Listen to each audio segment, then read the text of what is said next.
Before we dive in, if you're new here, welcome to Novel Explanation, where we bring your favorite stories to life, one part at a time.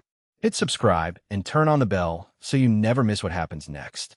Chapter 151, Effects of the Blood-Lingji Mushroom and Elemental Water. Translator, Endless Fantasy, Translation Editor. Endless Fantasy Translation, please. Give me the Blood-Lingji Mushroom. The Elf Queen had lost all her composure as the most powerful person in the kingdom. In her eyes was only the fleeting life force of her son. She did what every mother would do. Of course it's yours. Jiang Fei had read the attributes of the Blood-Lingji mushroom before. However, even the evolved mysterious ring could not provide an accurate description of the Blood-Lingji mushroom's effects. Blood-Lingji mushroom, medicine, quality, epic, usage, to craft medicine. Remark, the blood-red Ganoderma lucidum provides an endless stream of life force. This was all Jiang Fei could see from the message. It told him absolutely nothing. Yes, her son was in danger. The Elf Queen had suddenly turned into Jiang Fei's most obedient servant ever.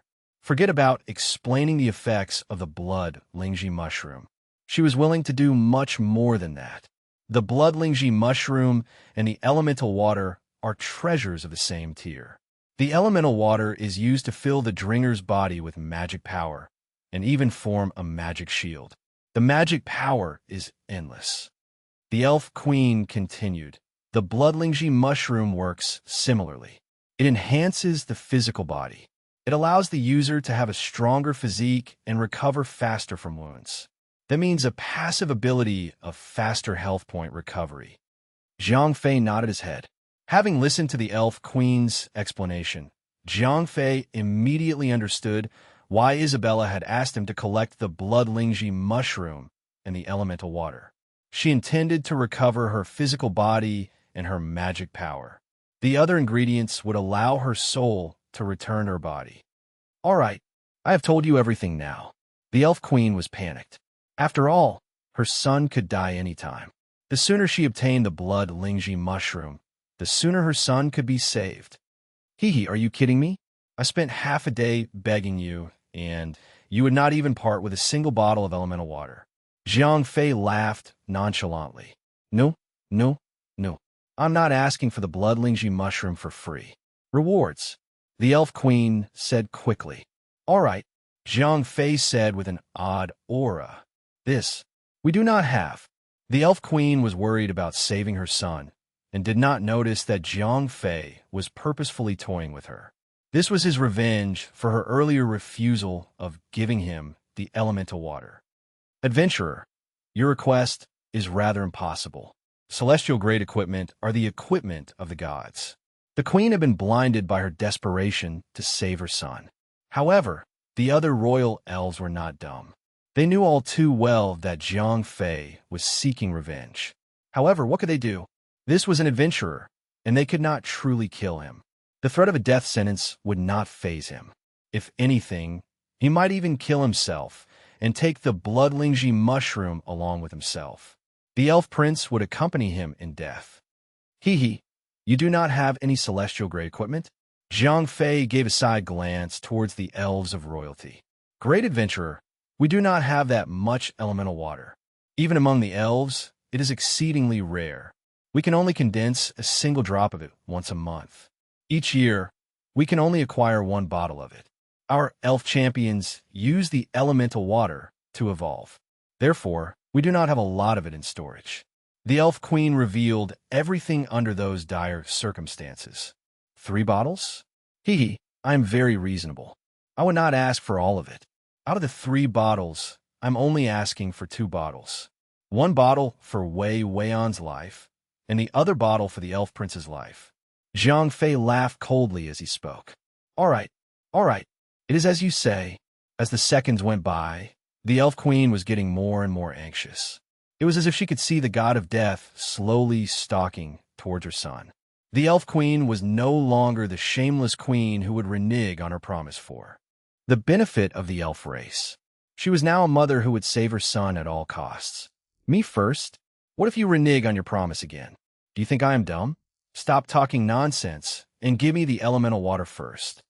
Jiang Fei lowered his face and gazed at them over the bridge of his brow. What if you're the one who reneges? You have not even produced the bloodlingji mushroom. A royal elf spoke up. Hee, you are the ones who refused my simple request. Whether I have the bloodlingji mushroom or not, that is up to your imagination. Jiang Fei laughed coldly. All right, I will give it to you. However, Verger Glider, remember this. If you have the bloodlingji mushroom, I will leave it at that. However, if you lie to me, I will break the agreement between the 4 races. The Elf Queen said. He may have pushed her to the breaking point. At that moment, the Elf Queen looked exceedingly calm. Too much of something could cause the opposite effect to take place. Jiang Fei laughed. Very soon after, an elf servant came forward with 2 small bottles. There was a translucent liquid in each of them. Elemental water, medicine, quality, epic, effect, medicinal ingredient remark. You can feel the vibrant magic power contained within. Through the message provided by the mysterious ring, Jiang Fei could ascertain that the 2 bottles of elemental water were not fake. Thereafter, Jiang Fei placed the elemental water into his spatial ring. The Elf Queen asked coldly. Jiang Fei nodded. Although he still wanted to ask for more, he noticed a female servant running towards them. Jiang Fei hesitated. Perhaps the Elf Prince was dying soon. If he still prolonged the exchange, and the Elf Prince died, the Elf Queen might go mad with rage. If she really did go mad and ordered all of the elf race's NPCs to kill him, he would have no choice but to delete his account. Jiang Fei said as he retrieved a stalk of blood lingji mushroom from his spatial ring and handed it over to the Elf Queen. Is this the blood lingji mushroom? You are right. The Elf Queen spoke to herself. Your Highness, this is not good. The prince is about to die. The female servant had reached them. Half an hour. We can make it. The Elf Queen mumbled a few words before disappearing into thin air in a flash of white light. What the heck? Jiang Fei mumbled enviously. At the same time, he regretted not asking for more. If only he knew that the unfortunate prince could still hang on for another half an hour before dying. Looking around, Jiang Fei noticed the elven royalties looking at him, rage and hatred in their eyes. He knew that he could not stay here any longer. In fact, he should try to avoid being in contact with any of the high-level elf race members. Although he had successfully obtained the elemental water, they clearly detested him for it. Ding! Your reputation in the elf race has decreased by 10,000 points. About a minute later, a system notification sounded next to Jiang Fei's ears. Chapter 152, 152 Faction System. Translator, Endless Fantasy Translation Editor. Endless Fantasy Translation. As soon as the system notification appeared, the names of the elf royalties surrounding Jiang Fei suddenly changed from a friendly green color to a pinkish red. In Dawnlight City, players can get some sort of measure on the hostility of an NPC by the color of their name. Green meant it was a friendly target. The deeper the color, the warmer they were. A friendly NPC would not only attack you, but he may also even give you great rewards for completing a task. Of course, at the worship level, a nearby NPC would even help a player if he was attacked by other players or monsters. A slightly worse color would be yellow. This meant indifference. NPC with yellow color names would not help you, nor would they attack you. They would only provide low-level tasks. The reward from these tasks were horrible. The only reason players would complete these tasks was to increase their reputation and work the NPC's name into the green zone. That way, higher-level tasks would be unlocked. An even worse color would be pink. NPCs would be very cold towards you. They would not attack you, and that was the extent of it. Not only would they not hand out any tasks, they would not even talk to you. Merchants would not sell you items either. The worst would be red. This needed no explanation. If one met a red color named NPC, he would be immediately attacked. There was no distinction from encountering a monster. Now, the elf race had worsening perceptions towards Jiang Fei because of his greed and disrespect against the queen. Their original friendliness had turned into coldness. Although the elven royalties present did not attack Jiang Fei directly, Each of them stared at him angrily. If he overstayed his welcome, they might even lunge at him. TSK, TSK, Jiang Fei said to himself. As he always played single-player games in the past, he had grown highly experienced at cheating NPCs of their wealth. Little did he expect that the NPCs in Dawnlight City would be this intelligent to the extent of even holding grudges. Clearly, Jiang Fei's blood, Ganoderma lucidum, worked and managed to keep the elf prince alive. Otherwise, Jiang Fei might not even have been permitted to walk away with his life. Jiang Fei could not stay in the elven court any longer. However, Jiang Fei was pretty pleased with himself. After all, he had already acquired the elemental water. His hidden race task had already been mostly completed. All he needed to find now was the devil's fruit. After that, he would be able to evolve as a Nephilim. When that happened, he would become part of the Dark Faction and would definitely be in opposition against the elf race. Therefore, the cold relationship between them did not truly matter. The main forces in Dawnlight City were split into two main opposing factions and a neutral faction. The humans and the elves formed the Light Faction. They believed in the gods and the light religion, including human sun god and the elves' moon god. The Beastmen race and the Spectres formed the Dark Faction. The Beastmen prayed to their ancestors, while the Spectres believed themselves to be gods. Therefore, the Dark Faction was practically a godless faction. With opposing philosophies towards gods, the two factions naturally became oppositions to each other. They have fought against each other for thousands of years. However, neither could put the other down for good. Afterwards, the Light Faction found support from the strict and law-abiding Protoss. The Dark Faction also found support from the rowdy, freedom-seeking, and anti-establishment Nephilim. As the battle became even more aggressive, countless races from the neutral faction were roped in. However, neither side could still deal the decisive blow. Right then, a new opportunity came about. A group of adventurers from an unknown place, players who had stepped into Dawnlight City's world, became the key influence that would determine the balance of powers between the two factions. The players also became resources sought after by the Light and Dark factions. However, the players' mindset were not influenced by the religious indoctrination and did not have the accompanying hatred for one another born by these NPCs. Therefore, the players in the elf race may want to join the Dark faction. The Beastmen players may find themselves drawn to the Light faction. Even if the Nephilim race's players wanted to help the Light faction, the Dark faction's NPCs could only watch on. For such reasons, the two main factions came to an agreement. In the 4 adventure cities of the Dawnlight City, they were not allowed to fight near the cities. In fact, each race's high-level beings would never enter the adventurer city. This allowed adventurers to choose their factions freely. When players reached level 30, they would receive a system notification. That was when they could choose the faction of their desire. Once they chose the Light or Dark faction, NPCs from the same faction would provide improved services. NPCs from the enemy faction would turn cold towards you. Once they exited the city, they would be attacked on sight. Of course, players did not necessarily have to choose from one of the two opposing factions. They could also choose to be neutral. However, there was very little to gain from sitting on the fence.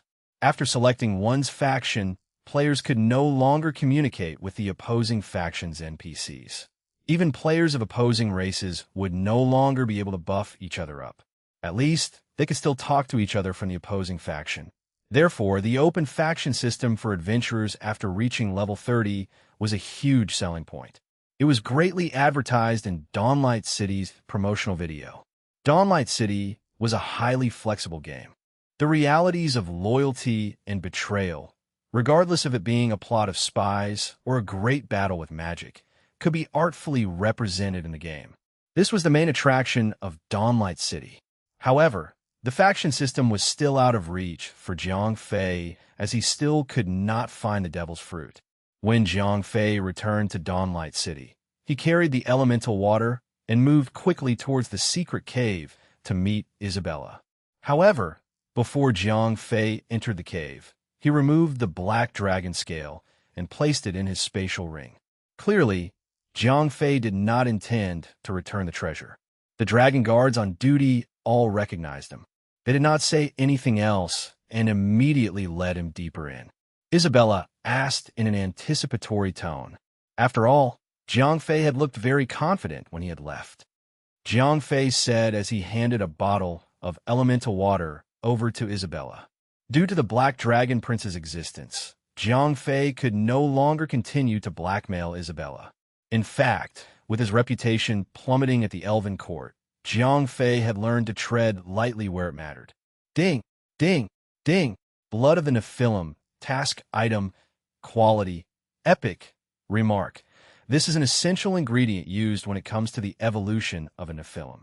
It is irreplaceable once lost. Jiang Fei rolled his eyes. Indeed, ever since the Black Dragon Prince had arrived, the previously courteous Isabella had shown her true colors. She had tossed out Jiang Fei's reward in the form of her race's evolutionary material. This was tit for tat. However, she still upheld the agreement. Although Jiang Fei was annoyed, he could not do anything about it. He stowed the item in his bag for safekeeping. Without this item, he would fail miserably. All right, you have come back from the entrance to the void. The Black Dragon Prince Init said as he walked over. Jiang Fei lied through his teeth. The Black Dragon Prince laughed coldly before chanting a spell with his mouth. Chapter 153. 153. Intentional Debt. Translator. Endless Fantasy Translation Editor.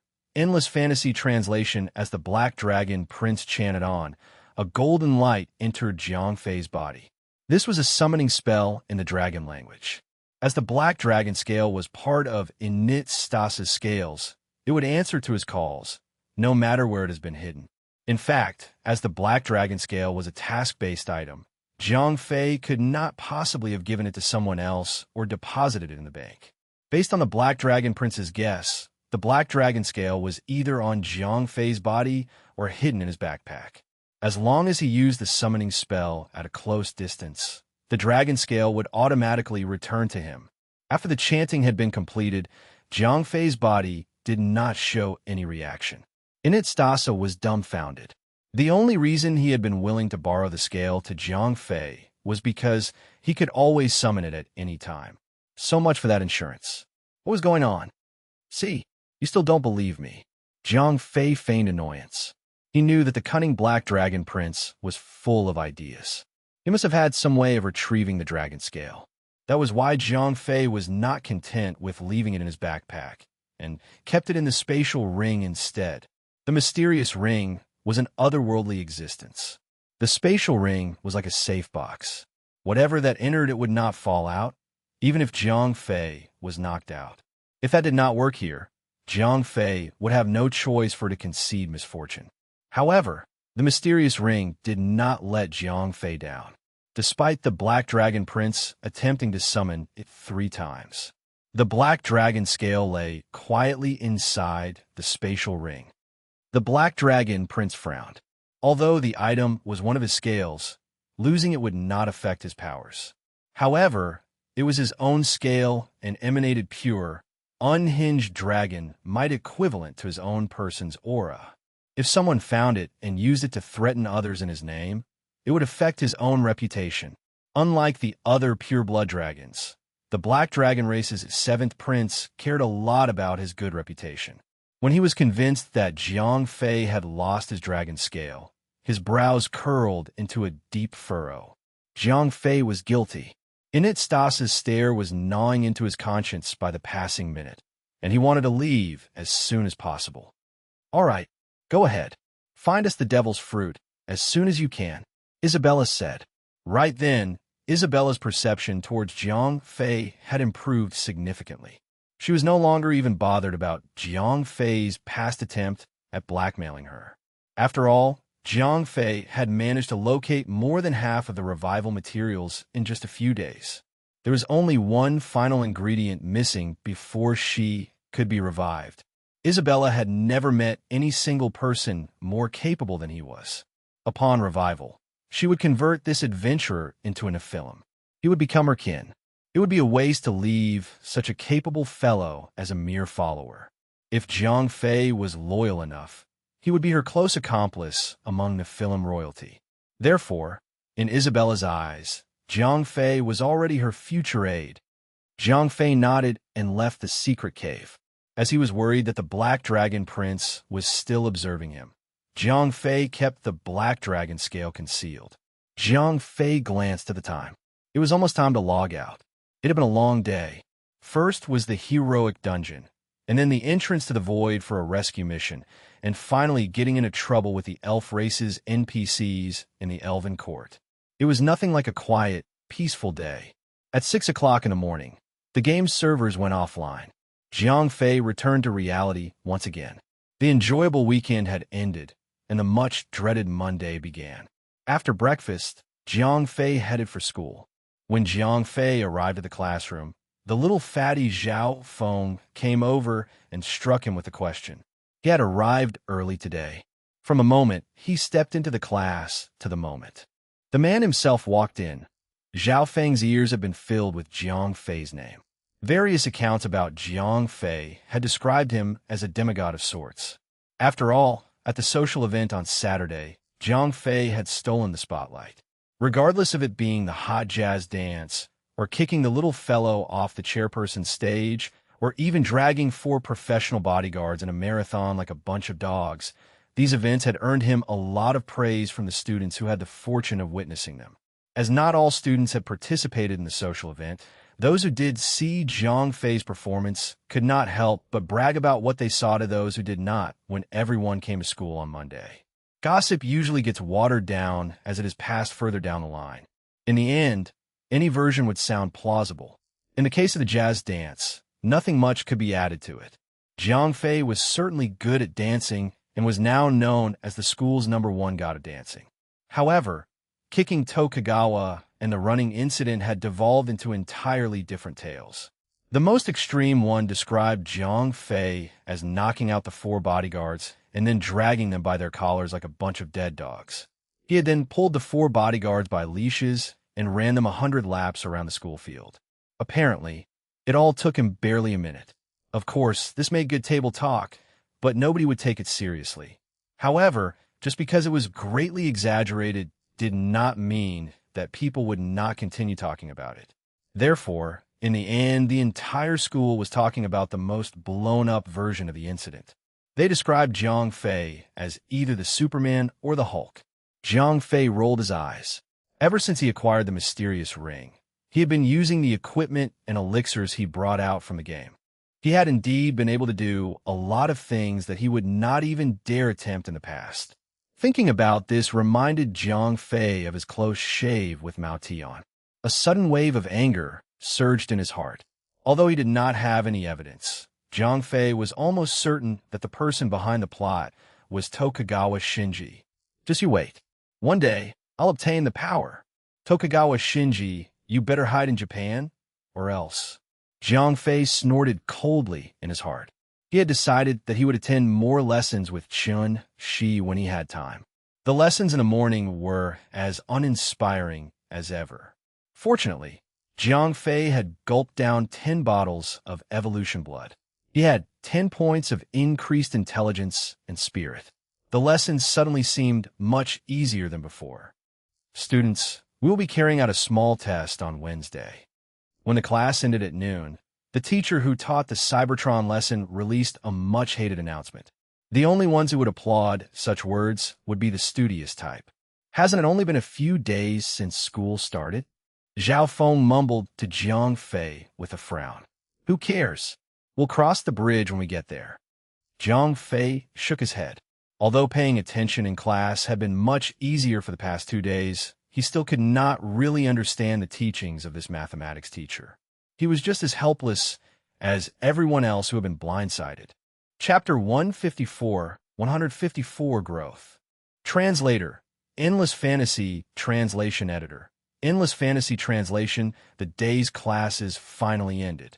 As Jiang Fei was on the way home after school, he passed by the battleground on which the ninja had ambushed him. No one, not even Jiang Fei, could have anticipated such a close brush with death 2 days ago. Now, Jiang Fei was walking about with an actual set of Ares armor. If Jiang Fei had met the same ninja on that day now, A defensive potion would easily turn Mao Tian's ninja into a poodle. With jumping slash and karate kick, a ninja of Mao Tian's level would never be able to escape from Jiang Fei. Jiang Fei was eager to try the armor out. He even hoped that Tokugawa Shinji had sent another ninja to assassinate him. After all, not being able to experiment with his newfound powers was very dissatisfying for Jiang Fei. Breaking a few rocks was hard enough for his appetite. Jiang Fei spun around and saw an old man standing behind him. The old man had stepped on a broken tree branch. Having increased his spirit by 10 points after consuming the evolution blood, Jiang Fei's sense had grown far sharper than ever. The old man laughed. He was none other than the old man who had swooped away with Mao Tian. Jiang Fei frowned. This old man creeped him out. He was sadistic and messed up in the head. Hee, at ease, young one. I am here to deliver the results of the investigation. Your family members are regular folk. I cannot go to your house. The old man said as he laughed. Jiang Fei was shocked. He had not said anything the other day, not even his name. This old man had found his home. This was most unsettling. Just a trivial matter for our organization. Well, not just ours actually. What the old man said was true. It was not very difficult to do what he did. As long as one had the power or influence, the person could be the boss of a big company. However, Jiang Fei was a regular high school student and had not thought of this. Jiang Fei nodded. The young fellow was called Mao Tian. He is a ninja from the Iga faction. He serves the Tokugawa family's fourth son, Tokugawa Shinji, the old man said. Jiang Fei nodded. He had seen this coming a mile away. You do not look very surprised. The old man laughed. Jiang Fei asked. The old man shrugged. Clearly, this ninja from Tokyo who dared to attack someone in Huaxia had already been disposed of.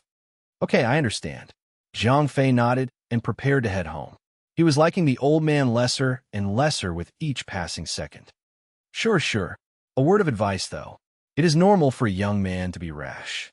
However, it's in your best interest that you let Tokugawa Shinji slide. The young fellow is just a nobody, but his family is not to be messed with. The old man warned Jiang Fei.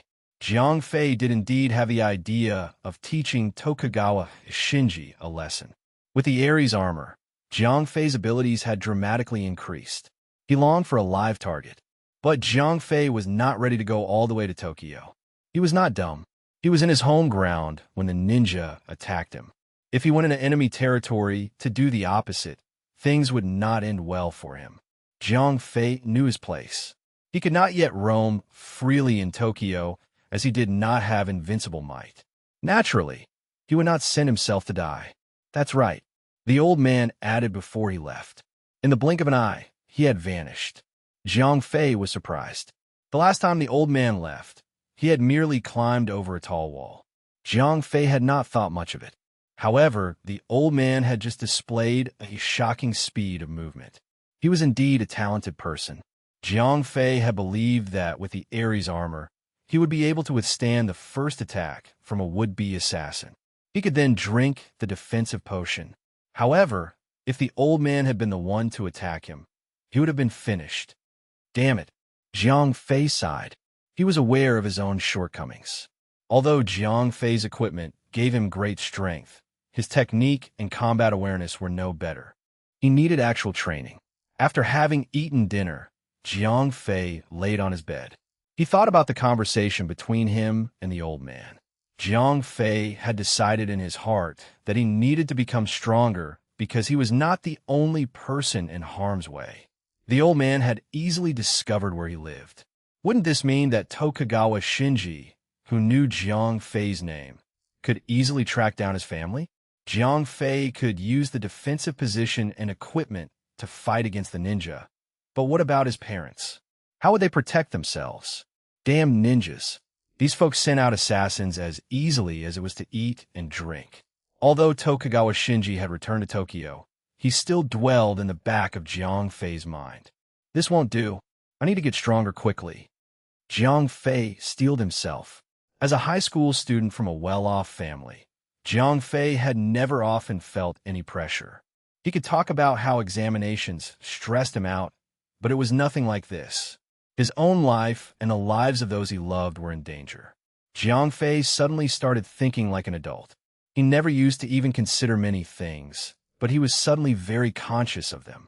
He carefully reflected on his past activities as of late.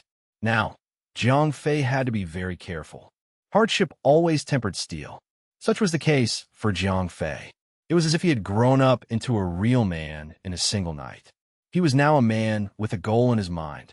Since he had a goal now, Jiang Fei started forming plans to counter Tokugawa Shinji. Mao Tian had failed when a mysterious old man appeared. Tokugawa Shinji must have thought that Mao Tian was discovered by Huaxia's martial artists and was prematurely thwarted. In Tokugawa's eyes, Jiang Fei was merely an annoying, yet regular student. He would not be deterred so easily. Before Tokugawa Shinji discovers that Jiang Fei was more than your run-of-the-mill student, Jiang Fei's parents were still safe. This was when Jiang Fei could still work on improving his skills. Chapter 155, 155. Do you want to see something good? Translator, Endless Fantasy Translation Editor, Endless Fantasy Translation and Enlightened, purpose-driven Jiang Fei logged into the game. He brought his guild for a round of heroic dungeons. After that, Jiang Fei collected green smithing recipes that were level 20 and above. He wanted to become stronger. The fastest way to do so was to increase the level of the ring. Eventually, he could bring more equipment from the game into the real world. Of course, Jiang Fei would use all his might to fight for a treasure similar to the evolution blood. However, such treasures were highly uncommon. Despite all his effort, Jiang Fei could not find anyone selling recipes, even after roaming around the city gates and the stalls set up there. The odds of pub players obtaining items like that were abysmal. Hey, brother. Jiang Fei was still shopping. All of a sudden, someone whispered next to his ear. Jiang Fei turned around and saw a player standing right next to him. It was an odd, peculiar character. He was not very tall, and his mouth looked like a monkey's. He looked pathetic. By right, most people would beautify their appearances with the system's aid when they created their avatars.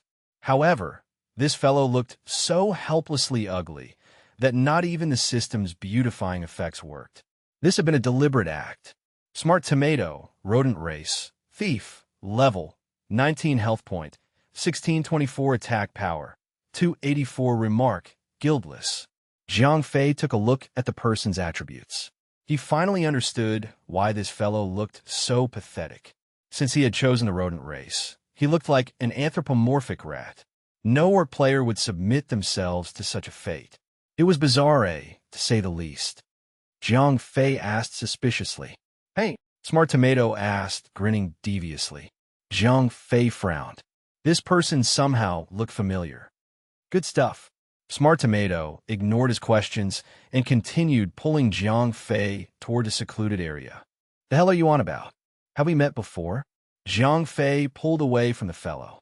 Smart Tomato even playfully raised his eyebrows as he spoke to Jiang Fei. Bloody hell. There's so many people around here. Why don't you pull one of them along? Jiang Fei was getting annoyed.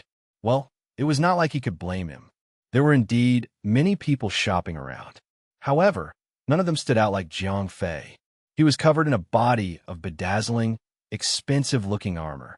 Apart from a few pieces of equipment shining with a blue light, most of them were shining with a purple light. He was a truly wealthy man. Not only the quick-witted Smart Tomato was acting so intrusively. Everyone who had set up a shop would eagerly promote their own products as Jiang Fei passed by. It was as if Jiang Fei would pay $10,000 for a stalk of wheat. Come. Smart Tomato ran to a corner with no other people around. He waved enthusiastically at Jiang Fei. Come, my arse. Jiang Fei turned around and started walking away. Aye. Smart Tomato ran back to him and lowered his voice when he spoke. I really have some good stuff. What toy is it? This fellow had said those words multiple times. Jiang Fei's curiosity soon got the better of him. Smart Tomato dragged Jiang Fei to the corner with no other people. As they were still in the city, Jiang Fei was not worried if the fellow was trying to play tricks on him. When Jiang Fei arrived, Smart Tomato peeked around carefully. Once he was certain no one else was looking, He displayed a screenshot of the game to Jiang Fei. A golden treasure chest of legendary quality. Smart Tomato said giddily, full of himself. I have actually seen quite a few of those golden treasure chests. Jiang Fei rolled his eyes. He had no idea where this young fellow could have gone to take such a picture. The golden treasure chest was indeed rare and rather alluring. However, the tiger next to it was way too intimidating. It had sharp fangs and ferocious-looking claws, on top of a large, mighty body. As it was only a screenshot, Jiang Fei could not determine the level of the tiger. Was this a boss, or simply an elite? This is quite the secluded spot. There are monsters all around it. Smart Tomato said. Again, he seemed as full of himself as before. Jiang Fei nodded. Most mainstream players were mostly level 20 and above.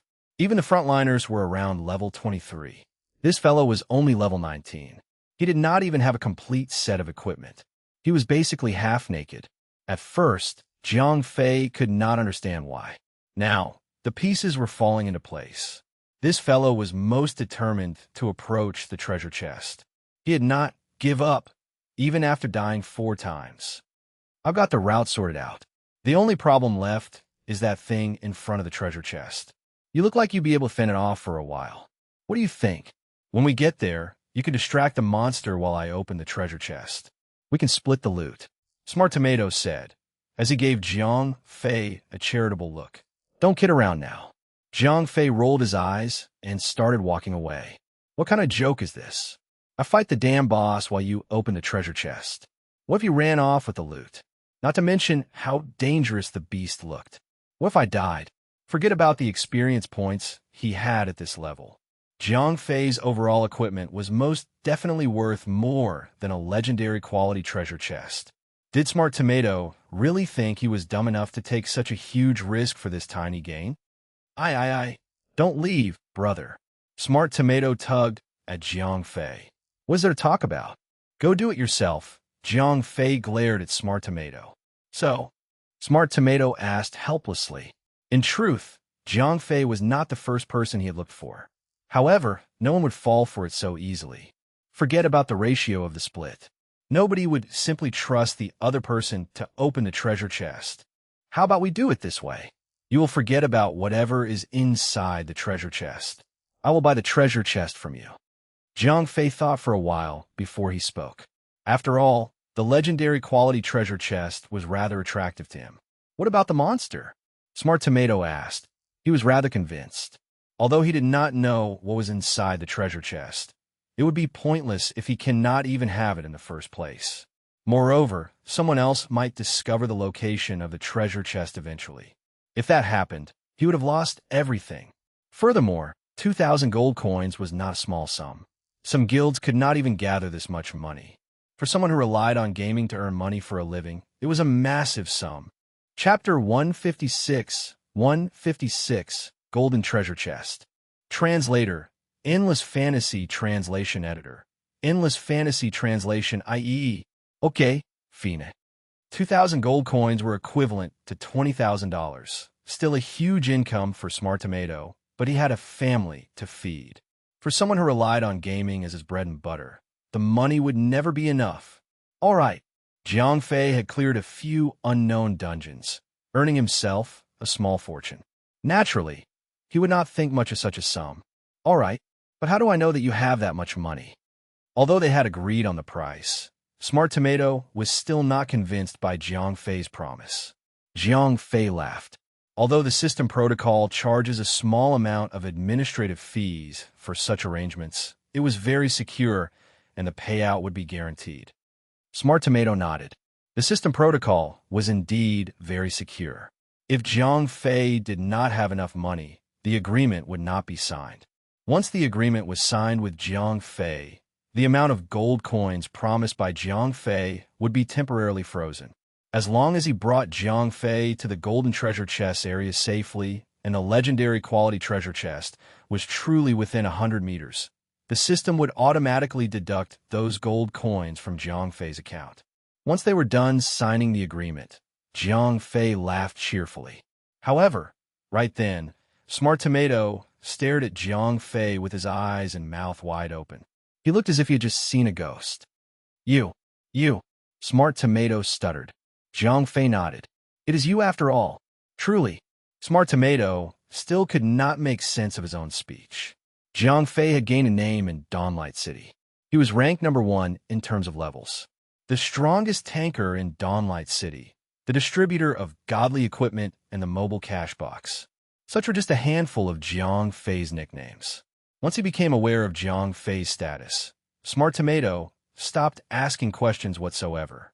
After all, Jiang Fei's nickname of mobile cash box was not for nothing. Jiang Fei followed Smart Tomato out of the Dawnlight City. They headed towards the northern region. Very soon, they had departed from the main training area. The levels of monsters surrounding them only grew. Through the mysterious ring, Jiang Fei could tell that the monsters here were of level 40 and above.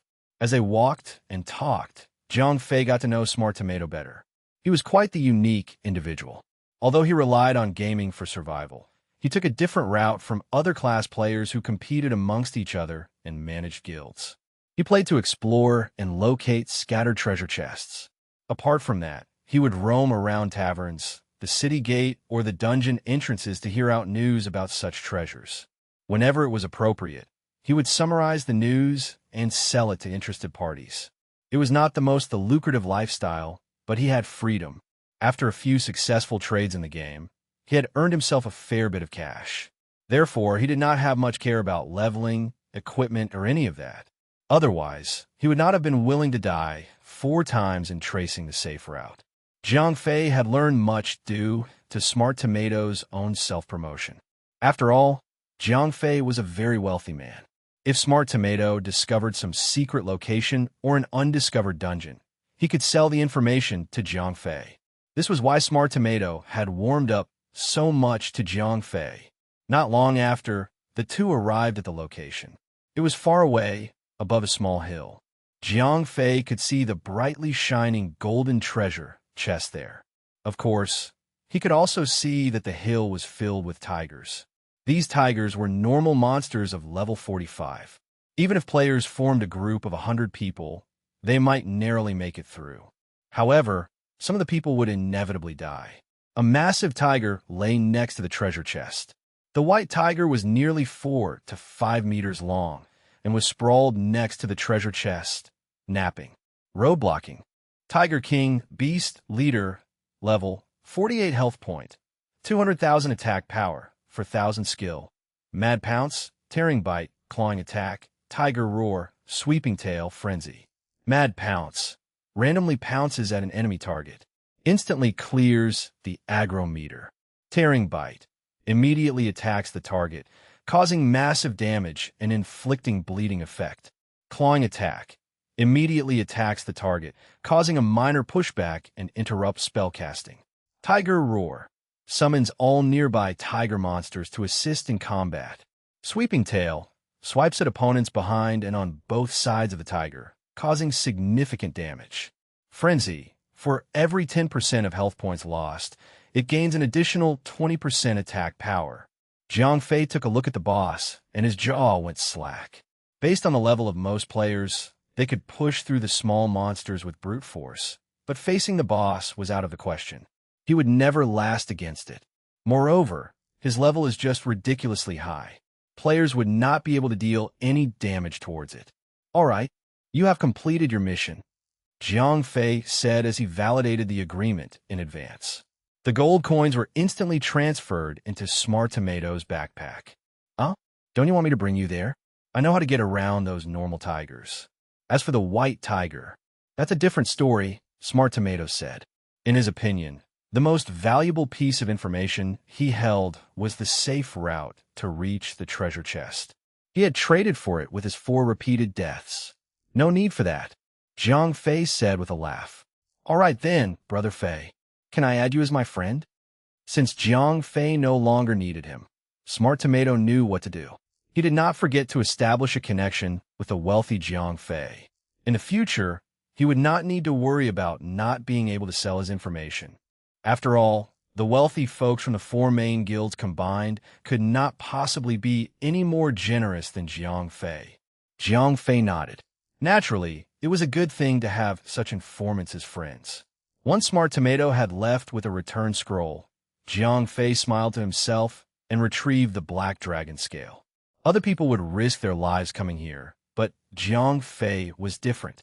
The black dragon scale could scare off even monsters that were level 60 or level 70. These level 40 monsters were no match for him. Indeed, once he had equipped the black dragon scale, Jiang Fei briskly strode towards the treasure chest. The tigers surrounding him did not even dare attack him. Not only that, they actually turned tail and fled. The road-blocking Tiger King was roused by its brethren's startled hisses. It straightened its back and was about to roar angrily. How dare they disturb his sleep? At that moment, Jiang Fei stepped up. The all-encompassing dragon's might nearly frightened the little white tiger to death. As a wild beast and a leader monster only slightly higher than level 40, it did not have much intelligence. When the all-encompassing dragon might appeared, the Tiger King's legs turned jelly and it crouched fearfully. It had covered its eyes with both paws, and its tail was whooshing from side to side. The only thing missing was the sound of its mules. Chapter 157. 157. Darn Treasure Chest. Translator. Endless Fantasy Translation Editor. Endless Fantasy Translation. Jiang Fei walked nonchalantly past the Tiger King. He did not even spare it a glance. Woo! As a regular boss, the road-blocking Tiger King paled in comparison to the steelback dragon. It was not even capable of speech. However, the frightening dragon might that came from Jiang Fei's body had scared it to the point where it did not even dare to move. As he walked past the Tiger King, Jiang Fei went right over to the treasure chest. As this boss Tiger King did not know how to speak, it was pointless for Jiang Fei to put on airs. Jiang Fei laughed slightly. He did not even care about how the boss Tiger King was fervently shaking its tail. He opened the treasure chest right away. Brushed the gold light nearly blinded Jiang Fei. Jiang Fei rubbed his eyes and peered inside. The treasure chest only contained 2 items. The one on top was a strange item that shone brightly with a golden red light. Gnome Destructive Setup, Mechanical Setup, Ancient Inheritance. Use. After 30 seconds, all targets within 1,000 meters are dealt with 100 million damage points. The targets closer to the explosion would take greater damage. Inscription: Dear enemies, live with me eternally in flames. Remark: This is one of the greatest technological achievements of the ancient gnome civilizations. It was set up in the heart of the gnome city as a final line of defense towards advancing enemies. When a gnome city was destroyed, the ancient gnomes would detonate the destructive setup in the heart of the city as a last resort. They would burn to death with their enemies. F***CKME. Jiang Fei was at a loss of words. It was a red ball the size of a rice cooker, and it just happened to be a mini nuclear bomb.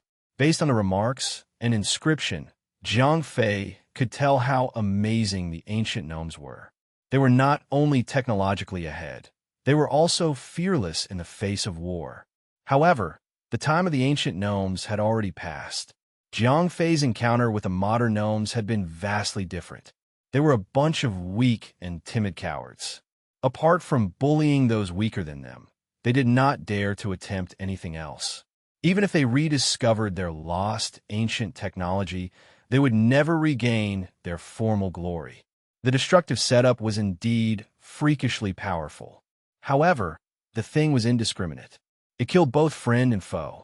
Moreover, the item was only capable of single use. This gave Jiang Fei a headache. Judging purely by its damage, this item was most definitely capable of slaying an Overlord-level boss. However, the stronger Lord-level bosses would easily teleport out of the vicinity. If Jiang Fei really attempted using the item to blast the higher-level bosses into oblivion, he might only blow his lonesome self up.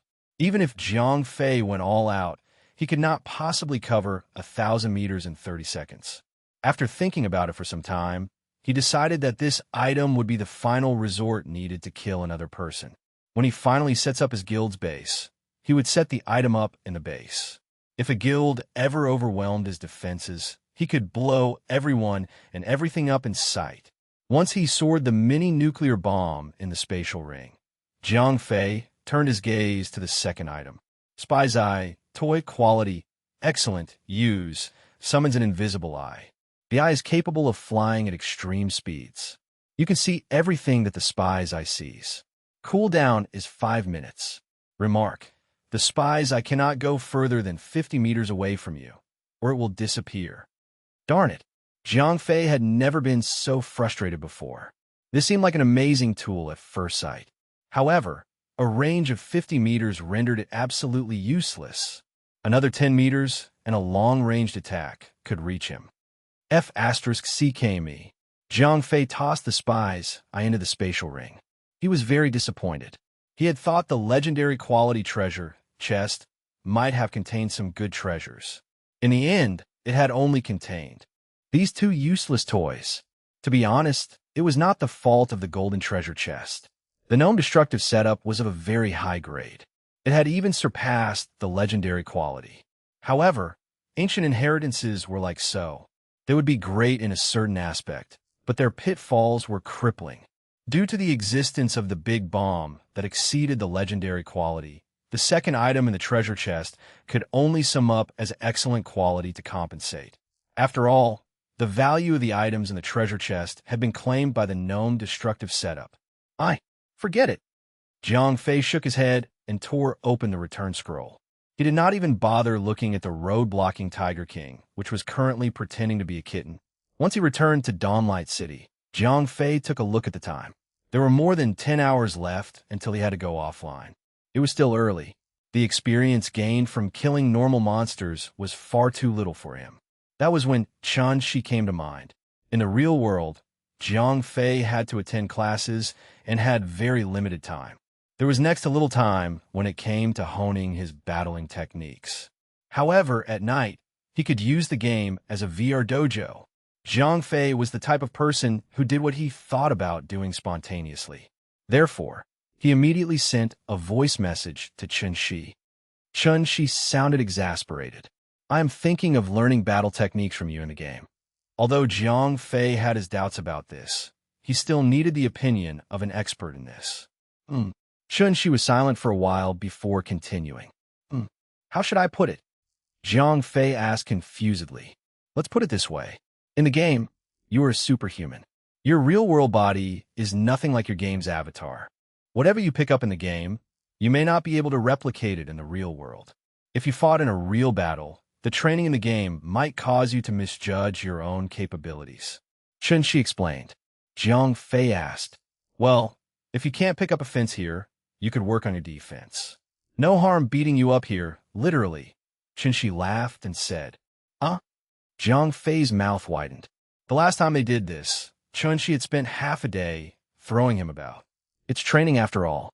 Before you learn to hit someone, you must learn to get hit. Chun-Shi said sternly. All right, you're the professional here after all. I will listen to you.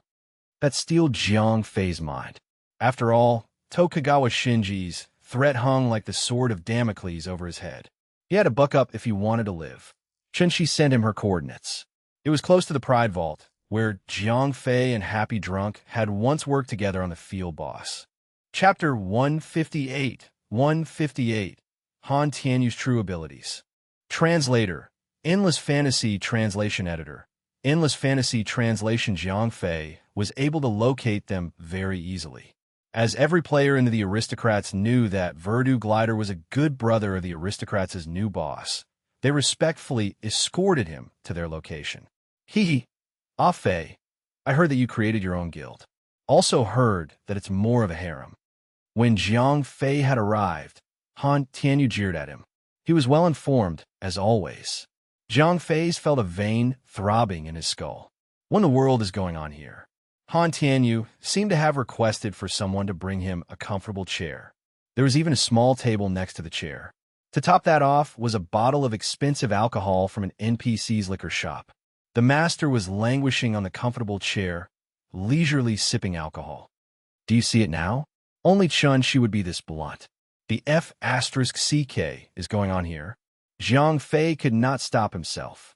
The EXP is pouring in fine. I'm in their party. Han Tianyu took a gulp of the alcohol and shrugged as he spoke. Chun, she mumbled. That's right. Ah Fei. I heard little she say that you were planning to train in self-defense here in the game? Han Tianyu asked. Jiang Fei nodded. Han Tianyu suddenly asked.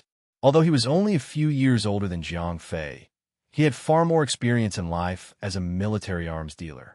It was not something a naive student like Jiang Fei could describe. Although Jiang Fei had matured a lot since he was ambushed by the ninja, it was still a developing progress. Compared to Han Tianyu, who had experienced a lot more drudgery for several years, he was an absolute newbie. Han Tianyu was not curious about the fact that this kid wanted to pick up more self-defense techniques. After all, he was a boy. Which boy would not want to learn such techniques if given the chance? However, Jiang Fei had come up with the absurd idea of treating the game as a training simulator. It took some pressure to push a man this far. No one would be this eager unless he had urgent reason to do so. A fellow brother may not ask for help from him, but as the big brother, Han Tianyu simply had to throw the question. Jiang Fei was startled. However, he subconsciously shook his head. Jiang Fei was a prideful man. He would never ask for help unless he was left without a choice. Han Tianyu nodded and did not pursue the matter any further.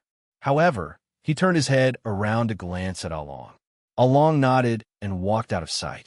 In the distance, a white light flashed, indicating that he had just logged out. Jiang Fei had not noticed Along sneaking away. He turned to speak to Chun Shi.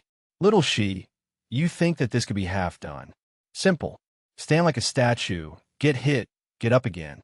Of course, your upper body may be used for self-defense. Okay, I was wrong. You're not a statue. You're allowed to try evading. This will train your reflexes. Chun Shi laughed cheerfully. Not a problem. I am here to be beaten up. Jiang Fei did not want to waste another minute or second. Well, obviously, I don't have the time to do that. I have to level up in someone's place. Chun Shi said, glaring at Han Tianyu. Fine by me. Monsters are boring. Han Tianyu emptied his glass. He then turned towards Jiang Fei with a cunning smile as he said, Brother, don't blame me for hurting you. Han Tianyu walked casually towards Jiang Fei. Suddenly, his fist landed right between Jiang Fei's eyes. Although the sense of pain had been dulled in the game, Han Tianyu had not held back one bit. Jiang Fei could see stars. How was that? Han Tianyu liked F*CK. F*CKU. Jiang Fei uttered. Han Tianyu sternly said, before his expression quickly reverted into his playful, regular state. But we've all got to start somewhere, and you're my little brother. Jiang Fei tried to concentrate. He was prepared for the next attack. Watch your left eye socket, Han Tianyu said with a laugh. Jiang Fei never finished his sentence. Han Tianyu's fist slammed into his face. Jiang Fei saw stars once again. Han Tianyu's punch had struck like a thief in the night. There was no movement in his shoulders, no flinching, no tensing up, and the punch had already found its mark. Jiang Fei had been utterly helpless. Han Tianyu, you yerk. Chun, she was getting furious. Darn it. Han Tianyu suddenly looked bitter. Do not be mistaken. Chun, she was not one bit sympathetic about Jiang Fei. But Han Tianyu had always fooled around with Chun Shi. Each time they trained together, Han Tianyu seemed to only be slightly better than Chun Shi. Today, he was going all out. Even after 2 hits, Jiang Fei had remained none the wiser. However, Chun Shi's trained, I could immediately tell the difference between them. She finally learned that in their past battles, Han Tianyu had always held back for Chun Shi's sake. If anything, the lack of respect only came as an affront to Chun Shi. How was it? Once convinced that Chun Shi was not about to attack him, Han Tianyu relaxed his shoulders and continued to teach Jiang Fei. Jiang Fei looked as lost as ever. A truly good fighter would never telegraph his moves. Han Tianyu explained it. Jiang Fei finally got it. Previously, when he was training with Chun Shi in the martial arts hall, he could tell from Chun Shi's clenching of her facial muscles and twitches in the shoulders whenever she was about to attack. Although his body could not keep up with the tempo and blinding speed, he could still react somewhat. He was still able to use his arms or block some blows or fight back. However, when he was facing Han Tianyu, Zhang Fei had no clue what was coming next. Han Tianyu's attacks were like phantoms. They came as swiftly as he retreated to gain distance. What should I do if I face a truly great fighter? Zhang Fei asked. Wait for the opponent to attack before you react. Han Tianyu laughed lightly before proceeding to explain. When you face such strong opponents, you can only believe in your own instincts. Zhang Fei asked. Han Tianyu grinned sinisterly. As Han Tianyu spoke, Zhang Fei saw more stars in his eyes again. Tapte da 159 a 159, Han Tianyu zurat. Translator. Endless Fantasy Translation Editor. Endless Fantasy Translation. Zhang Fei was tortured mercilessly by Han Tianyu. As they were in the game and Han Tianyu was barehanded, coupled with Zhang Fei's rather solid defense, not much harm was done. Every so often, he simply needed to chug down a health potion. When they started, players of the aristocrats occasionally ran up to entertain themselves with the sight of Zhang Fei getting manhandled like a crash test dummy. Were these tycoons too bored of the game, or what? 10 hours later, as Zhang Fei staggered from yet another blow, the players glanced it off like it was nothing. They had quickly grown accustomed to the sight. The current Zhang Fei had already squeezed his eyes shut. They were completely useless to him when it came to trying to read Han Tianyu's punches. After 10 hours of training, Zhang Fei's progress was visibly significant. Although he still could not accurately predict Han Tianyu's attacks, he would flinch whenever Han Tianyu's attacks closed in. It was as if he could already tell if danger was approaching. That's interesting.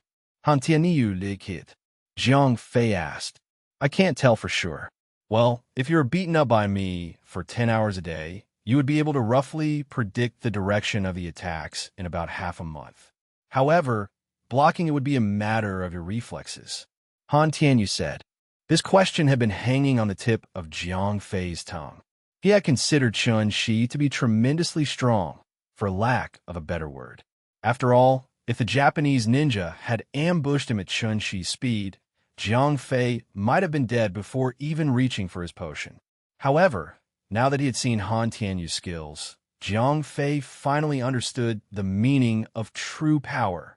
Right? I can explain that to you. Han Tianyu explained while continuing to attack Zhang Fei. His combat prowess was not diminished by his coherent speaking by the least. According to Han Tianyu, martial artists were categorized into 3 types: skill attack method, external toughness, and inner chi. They were not hard categories. A martial artist could learn a single type. They could also learn all 3 types simultaneously. However, a person's mental energy was limited. Very few could train in all 3 at the same time. In simple terms, skill attack method was a technique. Many people practiced it, including those who trained external toughness.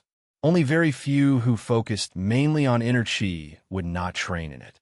According to Han Tianyu, powerful martial artists like Chun Shi with a military background had only just made the cut in the skill attack method.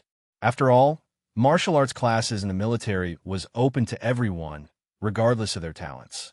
However, a true martial artist trained one-to-one with his master. In fact, a master would be very picky when it came to the disciples' talents. No master would take in hundreds or thousands of disciples. External toughness training was more complicated. It also required some natural talent. Not everyone made the cut. It was said that when one truly mastered it, neither guns nor swords could pierce through the person. Breaking apart rocks or boulders would be a piece of cake. Some people could even catch a bullet with only 2 fingers. When Zhang Fei had ignored Mao Tian's blade with the help of the defensive potion, the mysterious old man had misinterpreted Zhang Fei as a trained martial artist. The natural talent required for training the inner chi was even greater. Many strong inner chi masters on their deathbeds had been unable to find a disciple who could inherit their legacies. One could tell how stringent the requirement was from that alone. According to Han Tianyu, a true expert in inner chi could not really fly or dig through the ground. However, with the help of the chi in their body, they could easily climb up houses as if they were walking on flat land. They could even reach through a person's rib cage and grope about said person's inner organs. A truly capable expert could even hurt a person without ever touching him. Zhang Fei rolled his eyes after listening. This was way too surreal. He could still accept abilities like being bullet or sword-proof. But right now, you're talking about bloody chi. Hurting someone without even touching them. Isn't that a little too far-fetched? Han Tianyu shook his head. He stopped speaking, but his attacks grew more frequent and aggressive. After a few more hours of being beaten up, it was time to go offline. Zhang Fei returned to the city with Han Tianyu and the rest. They then left the gaming world. Master, Zhang Fei and the fourth son of the Tokugawa family got into a bit of conflict at school. However, that young Tokugawa brat actually sent a ninja to assassinate Zhang Fei. Along said, Han Tianyu snooted coldly. His facial expression turned sour. Along knew that Han Tianyu had been angered and was prepared to spill some blood, which was why he had hastily slipped in the last sentence. Consider himself lucky for getting away. How some people pay him close attention. Han Tianyu frowned slightly. He seemed a little unhappy that the Alliance had sent this Japanese boy out of the country. Yes, Along nodded. He knew that his master was famous for being somewhat of a Robin Hood figure. Fortunately, Zhang Fei had not been hurt. Otherwise, his master would have done something drastic in the heat of the moment. Also, teach the Tokugawa household a lesson. We should get involved in the North African markets. Han Tianyu added, Master, please reconsider. That is an important source of economic gain for the Tokugawa household. Along said, That's true. Send the Third Army over. Han Tianyu said coldly. Alongside nothing more. The Third Army was the Manda Group's main force. They were always out battling and clearing obstacles in Manda Group's military arms trade, especially in the African areas.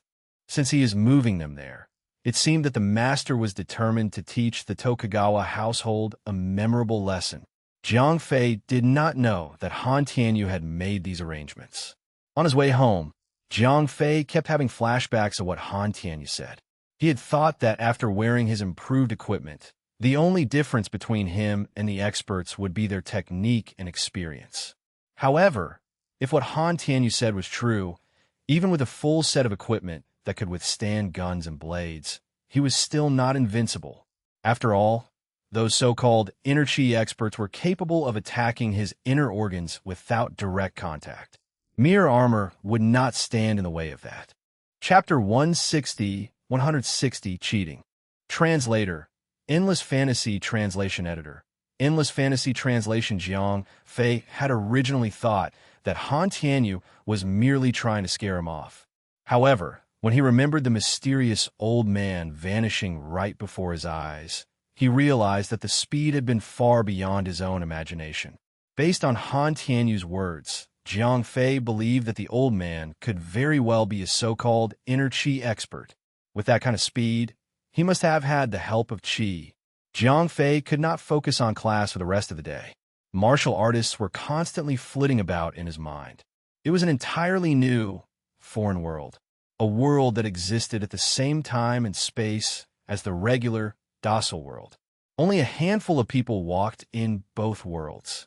When school was over, Zhang Fei was now occupied with the desire to meet the mysterious old man again and ask him about martial artists. However, the old man never showed up, even after reaching home. When he logged into the game at night, Zhang Fei brought his guild members for a round of heroic dungeons, as usual. After that, he instinctively contacted Han Tianyu to get beaten up again. Han Tianyu did not seem willing to send his brother into the martial artist world.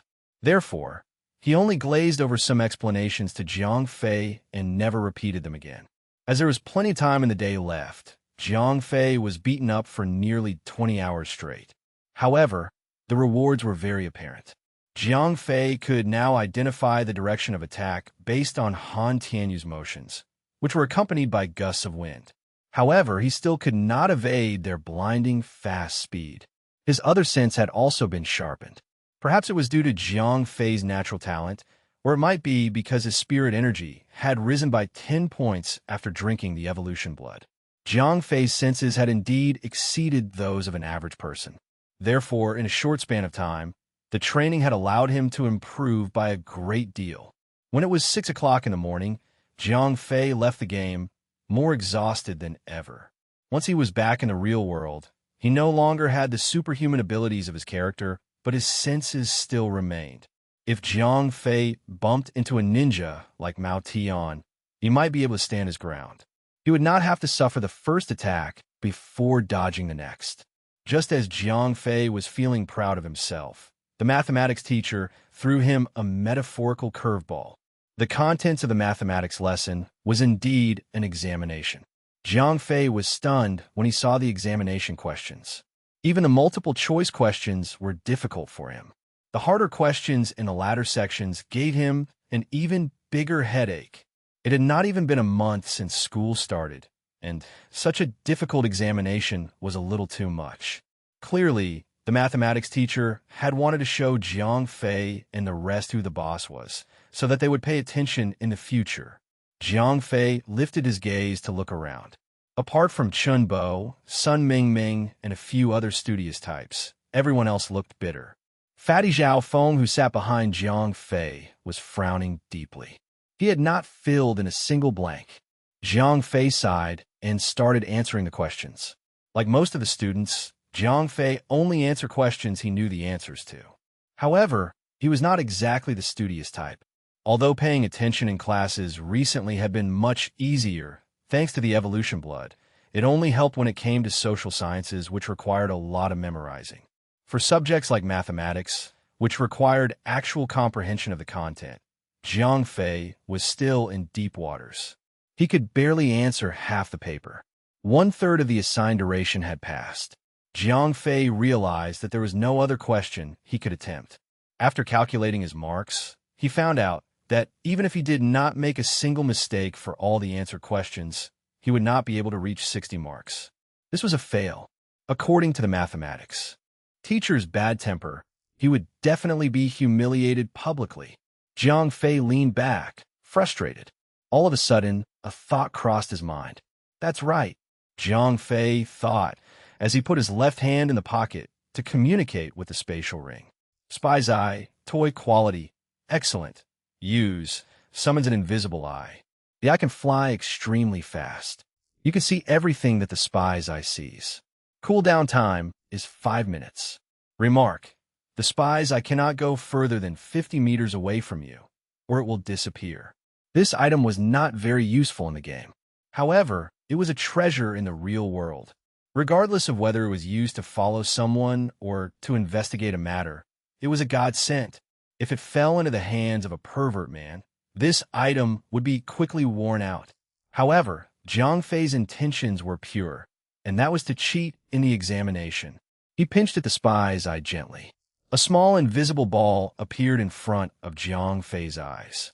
Jiang Fei realized that he could freely toggle between his own vision and the small ball's vision. He could even control the small ball's flight. Although the mathematics teacher was walking around Jiang Fei to supervise the examination process, he would never spot the spy's eye. Jiang Fei laughed in his heart and started manipulating the spy's eye's movement. First, it hovered above the studious Chun Bo's table. Once Jiang Fei toggled the vision, Chun Bo's answer sheet appeared before Jiang Fei's eyes. Once he had secretly noted down Chun Bo's answers, Jiang Fei then controlled the spy's eye to hover above Sun Mingming's table.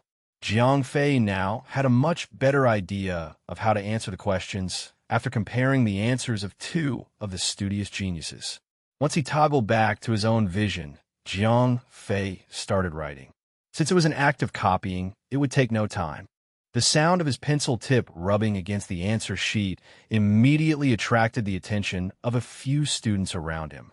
Like all schools, the seating in the classroom was arranged according to students' performance.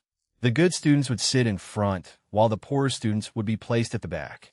Jiang Fei and Zhao Feng were always seated at the back. Therefore, most students around them were terrible. Regardless of the school, the studious types were always natural nemesis to one another. Although they may seem friendly towards each other on the surface, they were always comparing each other in their hearts. However, terrible students were always good friends with other terrible students.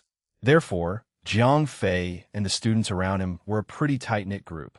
Although Jiang Fei exceeded everyone's expectations in the realm of sports, all the terrible students still thought of Jiang Fei as one of their own, academically. However, while everyone stared blankly at their examination sheets, and Jiang Fei seemed to be answering everything with ease, a rift had formed amongst the group. Hadn't they all agreed to fail the examination together? What the heck was Jiang Fei doing now? You piece of shit. Zhao Feng knew Jiang Fei the best. Jiang Fei had always performed mediocrely in middle school. He also sucked at sports. Apart from his special talents in gaming, he was mediocre in practically everything else. How did high school transform Jiang Fei into such a person? He was now a godly basketball player, could run a marathon of 40 rounds on the field with ease, and could even give a dazzling performance in jazz dancing. Now, he was even excelling in examinations. Was this still the same Jiang Fei he knew? Chapter 161. 161. Overdoing it. Translator. Endless Fantasy Translation Editor. Endless Fantasy Translation. When the examination ended, Jiang Fei's examination sheet was complete. Unsurprising, as he had consulted Chen Bo, Sun Mingming, and a few other geniuses. Jiang Fei was very confident that his results would not be horrible, at the very least. Once the mathematics teacher had collected all the answer sheets, Jiang Fei was immediately surrounded by his group of terrible student friends. "Brother Fei," Zhao Feng asked. He felt very conflicted at that moment. While he hoped that Jiang Fei did well, he was also worried that their friendship might be affected as Jiang Fei continues reaching for the stars and leaving them all behind. Zhao Feng was not exactly worried that Jiang Fei would distance himself. They were kindred spirits. Apart from Jiang Fei's talent in gaming, they were pretty much equal in all other aspects, which was why they could be so close to each other. Now that Jiang Fei had demonstrated shocking talent and abilities in almost all aspects, Zhao Feng would be the one feeling ashamed and pressured into distancing himself. Moreover, Jiang Fei had become acquainted with people like Han Tianyu. If they spent enough time together, Jiang Fei's behavior would definitely become affected by Han Tianyu. The current Jiang Fei was already drastically different from the Jiang Fei 2 weeks ago. Jiang Fei laughed it off. Of course, he could not say that he had cheated. The terrible students around him started pointing their fingers at him. After returning home at night, Jiang Fei went for a round of heroic dungeon, as usual. He then proceeded to get beaten up by Han Tianyu. As he did not train his level much for the past 2 days, the gap between himself and other players was slowly decreasing. The highest-ranked person was still Jiang Fei. He was level 27. The person after him was Rosette Rose, who stood at level 25. The rest of the ladies from Rosette Knighthood had already fallen off the ranks altogether. Although Jiang Fei had provided the ladies with a good foundation at the beginning, their passion and training efficiency were still far behind the peak players in the big guilds. Therefore, they were gradually overtaken, one by one. Although they were still number one as a group, they had been individually taken off the ranks. After a night of being horribly beaten up, Jiang Fei's awareness towards danger had soared through the roof. At the same time, Han Tianyu had also explained the theory of some techniques to him. However, Jiang Fei, who had only just come in contact with this new world, did not really understand much of what he said. After leaving the game in the morning, Jiang Fei went to school, as usual. In the afternoon, the mathematics teacher held a stack of examination sheets as he walked to the podium. From his blackened face, everyone knew the examination results must have been dismal. Bang, the mathematics teacher slammed the examination sheets on the podium and gave everyone a fright. The mathematics teacher's face turned ever darker as he spoke. Half of our class failed. Only 5 students passed the 85-mark bracket. Only 3 students passed the 90-mark range. The mathematics teacher roared as he slammed his hand on the podium. The multiple-choice questions were so easy that they were basically giveaways. How could you get wrong? As for the subjective questions, I have covered it with you guys time and again. I can't believe that half of you failed. Look at the other classes. You are not here to study for me. You are here to study for yourselves. Look at your results. The mathematics teacher's saliva was spewing all over the place. The first row of students dared not raise their heads, in case they became drenched in the mathematics teacher's saliva. However, I must openly praise one student. He is usually quiet and keeps to himself, but his results were surprisingly good. He actually received 98 marks. His only mistake was in a multiple-choice question. This is the highest mark in the entire grade. The mathematics teacher's voice suddenly changed. Zhao Feng mumbled in the back. "Student Zhang Fei, come up here. Tell everyone about your learning experience." The mathematics teacher spoke while not forgetting to glare at Zhao Feng. "Your mother." Zhang Fei's heart thumped. He had clearly overdone it. The work of all the geniuses as one culminated on his paper. Naturally, his answers would be highly accurate, but he had taken it way too far. Getting the 5th or 6th place might have been modest enough.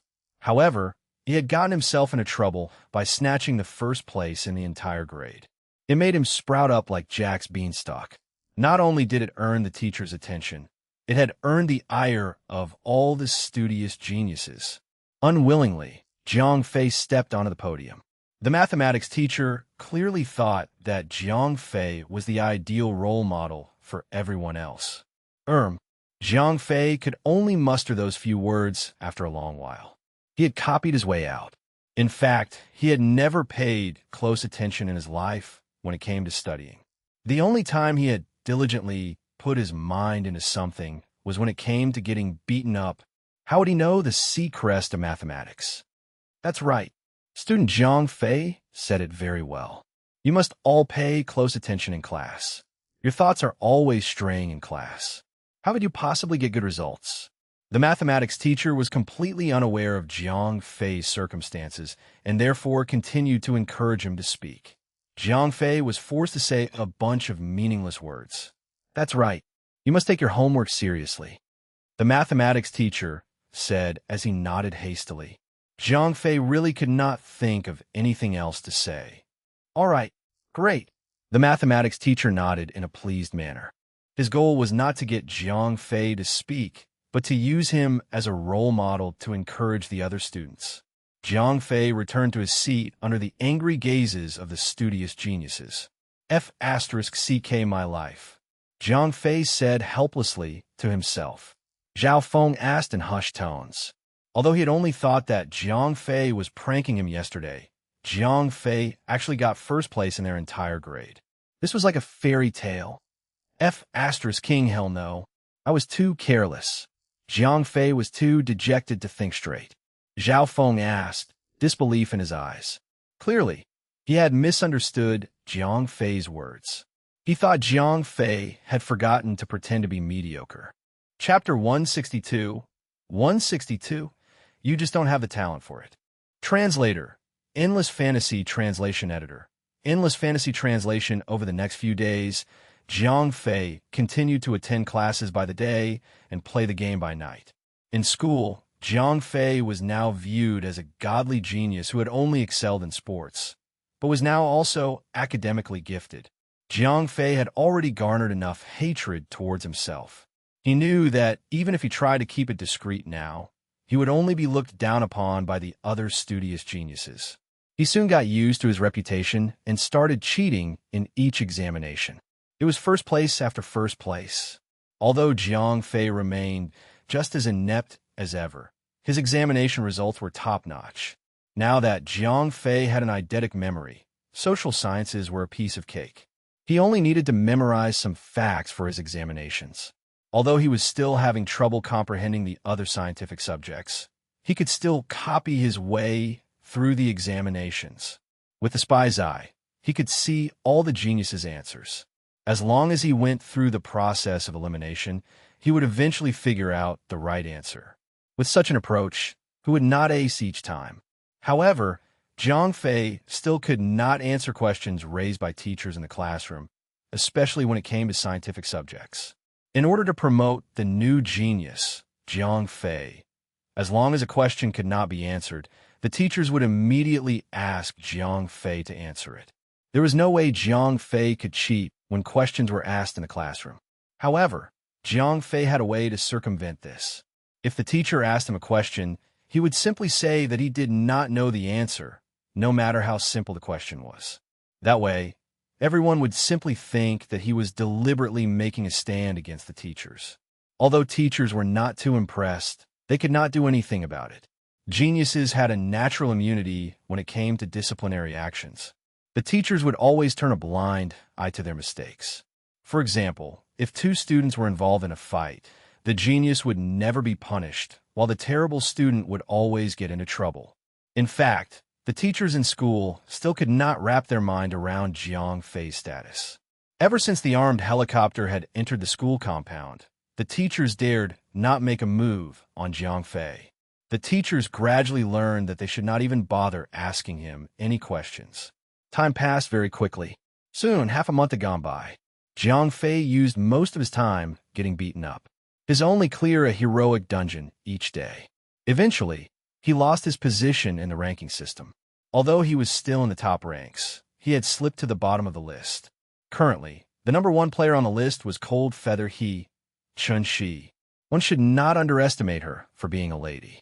As a lady from a military family, she was nothing but a normal girl. Chun Shi could most definitely be considered a crazy grinder. Although she did not have Jiang Fei's good luck, which involved either heroic dungeons or unknown dungeons, her sheer grinding efficiency was off the charts. Although the aristocrats had occupied the best training areas, her level was in no small part due to her personal effort. Chun Shi was quickly approaching level 30. She was level 29, with half a bar full of experience points. Night Shadow closely trailed behind her. Jiang Fei vaguely recognized that name. During his encounter with the Phantom Killers, she had fled after putting a knife to his back. Jiang Fei could not begin imagining what she must have gone through to get there. She had suddenly turned from being an unknown person to the second place on the list. The third place was taken by someone that had Jiang Fei clicking his tongue in disgust and contempt. I'm Richie Rich. That's right, it was the lazy B** starred Han Tianyu. Every day, he would form a team and receive experience points without doing anything. In fact, he even used the captain mode. As the captain, not only did Han Tianyu not have to do anything, he received even more benefits than the members who were working for him in the team. This mode would normally only be used when battling in a large-scale dungeon or army battle. As the captain needed to focus on arranging the members, he might not be able to participate in battles himself. Therefore, in order to compensate for his inactivity and also to reward him for the contributions, this mode was created. Under such circumstances, the captain received more experience points and glory points than the other players who actually participated in battles. But here they were, with Han Tianyu smacking Jiang Fei around every day and still happily receiving a large amount of experience points. Apart from these 3 level 29 players, the remaining players on the list were mostly level 28. Jiang Fei held the 9th place. It was the bottom spot on the list. His experience had only just made it past level 28 and a half. However, Jiang Fei's sacrifice had been worth everything. Jiang Fei could now sense the danger before Han Tianyu even attacked. Based on Han Tianyu's explanation, Jiang Fei could now detect enmity and animosity. However, being able to sense it did not mean that Jiang Fei could dodge the attacks. As it were, Jiang Fei could clearly predict when Han Tianyu would hit his chest, but he did not even have time to raise his arms to defend himself. He had the senses, but his reflexes were a step behind. Han Tianyu had explained that a man's thoughts may be swift, but his body would fail to follow. To become an expert, Jiang Fei would have to allow his muscles to move without waiting for his brain. Today, when Jiang Fei completed the heroic dungeon and came looking for Han Tianyu to beat him up, Han Tianyu simply folded his arms and shook his head. Your senses are just about as sharp as they can get, Han Tianyu said as he shook his head. Jiang Fei asked, reality is still reality. Han Tianyu shook his head. Do you know of any experts in the field? Jiang Fei asked. Han Tianyu shook his head once again. Jiang Fei asked curiously. When you first mentioned that you wanted to learn mixed martial arts, I had observed you thoroughly. You just don't have the aptitude for it. Based on Chun Shi's method, learning some techniques in martial arts, coupled with your senses towards danger, should be enough for you to reach the level of an excellent special militant. Han Tianyu Lukit. However, Jiang Fei's heart sank. He had spent so many days not looking for better equipment. He did not even bother increasing his ring's level. What was all that for? He had only wanted to pick up on inner chi. Ever since Han Tianyu first mentioned the ability to hurt someone directly without even touching them, Jiang Fei's dreams of becoming Superman in reality through the game's equipment had been completely crushed. Superman was invincible inside and out. What was the use of swallowing a bomb could still blow him up? That was why Jiang Fei was willing to spend more than 10 days getting beaten up. He hoped that he would find a capable enough master through Han Tianyu and one day become an expert of inner chi himself. Jiang Fei had thought it through. With the equipment from the game to support him, he could already be considered an expert in the aspect of external toughness. With inner chi, he would become an ultimate expert. However, Han Tianyu's single sentence had thoroughly crushed his dreams. Chapter 163. 163. Unknown Solo Dungeon. Translator. Endless Fantasy Translation Editor. Endless Fantasy Translation, since being beaten up no longer yielded results, Jiang Fei decided to stop wasting time. Although Han Tianyu had told him he was not suited for martial arts and had crushed his dreams, Jiang Fei picked himself up in no time. He was different. He had the mental fortitude and other means of gaining power. The mysterious ring on his finger gave him unlimited hope. Although he could not defend himself against an inner chi expert with his equipment for now, these experts had to be very few in number.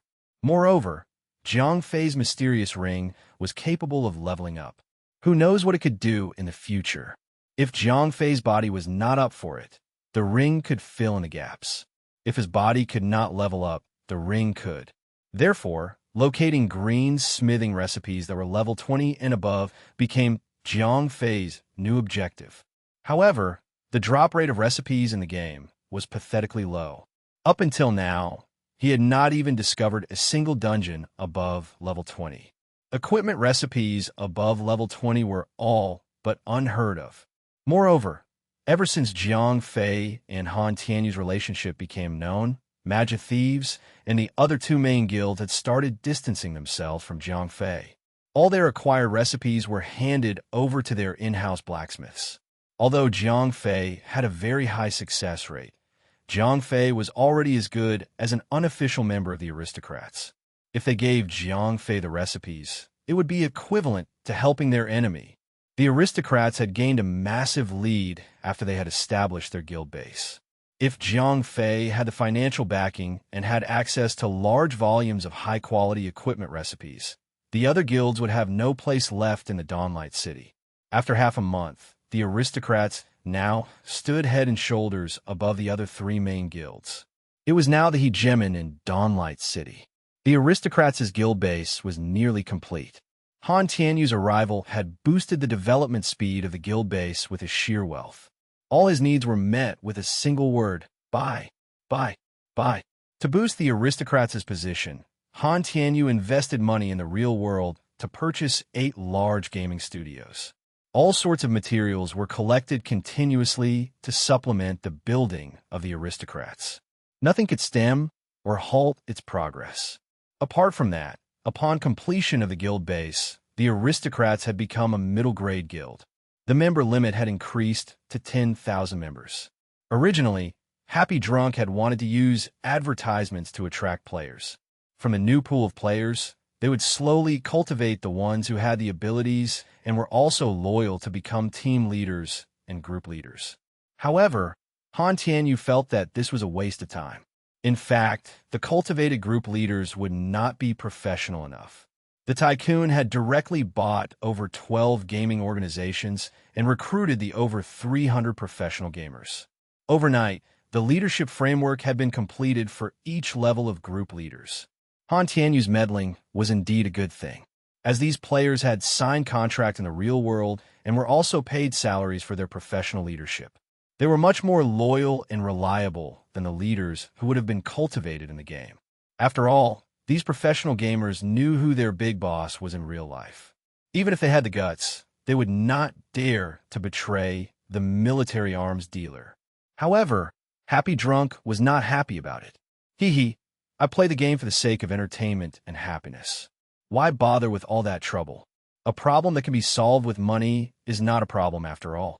When the time is right, I will bring you around on a stampede. Han Tianyu clearly did not agree with Happy Drunk's idea of working hard for fun. In the eyes of this tycoon, the purpose of gaming was to have fun. The amount of money spent in the game did not matter the least bit to a tycoon like himself. There was a saying that it was easier to find 1,000 troops than it was to find a capable leader. With the management framework in place, it was much easier to recruit new members.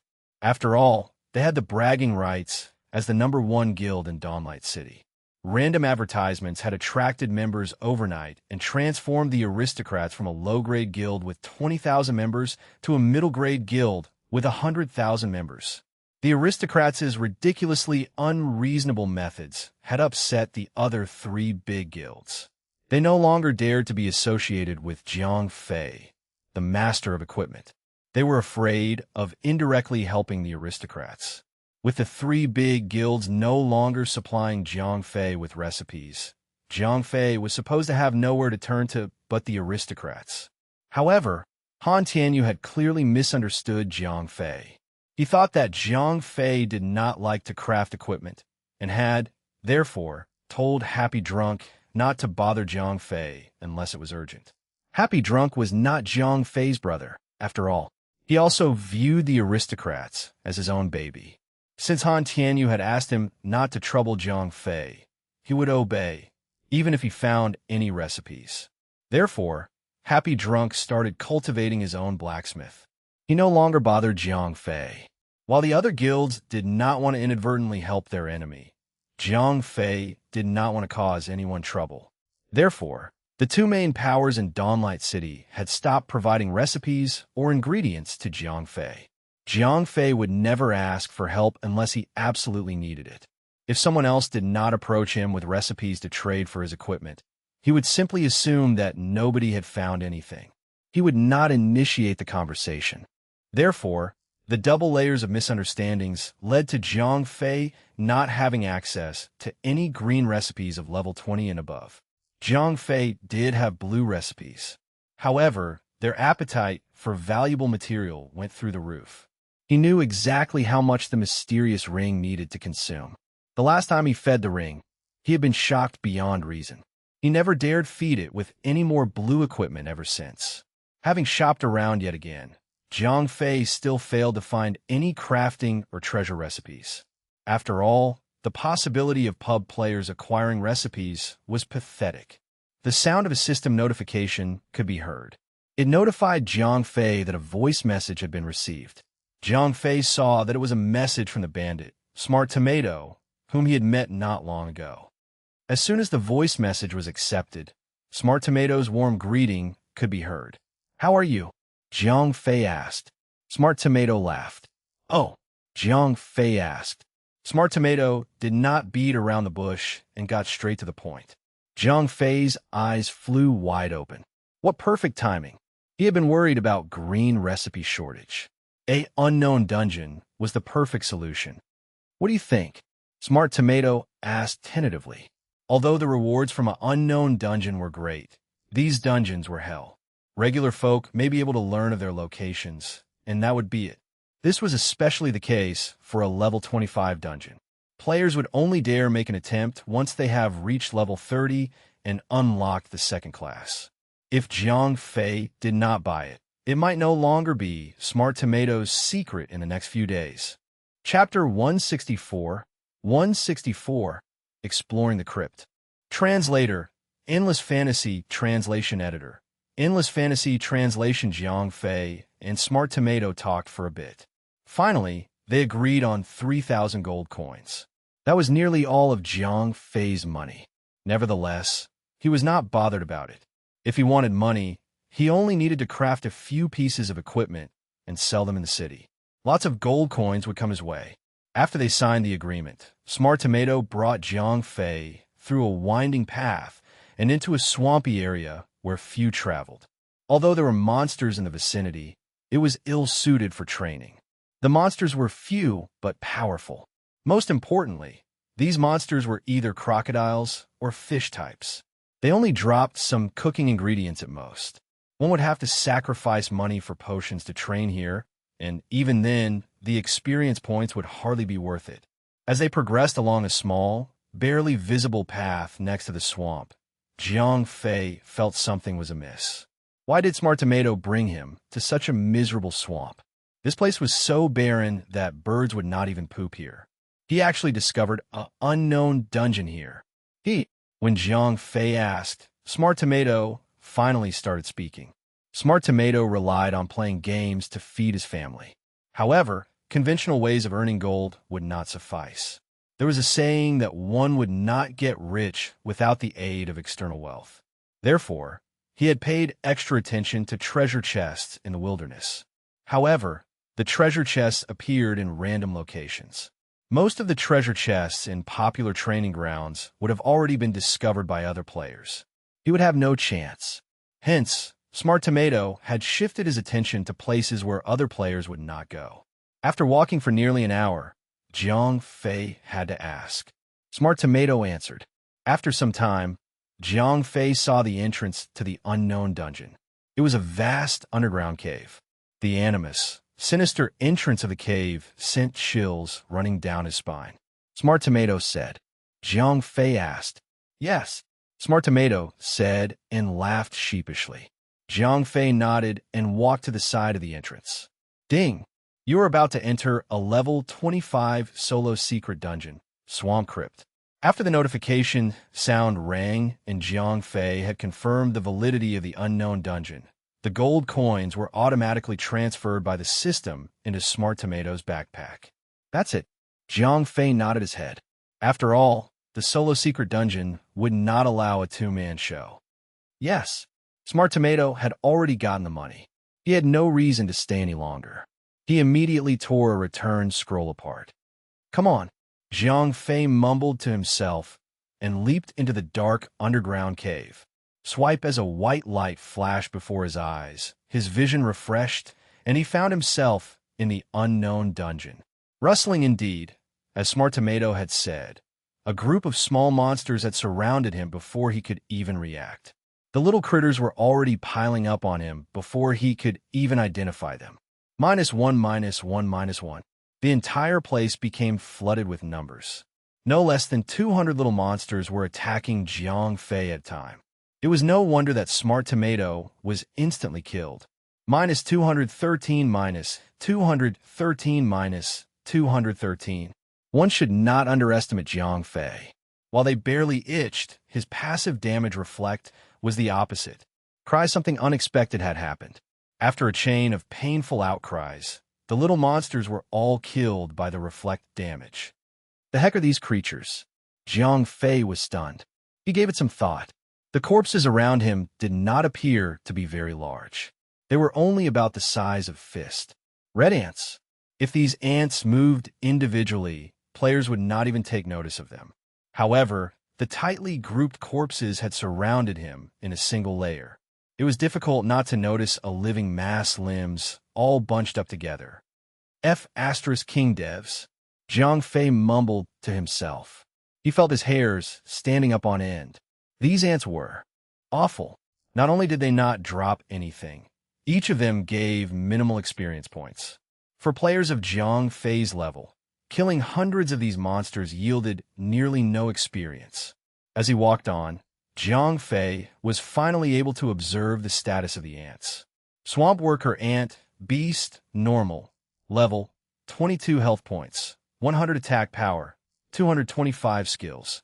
None remarks. They are ranked at the bottom among the swamp ant group. Their main responsibility is to build the nest and gather food. Their battle power is meager. However, they always move in groups. You kidding me? 100 health points at level 22? Jiang Fei groaned after taking a look at the monsters.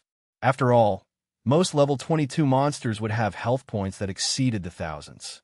100 health points was like a free gift. However, these ants usually came in by the hundreds. Therefore, A player would require AoE attack skills to overcome these ants. Even so, this was Jiang Fei. His defense was nigh impenetrable. A single reflect damage would end the battle. Jiang Fei would not even need to lift his arms up. Therefore, Jiang Fei walked nonchalantly through the group of ants. When they discovered him, the ants immediately started attacking him. In the unknown dungeon, the Black Dragon Scale had no power. The monsters would still attack him relentlessly. -1, -1, -1. -213, -213, -213. After that most inequivalent exchange, Jiang Fei stepped into a new section of the dungeon. A stream of ant corpses lay behind him. About 20 minutes later, Jiang Fei killed nearly 30 waves of swamp worker ants. The second enemy variant finally showed up. Swamp Military Ant, Beast, Elite, level, 25 health points, 4,400 attack power, 525 skills. None remarks. They're the Swamp Ant group's main battle strength. Although they are still relatively weak, their strength lies in their numbers. After observing the attributes of the Swamp Military Ants, Jiang Fei discovered that these ants were in fact much weaker than other races of monsters. Not only did they have very little health points, their attack power was also much lower. However, as mentioned in the remarks, these ants would never strike alone. A single wave would contain at least 35 ants. This was a solo secret dungeon, after all. The challenge of fighting 35 elite monsters alone was not going to be an easy feat. Chapter 165, 165, A colony of ants could bring down an elephant. Translator, Endless Fantasy Translation Editor. Endless Fantasy Translation. As elite as these monsters were, they were still ants, and ants could never break through Jiang Fei's 1,000-point strong defense. Ice Burst. Battle Cry. After 2 AoE skills, Jiang Fei returned to his state as a human punching bag. After all, his weak single-target attacks would not be much use against 35 little monsters. It was better to have his passive reflect do the work. After standing still for more than a minute, the surrounding military ants had literally smashed their own faces in. Their corpses were scattered around him, covering the entire ground. Although these military ants did not drop any items either, they gave Jiang Fei far more experience points, unlike the worker ants. Each ant gave him around 2,000 to 3,000 experience points. With a single wave of 35 military ants, the combined experience points easily surpassed the 5-digit mark. Jiang Fei grinned. The Depths of the Night dungeon only allowed levels between 12 and 25. Anyone below level 12 could not enter, whereas anyone above level 25 would receive significantly lower experience points. That was why Jiang Fei had taken so long to increase his level. He had only increased his level twice after more than 10 days.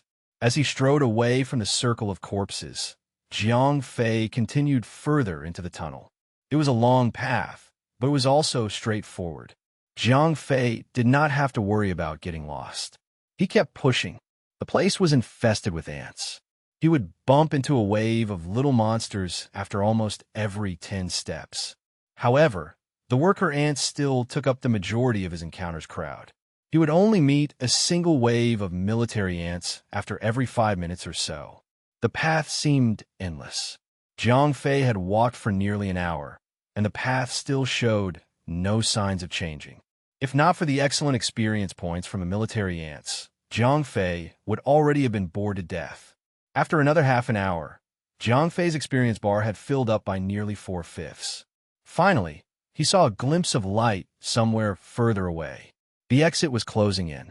That very thought urged Jiang Fei to up the ante. He quickly cleared away a few waves of little monsters. Finally, the exit of the tunnel. A large hall waited at the end of the deep tunnel. It was somewhat familiar to Jiang Fei. There were white ant eggs all over the floor, and some larger ants were nursing them. Jiang Fei mumbled to himself. Jiang Fei felt a deep sense of déjà vu, 15 bottles of evolution blood from a similar breeding room. Then of them into the real world. And he's now a low-level superhuman. Jiang Fei thought to himself. This ant breeding room was much more pleasing to the eye than the previous one. The tightly bunched up ant eggs were also rather disgusting to look at, but the ant eggs were white and plump. At least they looked healthy. In fact, each of them was only about the size of a fist. Compared to the humongous mutant eggs that stood as tall as men and covered in an odd goo, these eggs were much easier on the eyes. Ant Breeder, Beast, Advanced Elite, Level, 26 health points, 11,000 attack power, 825 skills. Hatch, Screech, Sever Hatch, immediately hatches ant eggs in advance. The baby ants will be summoned to aid in battle. Screech, summon surrounding worker ants and military ants to assist in battle. Sever, instantly increase attack speed by 40%. Remarks, they live to hatch the baby ants. They are much stronger than worker ants. At the same time, they also possess control over the lower-ranked ants. Jiang Fei tried to avoid the closely placed ant eggs and lure the ant breeders out. It soon became apparent that it was an impossible feat. These ant eggs were placed so closely together that the ant breeders would not be able to take notice of Jiang Fei. Therefore, there was no way he could lure the monsters without first touching the ant eggs. Right? Jiang Fei raised a foot and crushed on 3 to 5 ant eggs underfoot. Cries the effect was instantaneous. The 3 ant breeders cried out and charged at him in reckless abandonment. -98, -86, -95, 3 damage values appeared above Jiang Fei's head. They were breaking through Jiang Fei's defenses, but the damage was minimal. On the other hand, Jiang Fei's reflect damage caused them each to suffer more than 200 damage for each blow. Ice Burst. Battle Cry. Jiang Fei first used the 2 AoE skills to freeze the 3 ant breeders, while simultaneously lowering their attack damage. Ice Burst produced 3 damage values of over 1,000. Jiang Fei followed up with Bash and decreased one of the ant breeders' health points by another 2,000 points. Sunderstrike. -400 after lowering the current target's defense. Jiang Fei used his hammer to bludgeon it. Although Jiang Fei's attack power was less than 400, he had a shield-breaking effect, on top of an ignore defense ability from the Ares gloves. This allowed each of his attacks to rather powerful. Coupled with the dragon breath from the black dragon scale on his body, Jiang Fei's single smash ended up surpassing 400. He was also supplemented by the reflect damage. This only meant that Jiang Fei was much more than just a tank. Thanks to the battle cry crippling their offense, the 3 ant breeders started dealing even less damage. The damage barely reached 50. Jiang Fei's total health points was over 1,100. Having 3 advanced elite monsters gang up on you was a terrifying thought for many, but in Jiang Fei's case, his hit points were barely budging. About a minute later, the first ant breeder fell at Jiang Fei's feet. Throughout the fight, it had only managed a single sever skill to increase its attack speed. A futile attempt. Cries Screech. With one of the ant breeders dead, the other remaining 2 quickly spurred into action. Loud screeches echoed through the hall. Jiang Fei heard a familiar, shuffling sound. Soon, more than 30 elite military ants came running up to Jiang Fei from behind. Jiang Fei could only sustain the attacks of the 2 advanced elite monsters and over 30 elite monsters because of his thick hide. Anyone else would have been reduced into a bloody pulp. After drinking a bottle of health potion, Jiang Fei ignored the regular elites and left them to their devices. He only focused on attacking one of the ant breeders. There were too many of the normal elites, and they were no threat to him. Let his spiky shield reflect the damage to them. There was no need to waste his energy on them. As time passed, Jiang Fei's health points started to drop. However, it was clear that the ant breeders were no longer able to handle him. When Jiang Fei's health points had reached about 2/3 of the total amount, the second ant breeder writhed about in its death throes, fatally wounded. When the second ant breeder died, the final one immediately ran away from Jiang Fei. It jumped right into the midst of the ant eggs and hastily spewed out a special liquid onto the snow-white ant eggs. When the liquid struck the ant eggs, they immediately started cracking up. Within the blink of an eye, hundreds of monsters started crawling about the place. King Hell. Jiang Fei was thoroughly flabbergasted. The ant breeder had been most efficient. Nearly 1,000 baby ants had been hatched within a few seconds. They were no threat to his defense, but many ants could fell an elephant. Chapter 166, Endless Waves of Ants. Translator, Endless Fantasy, Translation Editor. Endless Fantasy Translation Wave after wave of ants were charging at Jiang Fei. These baby ants had even lower attack power and health points than the worker ants. They could only attack Jiang Fei once, stinging him a little, before dying to the reflect damage. However, there seemed to be no end to their numbers. In less than 5 minutes, thousands of baby ant corpses were piled up around Jiang Fei. On the other hand, Jiang Fei was down to half his health points. Jiang Fei suddenly yearned for the previous mutant breeding room. As the mutant eggs were as large as humans, the breeding room could only house hundreds of the eggs at most. However, these ants were barely larger than his fists. If the entire rooms full of eggs were all hatched, the numbers could range into the tens of thousands. Even Jiang Fei would eventually fall. Arg, that ant breeder has to go. Jiang Fei started unlocking his protective armor. He used the opportunity to drink the health potion and restore his health bar by 1,000 points. However, the ant breeder was basically out of his reach. It was surrounded by closely grouped baby ants. Although he could kill them with a single reflect damage, the continuous streams of baby ants still made it difficult for Jiang Fei to wade forward. In fact, every second involved hundreds of attacks, which kept Jiang Fei's body locked in a flinch animation. Therefore, skills like jumping slash, which require a short charge, were impossible to activate. Ice burst. In an instant, the baby ants in a fan-shaped area before Jiang Fei were all slain. Jiang Fei could not rely entirely on the passive return damage to get rid of these baby ants. He had to work his arms about. Otherwise, he would be drowned in the never-ending onslaught of ants. Battle Cry. Ice Burst was rather powerful, but Battle Cry was still more suited for these numerous baby ants. After all, the baby ants' health points did not even reach 100. The Battle Cry and Ice Burst could both kill them instantly, but the Battle Cry had a far superior semicircular range of 8 meters. With a single Battle Cry, Jiang Fei had completely wiped out the baby ants next to him. He had some time to take a breather and gulp down another bottle of health potion. Finally, the opening that he had been waiting for. Jumping slash. The moment he had just enough breathing room, Jiang Fei pounced on his enemy target before the baby ants could swarm up to him yet again. One of a second of kneeling down before it actually activated. Under normal circumstances, this charging time was negligible. After all, it was just too tiny a window for anyone to capitalize on. However, with more than 100 attacks each second, you would be constantly interrupted at any given moment. Jiang Fei was unable to unleash the jumping slash earlier on because of the continuous attacks from the baby ants.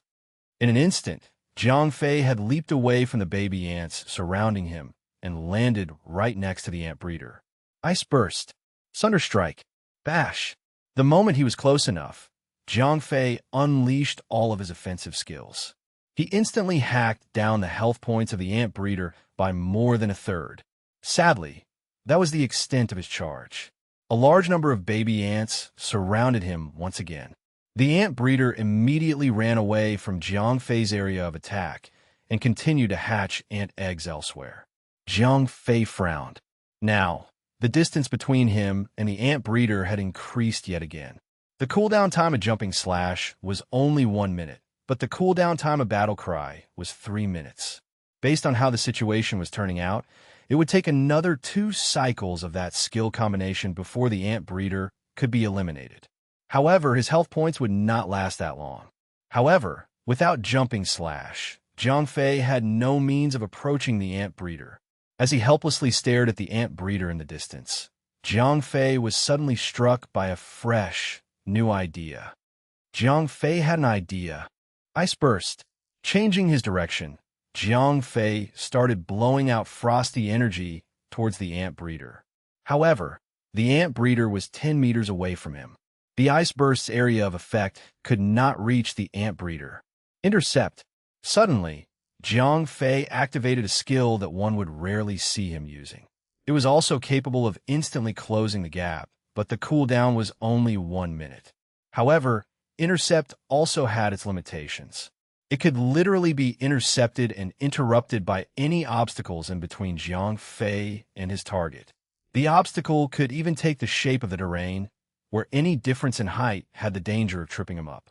If there was another monster or player between the caster and the target, the skill would also end up in a failure. Jiang Fei had breathed ice upon his enemies not long ago, killing a whole bunch of little critters between him and the ant breeder. It meant that Jiang Fei now had a clear path to intercept and approach the ant breeder by targeting an unfortunate baby ant located about 8 meters away.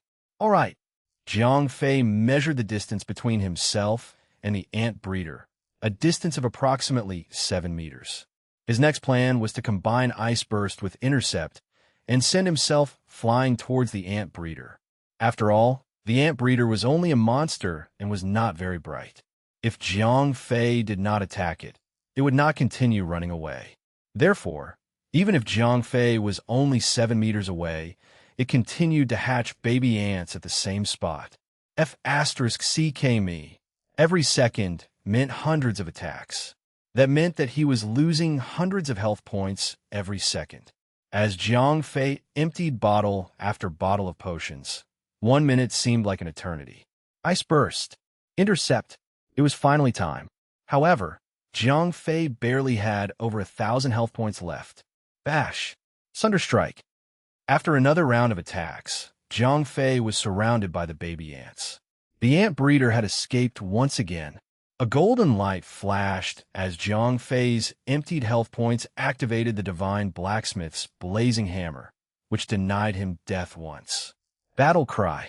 After another minute had passed, Jiang Fei's battle cry was ready. By then, his health points had once again fallen below 3,000. Jumping slash. After sweeping aside the baby ants that surrounded him, Jiang Fei immediately activated jumping slash and closed in on the ant breeder. Ice Burst. Bash. The ant breeder was already severely weakened. It was unable to withstand Jiang Fei's latest onslaught. Otherwise, Jiang Fei would have been the one buried alive by a mountain of ant hatchlings. Upon the ant breeder's death, the baby ants stopped hatching. After nearly killing Jiang Fei, they all fell to the combine reflect damage. Jiang Fei could finally release a sigh of relief. Phew! Goddammit. Jiang Fei sat on the floor, no longer concerning himself with the disgusting ant corpses scattered all around him. As he consumed items to recover his health points, Jiang Fei surveyed his surroundings. Upon the ant breeder's death, soft cracks could be heard coming from somewhere nearby. Jiang Fei peered down and soon found that the remaining ant eggs have started cracking. Clearly, this was scripted to doom him. Or not. This might just be the ants' equivalent of stillbirths. This sucks balls. Jiang Fei felt the desire to yell at everything in sight. None of the monsters, including the 3 ant breeders and the countless baby ant corpses around, showed any signs of flashing light. That meant only one thing. They had not dropped a single loot. However, just as Jiang Fei fell deeper into the pits of depression, a crack suddenly appeared on the ground. An object had appeared right before his eyes. Chapter 167 minus 167 ant egg essent. Translator. Endless Fantasy Translation Editor. Endless Fantasy Translation. As the ground around Jiang Fei started shaking, a crack appeared on the ground. That crack soon turned into a spider web of crack lines that spread out across the floor. The crack lines were nothing impressive. They barely spanned over 50 centimeters and were merely 20 centimeters wide. The damage could not have spread any further than 10 centimeters. If anything, they just looked like jagged, poorly etched grooves. Nothing appeared to be crawling out of the grooves. However, some liquid was now leaking out of the cracked ant eggs. It all flowed down the cracks, filling them up. Ant egg essence, potion, quality. Excellent. Effects. Every 10 milliliters permanently increases the maximum mana points by 100. Jiang Fei's eyes flashed brightly. This was definitely the best potion for magicians. The strength of a magician largely depended on his mana pool. After all, magicians had tremendously low health points. Their defense came mainly from their mana shield. However, such a shield took mana points to sustain. Moreover, some greater spells required a shocking amount of mana points, especially spells of the Seal Curse tree. A magician without mana points was a useless piece of trash without any battle power. Therefore, mana points were not only related to a magician's ability to continuously function, they were also related to a magician's survival and explosive ability. Needless to say, these ant egg essences would be highly sought after by magician players. The rich ones would even willingly fork out tens of thousands of gold coins for them. God damn it. Although the ant egg essence was worth tens of thousands of gold coins, Jiang Fei could only stare at the flowing liquid in frustration. Jiang Fei suddenly remembered that potion masters carried potion bottles about. He may not be a potion master, but no law said that he couldn't purchase those bottles himself. As he thought of this, Jiang Fei immediately tore open a return scroll and bought some large potion bottles from the stall. Huge potion bottle, material, quality, normal, effects, can store 500 milliliters of potions. Jiang Fei bought 2 sets of these potion bottles in one go. There was a total of 60 bottles, which allowed him to store 30 liters of potions. When he returned to the swamp crypt, all the ant egg essence in the breeding room had already pooled up within the groove. He then stored all the ant egg essence into the potion bottles. It was a total of 10 bottles of ant egg essence. These ant egg essence allowed a magician to increase his mana points by 50,000. It was an instant leap from mere mortal to godhood. Jiang Fei sent the ant egg essence into his spatial ring. Ever since the spatial ring's capacity had expanded, it turned into more than a transferring device between the game and the real world. It had also become Jiang Fei's trusted safe. As most players did not have much money, and their levels were still low, while the consumption of mana was relatively low, most magicians were still not too concerned about mana points. It was definitely not a good time to sell the ant egg essence. Therefore, Jiang Fei decided to wait until the players have undergone the second transformation to sell the ant egg essence. He would sell them along with the previously obtained demonic pellet. Once he kept all the ant egg essence away, Jiang Fei continued to move forwards. However, Jiang Fei soon realized that he had grown complacent. Originally, Jiang Fei had thought that the layout of this place would be the same as the mutants. There might be breeding rooms one after the other. That way, he would have been able to obtain large amounts of ant egg essence. That was why he had bought so many empty bottles. However, Jiang Fei very quickly discovered that the ant queen may not have been as good as laying eggs as the mutant queen. There was only a single breeding room. Any further, he would step into their army camp. Shouldn't the army camp be right in front of the breeding room? Jiang Fei mumbled to himself. Jiang Fei knew that he had entered this dungeon through a back door. This was why the poorly defended and highly valuable breeding room had been encountered so early. After entering the army camp, Jiang Fei discovered that the military ants were in groups of 60 to 70 and were patrolling around in an organized manner. F***ck me. Jiang Fei mumbled to himself. By conventional standards, a solo secret dungeon recommended that a player should be over 10 levels before attempting it. On top of that, the player had to be decently geared. However, Jiang Fei was now only level 28, and he was attempting a level 25 secret dungeon. This explained his struggle, in spite of his amazingly good equipment. 60 to 70 military ants in a group was still easier compared to the battle in the breeding room. These military ants were rather tough, but they still could not break through his defense. Within a minute or so, Jiang Fei easily finished them off with his reflect damage. After a brief rest, he was finally ready to take on the second wave. He was making good progress. After about an hour, Jiang Fei had successfully cleared out more than half of the military ants in the army camp. At the same time, a melodious notification sound rang in his ears.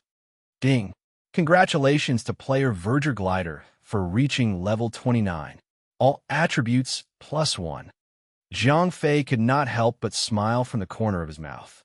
Jiang Fei laughed as he retrieved a red fruit from his spatial ring.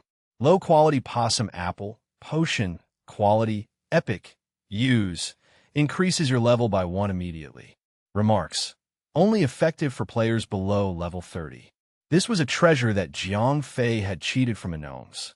He had been saving it for the moment he reaches level 29. That was naturally the best opportunity to use it. The fruit melted as soon as he put it in his mouth. Instantly, a warm flow of air seemed to fill Jiang Fei's body. Ding! Congratulations, player Verger Glider, for reaching level 30. All attributes +1. Ding! Congratulations, player Verger Glider, for becoming the first player to reach level 30 in Dawnlight City. Reputation +1000. Ding! Ding! Ding! Ding! You have reached level 30. You may now find your mentor to advance your career. A chain of notification sounds could be heard as the golden light of leveling up appeared. Darn! Ah Fei, what is the matter with you? Han Tianyu was the first to message him. The first person who actually noticed Jiang Fei's consecutive increase in levels was Chun Shi. As a very competitive lady, Chun Shi took pride in her position as the highest-leveled person in the game. It was at such a prideful moment as she checked the level ranking board when Jiang Fei suddenly started playing leapfrog up the board. He was soon in the top 5 positions. That came as a great surprise. However, that was not the end of it. After all, she was already at 95% of her experience bar. She would still be ahead by a level. Chun Shi predicted that Jiang Fei would soon catch up to the lazy Han Tianyu and put that lazy man in his place. However, no one could have expected that unreasonably effective, low-quality possum apple. Chapter 168, 168, Mount System. Translator, Endless Fantasy Translation Editor. Endless Fantasy Translation. I got myself thigh-deep in some solo secret dungeon. Jiang Fei copy-pasted the same message to his clamoring friends. He kept their conversations brief and curt. Although he had reached level 30, which meant a whole world of new systems for him, Jiang Fei did not want to return to the city just yet. More exciting things awaited him out there in the dungeon. By then, the ant group's army camp had been half cleared. All Jiang Fei needed to do was move forward. From afar, Jiang Fei could see a huge, fierce-looking giant ant. For smaller ants closely trailed after it. He could only imagine what it was. Ant Cave Commander, Beast Leader, level, 28 health points, 60,000 attack power, 1100 skills. Rush Formation, Bite, Ferocious Attack, Bash. Rush Formation, commands military ants to attack a target. Bite, instantly deals a large amount of damage, causing a bleeding effect. Ferocious Attack, the next 3 attacks will knock the opponent back. Frenzy, attack speed increases by 100%. Remarks, a capable commander of the military ants. Powerful. Ant Cave Assaulter, Beast, Advance Elite, level, 27 health points, 12,000 attack power, 800 skills. Charge, Knockback Charge. Instantly stuns the opponent for 1 second. Knockback, the next attack pushes the opponent back by 2 meters. Ant Cave Defender, Beast, Advance Elite, level, 27 health points, 18,000 attack power, 400 skills. Sacrifice, Protect Sacrifice. The Ant Cave Defender sacrifices 10% of its health points to instantly restore the Ant Cave Commander's health points by 5%. It also increases the commander's attack power by 10% for 10 seconds. Protect. While the Ant Cave Protector is still alive, all ants in combat will have a 20% increased defense. Ant Cave Assassin, Beast, Advance Elite, level, 27 health points, 8,000 attack power, 1,000 skills. Assassinate, Frenzied Multi-Attacks Assassinate, instantly appears behind a target to attack the target. The first attack is always a critical attack. Insane Multi-Attacks. When the Ant Cave Assassin is behind target, its attack speed is increased by 100%. Ant Cave Piercer, Beast, Advance Elite, level, 27 health points, 8,000 attack power, 800 skills. Poisonous Needle, Piercing shot poisonous needle. The ant cave piercer attacks a target from afar and poisons it. Every second inflicts a 100 poison damage tick that stacks 3 times. Piercing shot. The ant cave piercer's ranged attacks can ignore 30% of the target's defense. Remarks. Whenever one of the followers of the ant cave commander dies, the ant cave commander obtains an enraged effect. Its attack power and defense increases by 10%. F***CK. When Jiang Fei finally cleared the lesser ants out, he finally read through the descriptions of the newcomers. As powerful as he was, Jiang Fei felt the fight leave him. If he had come with a team of 10, Jiang Fei might have tried to fight. However, this was a solo secret dungeon. With nothing to fall back on but the potions, Jiang Fei would not even survive these big ant attacks for a minute. Jiang Fei fell back onto his hindquarters, mumbling to himself. It was a suicide mission. He could only depend on the gnome destructive setup as a last resort. After thinking about it for a long while, Jiang Fei decided he would not waste the gnome destructive setup here. He decided to leave and return once his level was higher. He was not worried that someone else would beat him to the prize. After all, if he had been stopped in his tracks, no one else could. Although stopped in his tracks, Jiang Fei was still rather satisfied with his findings in this secret dungeon thus far. Although he had to spend 3,000 gold coins for the information, he had obtained a lot of experience points and 10 bottles of ant egg essence. These rewards were more than sufficient to make up for it. Before the ant cave commander and its 4 followers, Jiang Fei was a helpless larva. Therefore, Jiang Fei begrudgingly tore open the return scroll. Once he was back in Dawnlight City, the first thing Jiang Fei did was to pay the Mount Merchant a visit. Jiang Fei was done with running around, as he did for the past few days. This was especially the case when he had to run to the entrance to the void twice. The journey took more than 3 hours, and he had been thoroughly exhausted. The Mount Merchant was very welcoming. After all, many days had passed, and no one had come to do business with him. Now that a player had finally reached level 30, he was eager to promote his goods. Yes, Jiang Fei nodded. For now, we only provide the mounts. The Mount Merchant laughed as he spoke. All right, Jiang Fei nodded to show that he understood. The Mount Merchant spoke as he displayed the catalog. The F***CK is this. Jiang Fei took one look and started cursing. Although the system's merchants were always trying to cash in on players' money, this Mount Merchant had taken it to the next level. Mixed breed horse, roaming mount, quality, normal, mount, increase movement speed by 30%. Price, 100 gold coins. Remarks, this type of horse is slow and absolutely ugly. Purebred horse, roaming mount, quality, normal, mount, increase movement speed by 30%. Price, 150 gold coins. Remarks, you're able to choose the color of its fur, date red, dragon white, crow black, and donkey yellow, 1,000 miles horse, roaming mount quality, fine mount, increase movement speed by 60%. Price, 500 gold coins. Remarks, you're able to choose the color of its fur, date red, dragon white, crow black, and donkey yellow. A beautiful set of horse equipment will be gifted. Odd beast, roaming mount quality, excellent mount. Increase movement speed by 100%. Price, 1,000 gold coins.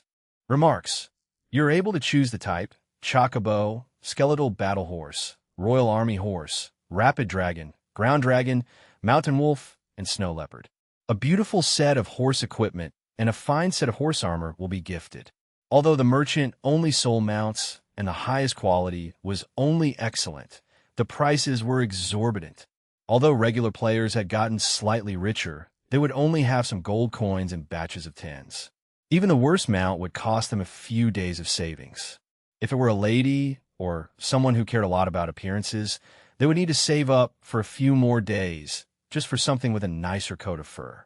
As for an expert player, he would not settle with a mount that only increased movement speed by 30%. In that case, one would need to spend 500 gold coins to buy the fine quality 1,000 miles horse. This was still a significant amount for an expert player. It was as if they were selling their souls to the devil. Chapter 169. 169. Earth Drake. Translator. Endless Fantasy Translation Editor. Endless Fantasy Translation. Although Jiang Fei had walked away all the poorer from this expedition, he was nevertheless the first to reach level 30 and had received 500 gold coins as a reward from the system. He now had barely over 1,000 gold coins with him. He had spent without much consideration, especially when it came to buying information from Smart Tomato. He had barely even attempted negotiating the fee. Naturally, money would run out fast, especially when one is as active in purchasing as Jiang Fei was. He was still worth a lot of money with all the treasures on his person, but most players could not even afford to buy any single one of them. Regardless of that, Jiang Fei still decided to buy the odd beast. After all, he was always going off on long-distance missions. Without a fast mount, he would have to spend hours walking again. In the end, Jiang Fei chose the Earth Drake, which better suited him. After all, the other odd beasts looked comparatively weaker and thinner. With Jiang Fei's heavy armor and massive shield that took up half a bed, he would appear most unsightly on a skinny, scrawny thing. People would accuse him of animal abuse. After paying 1,000 gold coins, Jiang Fei obtained his own mount. He summoned it excitedly. Following a low growl, a fierce-looking, huge beast appeared right next to Jiang Fei. This massive beast looked like a larger version of the prehistoric crocodile, a Sarcosuchus. It was 4 meters in length and 1.5 meters in height, even as it lay on its belly. The scales on its body were shiny, like metal. Speaking of metal, its head, tail, and limbs were covered by golden armor. Not far ahead of the saddle, the beast's bloodied big mouth and sharp, glowing fangs made it look oddly cool despite its ferocious appearance. It was hard to believe this was a roaming mount and not a battle mount. With a flip of his body, Jiang Fei got on the beast and started enjoying the increased speed, roaming through the streets of Dawnlight City. What the heck? King hell. Is that a mount?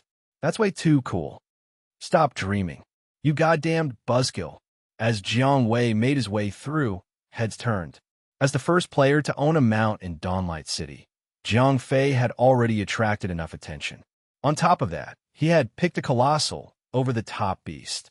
Jiang Fei took a few more turns in Dawnlight City before he received a message from Zhao Feng. Jiang Fei was most definitely free and unoccupied at that moment. He replied without skipping a beat. Jiang Fei asked. Zhao Feng sent Jiang Fei his location. Jiang Fei tugged at the reins of the Earth Drake, which then started galloping at full speed towards the location Zhao Feng had provided. Jiang Fei's movement speed had been doubled. Traveling had suddenly seemed a lot more pleasant. Turning one's head to gaze at the grass and trees on both sides of the road slipping past him and the wind rushing over his face was most pleasurable. Ha ha, this is King amazing. No wonder people are all crazy over mounts. Jiang Fei had never experienced horse riding in real life. However, being able to experience it in the game made up for that, somewhat. Not long after, Jiang Fei arrived at the rendezvous. He was surprised to see that Zhao Feng was not alone. He had formed a team with 2 other players. What the heck? All the way from the distance, Zhao Feng was already making a big hoo-ha with large, animated movements. Holy CR*P, one of Zhao Feng's teammate cried. Clearly, the 2 of them had not believed that the little fatty Zhao Feng could be acquainted with the level ranking board's #1 player. That is, of course, said Zhao Feng proudly. Right then, Jiang Fei was already approaching the 3 of them. I am actually seeing the living Verger glider. Bloody hell, that armor really does make him look like a god. It is no wonder he is known as the mobile cash box, mumbled the human race warrior. Jiang Fei glanced at the fellow who was mumbling. He seemed to be evaluating the worth of Jiang Fei's equipment. 7 stars warrior, human race, warrior, level, 27 health points, 4350 attack power, 759 remarks, guildless or in a knighthood. Oh, Jiang Fei mumbled to himself in his heart. He turned to look at Zhao Feng's other teammate. Little Rain, elf race, magician, level, 28 health points, 2140 magic attack, 825 remarks. Member of the Falling Leaf Knighthood, Jiang Fei thought to himself. Little Rain was just as well equipped. Both of them basically had full sets of green-grade equipment. On top of that, they each had 1 or 2 blue-grade equipment, and their weapons were both blue-grade and above level 25. That was certainly no easy feat. They had to be some of the best among pub players. In fact, most core members of the big guilds did not even have such equipment. Brother Fei, these two are my friends, 7 Stars Warrior and Little Rain. We discovered this hidden quest as a team. Well, we might have bitten off more than we could chew, said Zhao Feng, laughing away. All right, said Jiang Fei as he nodded. What the heck? 7 Stars Warrior was dumbfounded, as Zhao Feng and Little Rain were of the magical branch. They were all too unaware of its significance. However, 7 Stars Warrior was different. He was a support class warrior, but he was not oblivious about the world of tanks. Even the strongest tank from Fafnir in the Azure, Master Wei, only had 7,000 health points, and he was already considered a prime example of tanks. A decent tank in any other guild typically only had 6,500 health points. The typical tank only had around 5,500 health points, not even more than half of Jiang Fei's health points. 7 Stars Warrior was unable to see the value of Jiang Fei's defense, or else his jaw might have even fallen off from the shock. Jiang Fei's defense was already fast approaching 1,100. Basically, no other star player at his level would be able to break through his defense, unless they had something that utterly disregarded his defense. What did I tell you? Said Zhao Feng proudly.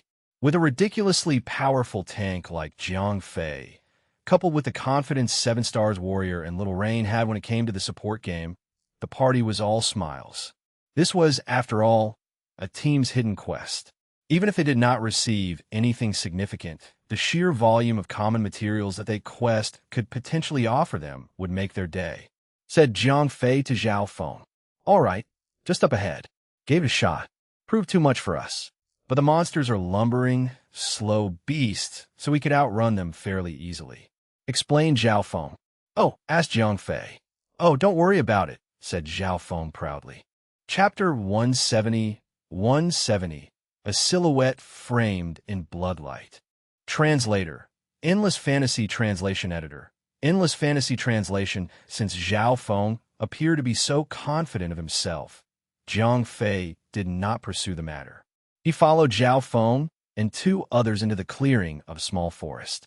Brother Fei, are you ready? Zhao Feng said. Jiang Fei nodded his head. All right, here's the rundown. When everything is all set up on the shrine, 4 waves of small monsters will be summoned. Zhao Feng explained as he started arranging things on the shrine. Jiang Fei nodded. Asterisk as Zhao Feng completed setting up the shrine as per commanded by their mission, a blood-red light started gathering above the shrine. A deep voice could be heard. It almost sounded like it came from somewhere up high in the skies. At the same time, a silhouette seemed to step out of the light. You, foolish cultists. The previously deep, regal voice turned into one filled with anger. Something had earned his ire, big time. Zhao Feng gave Jiang Fei a heads up. Asterisk streams of white light descended upon the earth.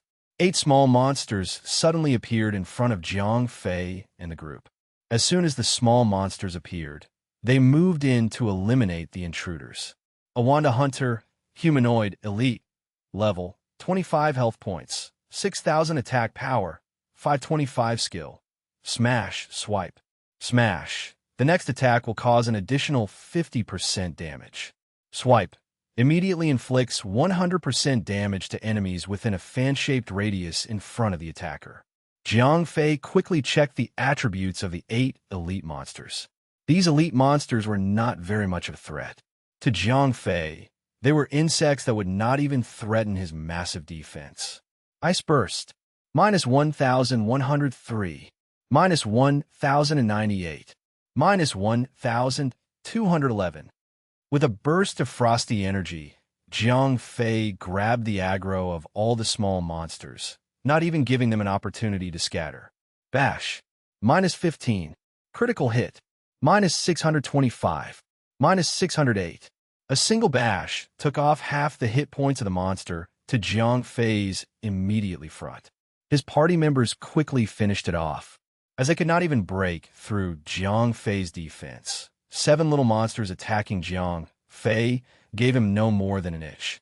3 minutes later, those insects were all squished underfoot. Do you truly believe that you can deny the will of the ancient god? How foolish! The deep voice continued speaking again. Brother Fei, Zhao Feng shouted. Jiang Fei replied with a slight laugh. Without any pause, more streams of white light touched down.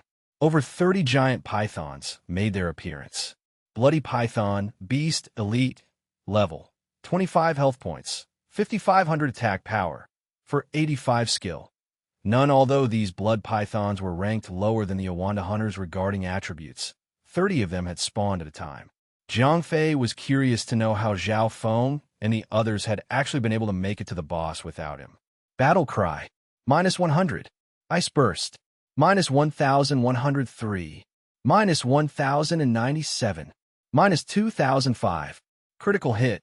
Once Jiang Fei had managed to siphon the rage of all the monsters to himself, he held up his shield and enjoyed the sensation of the gentle reverberations of their attacks, and turned to ask Zhao Feng, Fatty, these guys are coming in massive packs.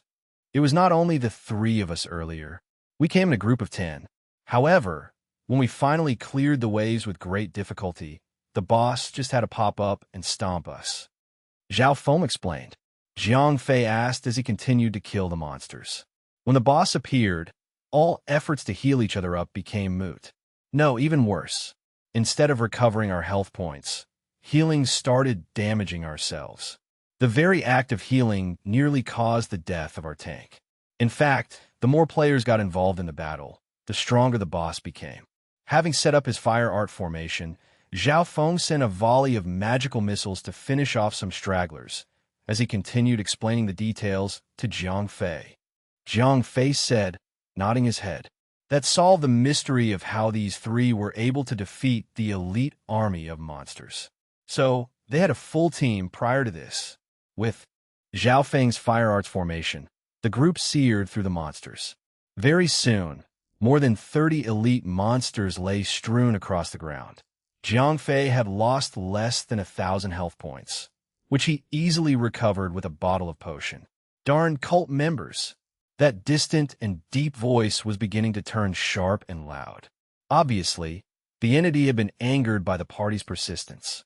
Asterisk with a small white flash of light. A new wave of monsters appeared yet again. A Wanda Manic Warrior, Humanoid, Advance Elite, Level, 27 health points, 13,000 attack power, 800 skill, Smash, Frenzy Smash. The next attack deals double damage. Frenzy immediately increases one's attack speed by 100%. This time, the monsters that appeared were giants that were over 2 meters in height. These giants had very well-developed muscles. Although they did not have any weapons, they had claws that were 12 inches long. After a short moment of stillness, the 4 Awanda Manic Warriors advanced towards them. Ice Burst, minus 1,147, minus 1,208, minus 1,125, minus 1,221. Again, Jiang Fei used his frosty energy to gather the 4 advanced elite monsters to himself. Jiang Fei aimed his attack at a single manic warrior and lashed out. Fire Art, Scorch. On the other hand, the little fatty, Zhao Feng, also amplified the attack by changing his spell formation. The 4 went all out. Their attacks were extremely effective. Almost one of the Awanda Manic Warriors immediately went down. As the Awanda Manic Warriors were advanced elite monsters, their attacks were strong enough to break through his defense. However, as one quickly went down and only 3 remained, Jiang Fei was able to keep his health points over 10,000 by continuously consuming potions. Darn it, no wonder they call you the #1 tank in the Dawnlight City. The 7 Stars Warrior sighed as he continued to attack the monsters. Yeah, sometimes words just don't do you any justice. Mo Xiaoyu said in agreement as he nodded his head. Of course he is very strong. Zhao Feng was looking extremely smug, as if the powerful tank was himself and not Jiang Fei. In less than 10 minutes, the 4 Awandamanic warriors were all defeated by Jiang Fei. Rubbish. You're a bunch of parasites. You are incapable of accomplishing such a small task. After the 4 Awandamanic warriors were killed, the silhouette in the bloody light was clearly beyond furious. Asterisk, the white light flashed once again. Brother Fei, Zhao Feng shouted. Jiang Fei nodded as he thoroughly observed the attributes of the small monsters. Chapter 171. 171. Awanda Geminis. Translator. Endless Fantasy Translation Editor. Endless Fantasy Translation Awanda Prince. Humanoid. Advanced Elite. Level. 28 health points. 50,000 attack power. 1,200 skills. Frenzy attack. Triple slash. Life link frenzy attack. Instantly attacks the target and causes the Awanda Prince to have increased attack power by 20% for the next 10 seconds. Triple slash. Instantly attacks the target thrice. The first attack causes 50% damage. The second attack causes 100% damage, while the third attack causes 200% damage. Lifelink. Awanda Prince and Awanda Princess share their health points. Awanda Princess, Humanoid, Advanced Elite, Level, 28 health points, 50,000 magic attack, 1,200 skills. Magic Ball, Swallowing Eye, Lifelink. Magic Ball. After 2 seconds of singing, a magic ball is thrown at a target and deals 150% of magic attacks damage. Swallowing Eye. Instantly deals 600 points of damage to the target and heals herself. Lifelink. Awanda Princess and Awanda Prince share their health points. Remarks. The demon's most loyal sidekicks, the Awanda Geminis. Shit, I really do need a healer for this one. I could still deal with the physical one, said Jiang Fei as he frowned. No problem, said the 7 Stars warrior. Jiang Fei nodded. This was no time to hesitate, for the Awanda Geminis were already making a move towards the players. Intercept. Jiang Fei immediately activated his skill. After all, there was no other enemy before him. It was the best time to use this skill. -50. The Awanda Princess was stunned by Jiang Fei for 1 second. Battle Cry. -100 -100 before the others could attack. Jiang Fei quickly built up aggro. Shouted Jiang Fei as he used the Sunder Strike on the Awanda Princess. After all, the magical princess was more vulnerable and fragile. By then, Zhao Feng and Little Rain had already started attacking. The two used their magic attacks on the Awanda Princess. However, 7 Stars Warrior did not immediately participate in the battle. 1 second was a very short amount of time. The Awanda Princess very quickly regained her consciousness. She immediately started singing, preparing to cast the Magic Ball spell. Charge! At long last, 7 Stars Warrior finally started moving. He used a common warrior's skill and instantly teleported in front of Awanda Princess, stunning her for a second. At the same time, he also stopped the princess from casting her spell.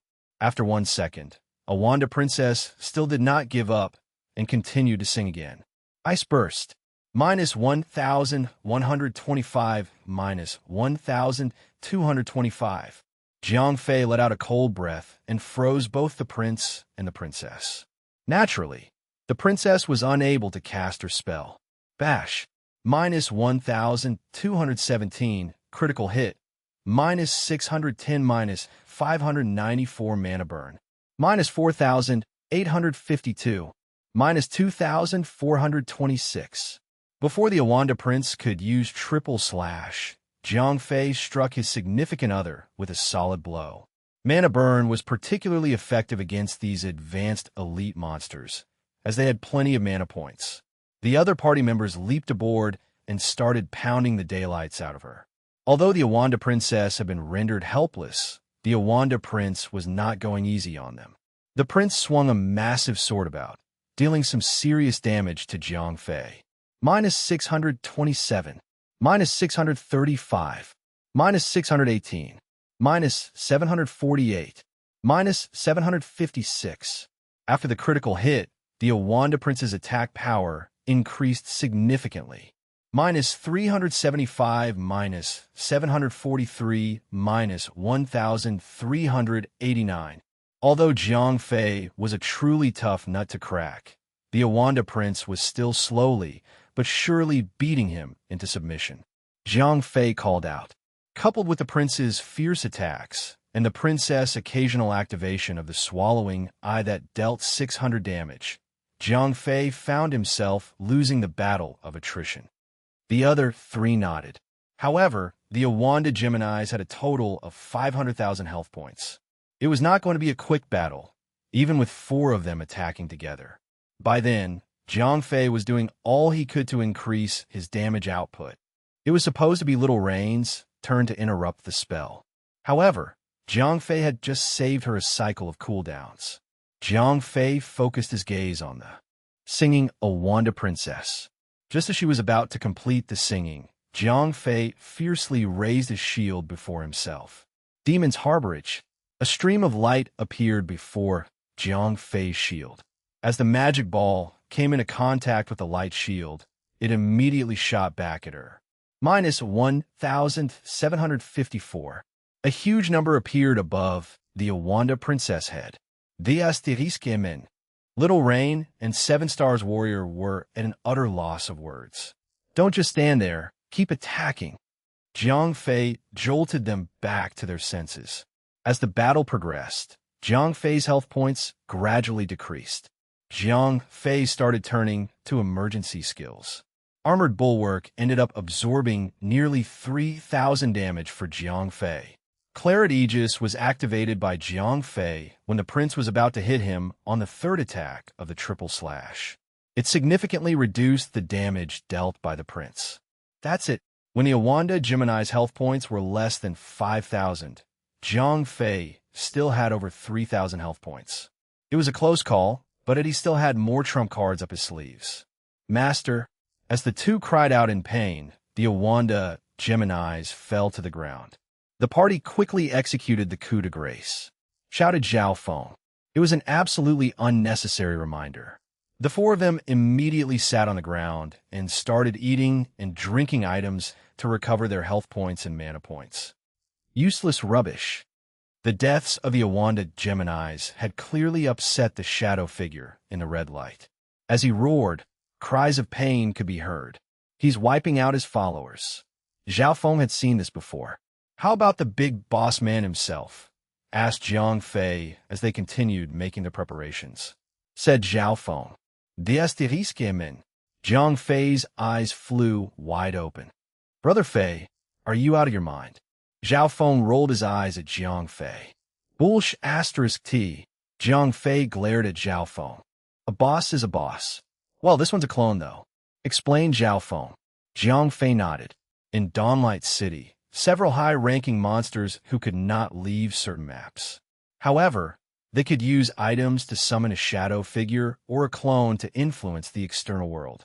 Zhao Feng's shrine-related quest could end up involving something like this. Chapter 172, 172, Blood God Vagar. Translator, Endless Fantasy Translation Editor. Endless Fantasy Translation was a crimson light emanated from within the shrine. A transport door appeared right before them, as time and space itself was ripped apart. Each finger on the claw was as tall as a human being. The thick arm was so thick that it would require a few people to fully circumscribe it. The asterisk emen. Jiang Fei was utterly shocked. Brother Fei, relax. If he really crawled out, we'd all be squished like bugs. Sit down and enjoy the show. Zhao Feng was as relaxed as ever, having been through this before. The massive claw groped about blindly, failing to grab hold of anything, even after a long while. Darn it! The red giant claw's owner roared. It was clearly very upset. Die all of you! As the boss roared once again, Jiang Fei witnessed a scene that left him gawking in awe. The massive boss had actually ripped off its own arm and tossed it right through the transport door. The transport door quickly shut behind it. The severed arm fell onto the ground. It did not seem to be bleeding.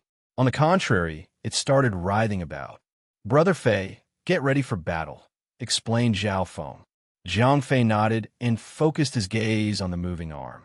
He was ready to fight anytime. Cracks after the arm had moved around for some time. Zhang Fei finally heard the sound of bones breaking apart and reforming. By then, Zhang Fei had grown very impatient, but he could not do anything about it. If not for the cutscene, and the fact that the arm was invulnerable at that point, Zhang Fei would not have given the enemy this much time to transform. The boss eventually took form. After tens of seconds, the broken arm quickly turned in a complete body. The 5 fingers had turned into 4 limbs and a tail. Zhang Fei could now see the full appearance of the boss.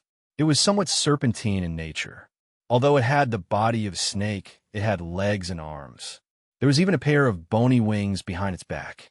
The snake's head was most ferocious and had pointy brows that were almost like horns. Its body was covered with blood-red scales. Blood God Vagar, Ancient God, Boss, Level, 29 health points, 110,000 attack power, 1850 skills, Boiling Blood, Darkness Recovery, Lifesteal Touch, Blood Poison, Blood Burn, Boiling Blood. An opponent that is not currently being attacked would start boiling from the inside out. The target's attack speed is increased by 50%, yet loses 5% of health points every second for 5 continuous seconds. After Boiling Blood ends, the target immediately loses 1,000 health points. Darkness Recovery. Within an area of 100 meters around Blood God Vagar, all enemies' healing spells would become damaging spells. In fact, all damage dealt by Darkness Recovery would heal Vagar. Lifesteal Touch. Vagar absorbs 10% of the enemy's health points in an area of 100 meters around it to recover its own health points. In fact, for every enemy that is affected, Vagar's attack power increases permanently by 1%. Blood Poison.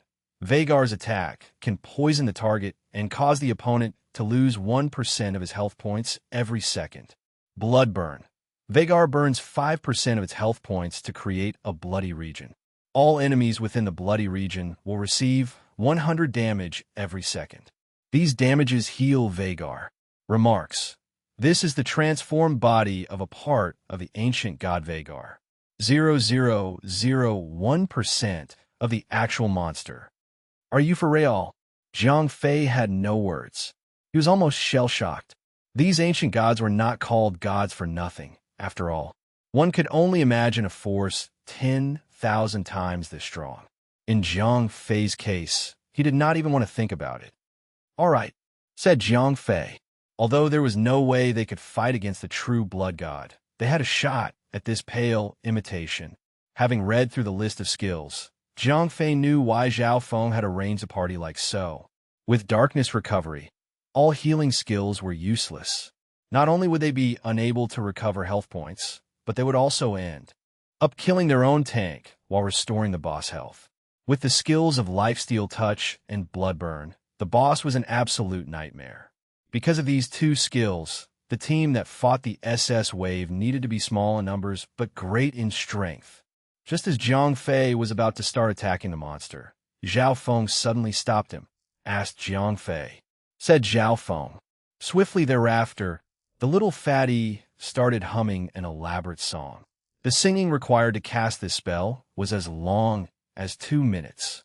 The F*CK is that. Zhang Fei's heart froze up. For a spell that required such a cast time, it just had to be something otherworldly. After 2 minutes of singing, Zhao Feng let out a roar.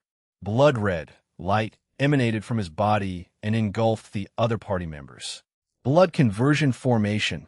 Lifesteal. Remaining time, 10 minutes. Lifesteal. Every time you are damaged, you will steal health point from the source of the damage and store it up. These health points will form a shield around you to block incoming damage. Let's get on with it quickly. Zhao Feng urged them on. Zhang Fei nodded and started dashing at the monster. Ice Burst. Bash. Battle Cry. Sunderstrike. Zhang Fei started packing on the aggro. The others quickly joined in. Drink potions if you need to. This skill only increases our damage output. In fact, 1 health point doubles as 2, yelled Zhao Feng. If anything, this skill used an opponent's offense against himself. The lost health points could even be reused. It was as if one's health points had been doubled. It was not holy magic as Jiang Fei had imagined. It was a high-level skill of the Feng Shui master. It was a party-wide buff, but the caster would not gain the buff himself. In fact, based on Zhao Feng's current level, he could only use the skill on 3 team members. It was precisely why he had chosen a party member of this size. He did not want his shortcomings to cause the downfall of the party. Chapter 173, 173, Life During the Day and at Night. Translator, Endless Fantasy Translation Editor. Endless Fantasy Translation. As soon as the battle started, Jiang Fei started receiving some crazy blows from the boss. Minus 895. Minus 912. Each blow was nearly reaching the tip of the 4-digit mark.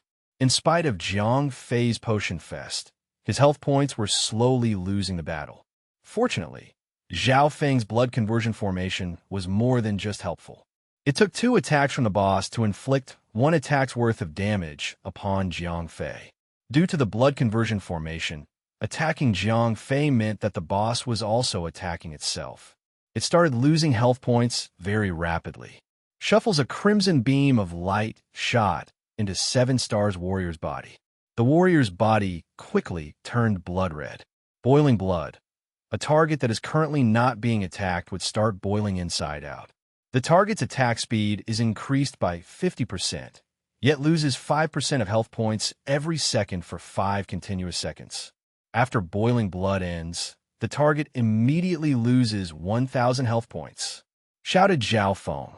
7 Stars Warrior nodded.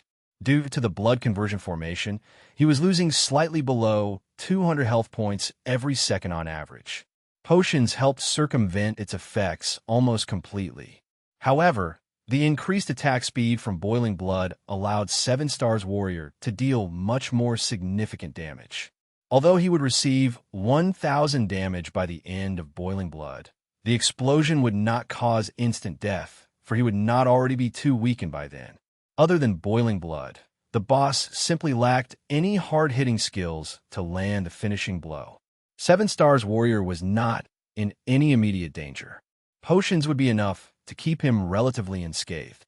As the cooldown period of boiling blood was extremely short, there were times when 2 party members would start boiling up simultaneously. The supposedly deadly killing skill had turned against itself, thanks to blood conversion formation.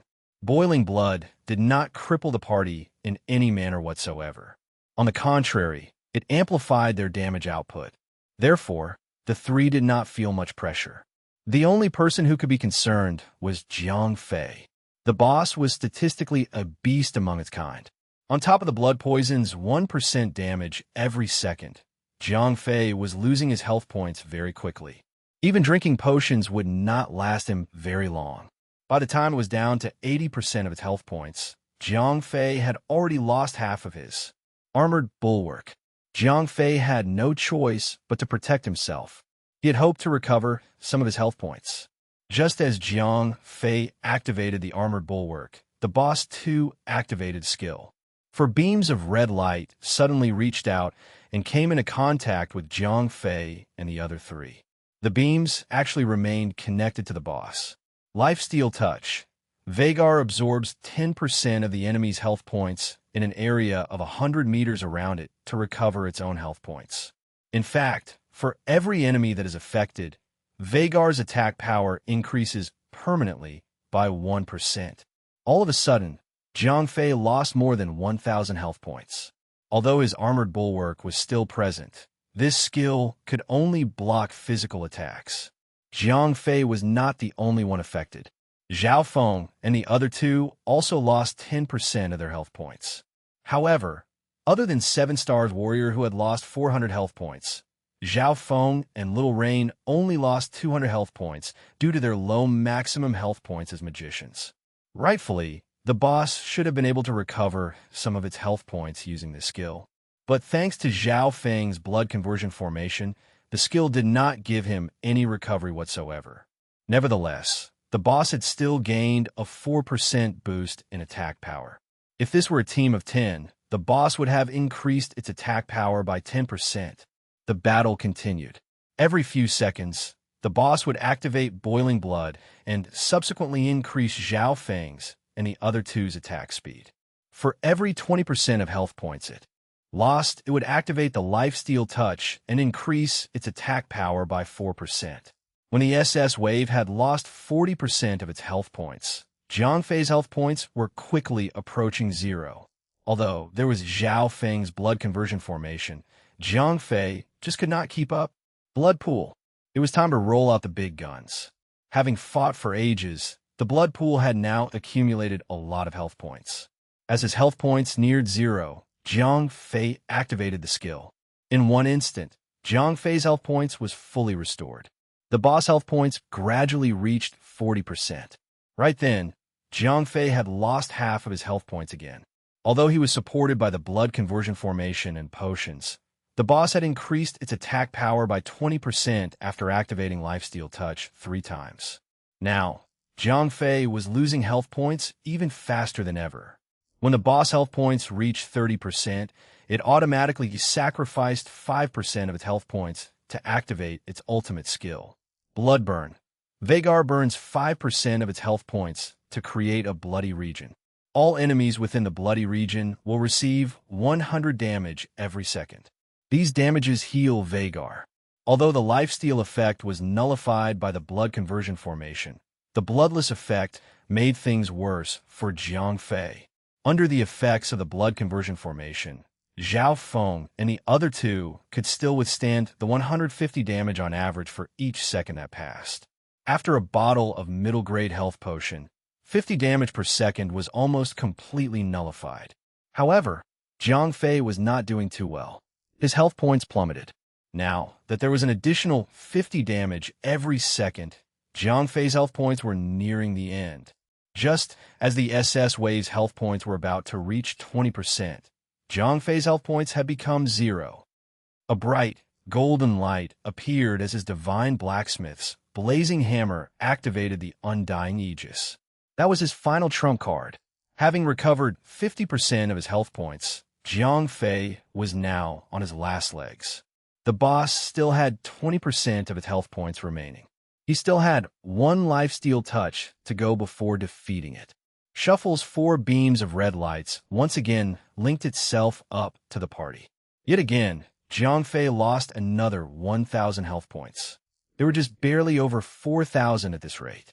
At the same time, the boss attack power increased by yet another 4%. Each blow now dealt more 1,000 damage to Jiang Fei. On top of that, Jiang Fei was still afflicted by the blood poison and bloodburn effects. Shouted Jiang Fei loudly. This was the moment. The party was one in that thought. Either kill or be killed. However, everyone also knew that Jiang Fei was way too low on health points. Within a short period of 10 seconds or so, the boss' third wave of attacks had left Jiang Fei with less than 1,000 health points. He had already activated his Undying Aegis. For the few rare moments in his life, he was completely out of options. Chapter 174. 174. Sealing Spell. Translator. Endless Fantasy. Translation Editor. Endless Fantasy. Translation Blood Pool.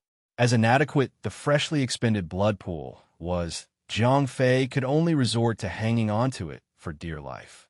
It only gave him 3,000 health points. Minus 975. The full force of the attack landed on Jiang Fei. He was not yet dead for now. Shouted Jiang Fei loudly.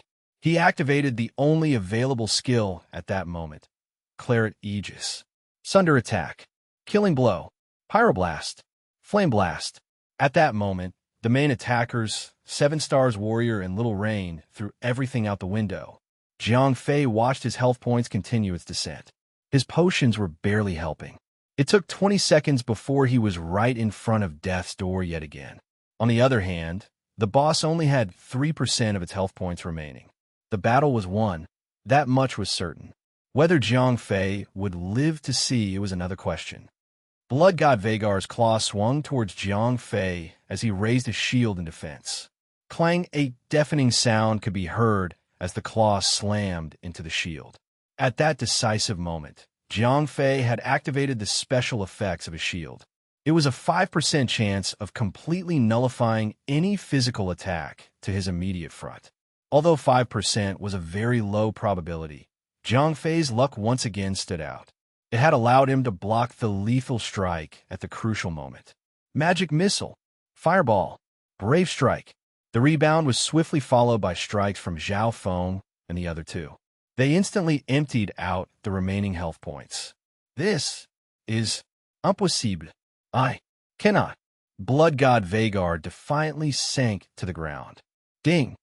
Two crisp sounds could be heard.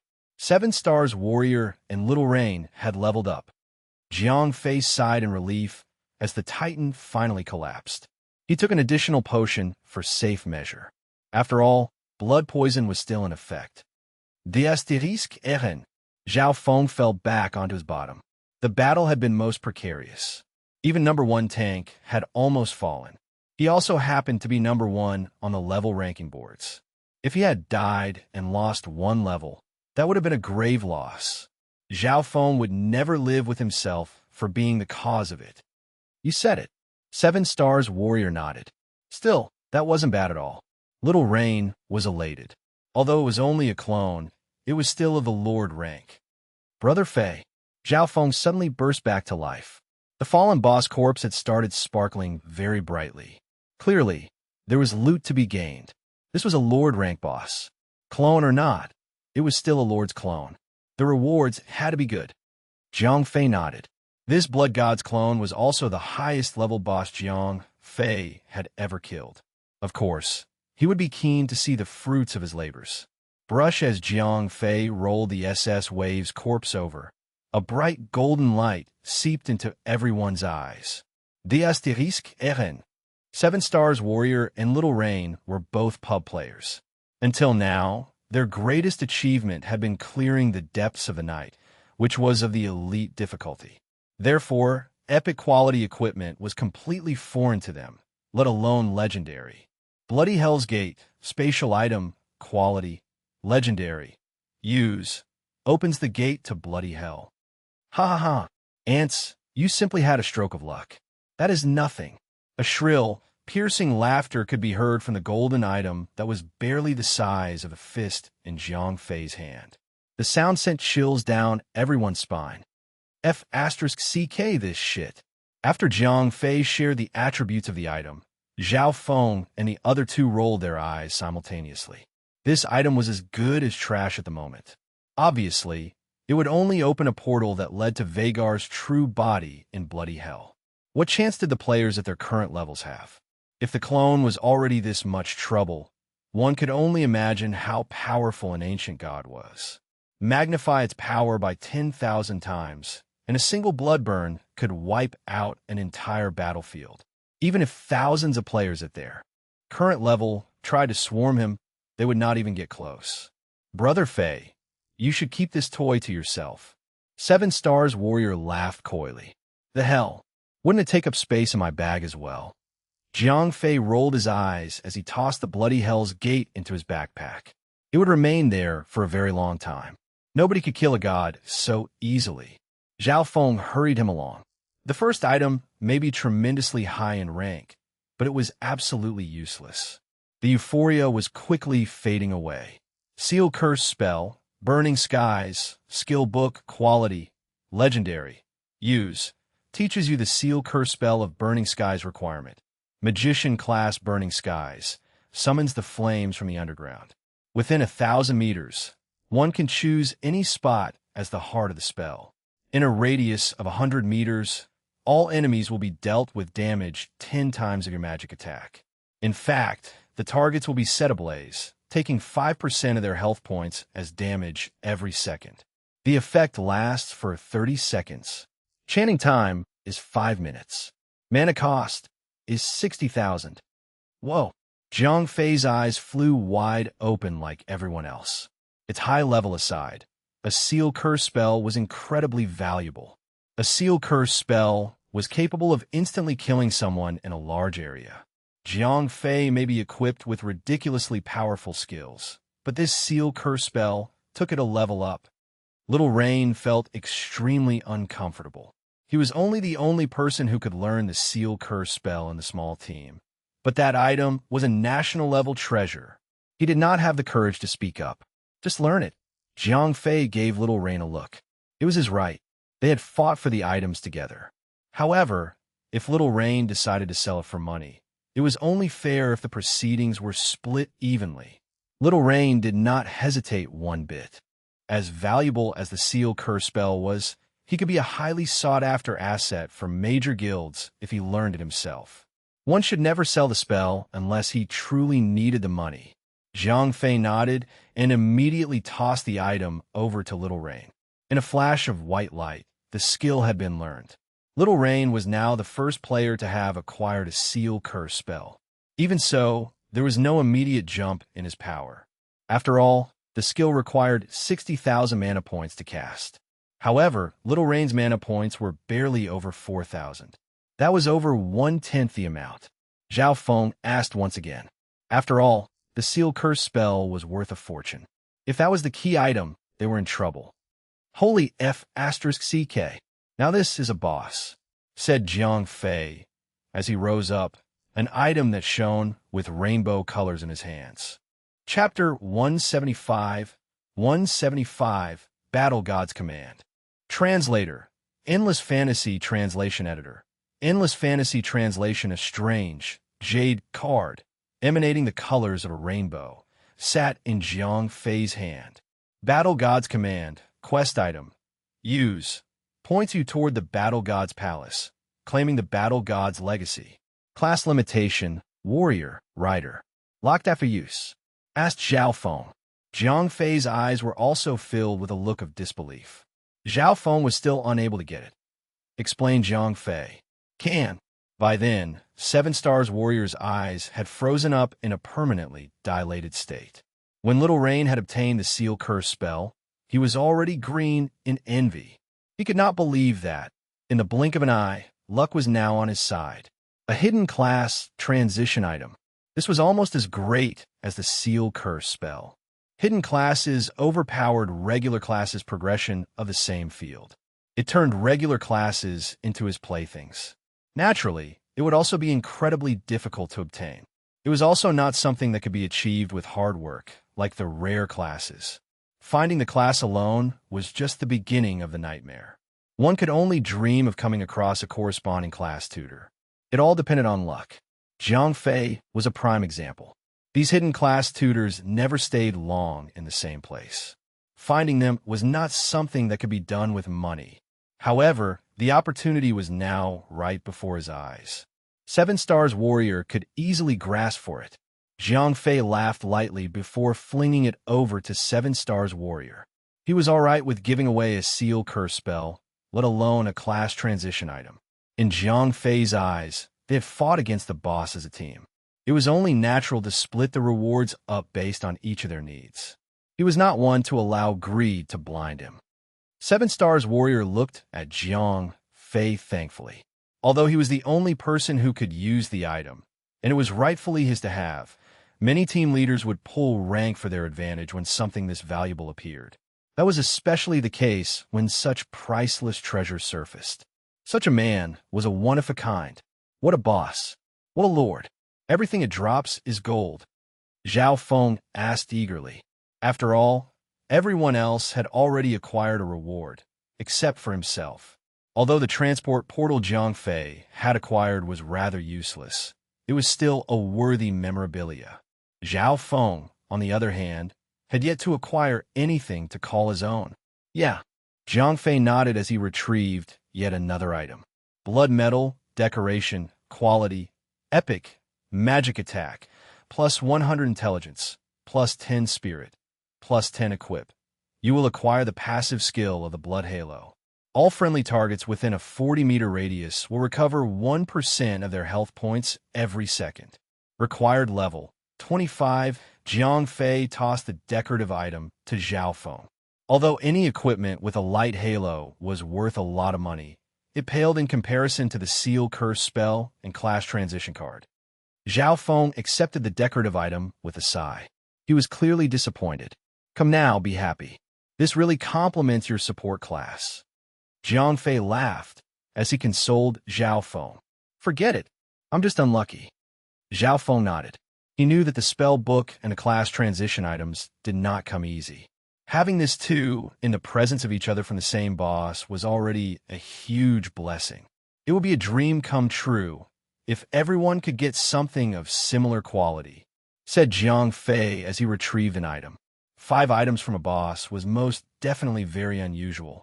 Coupled with Jiang Fei's great luck, the highest-ranking items on Blood God Vagar's drop table had all been forced out into the open.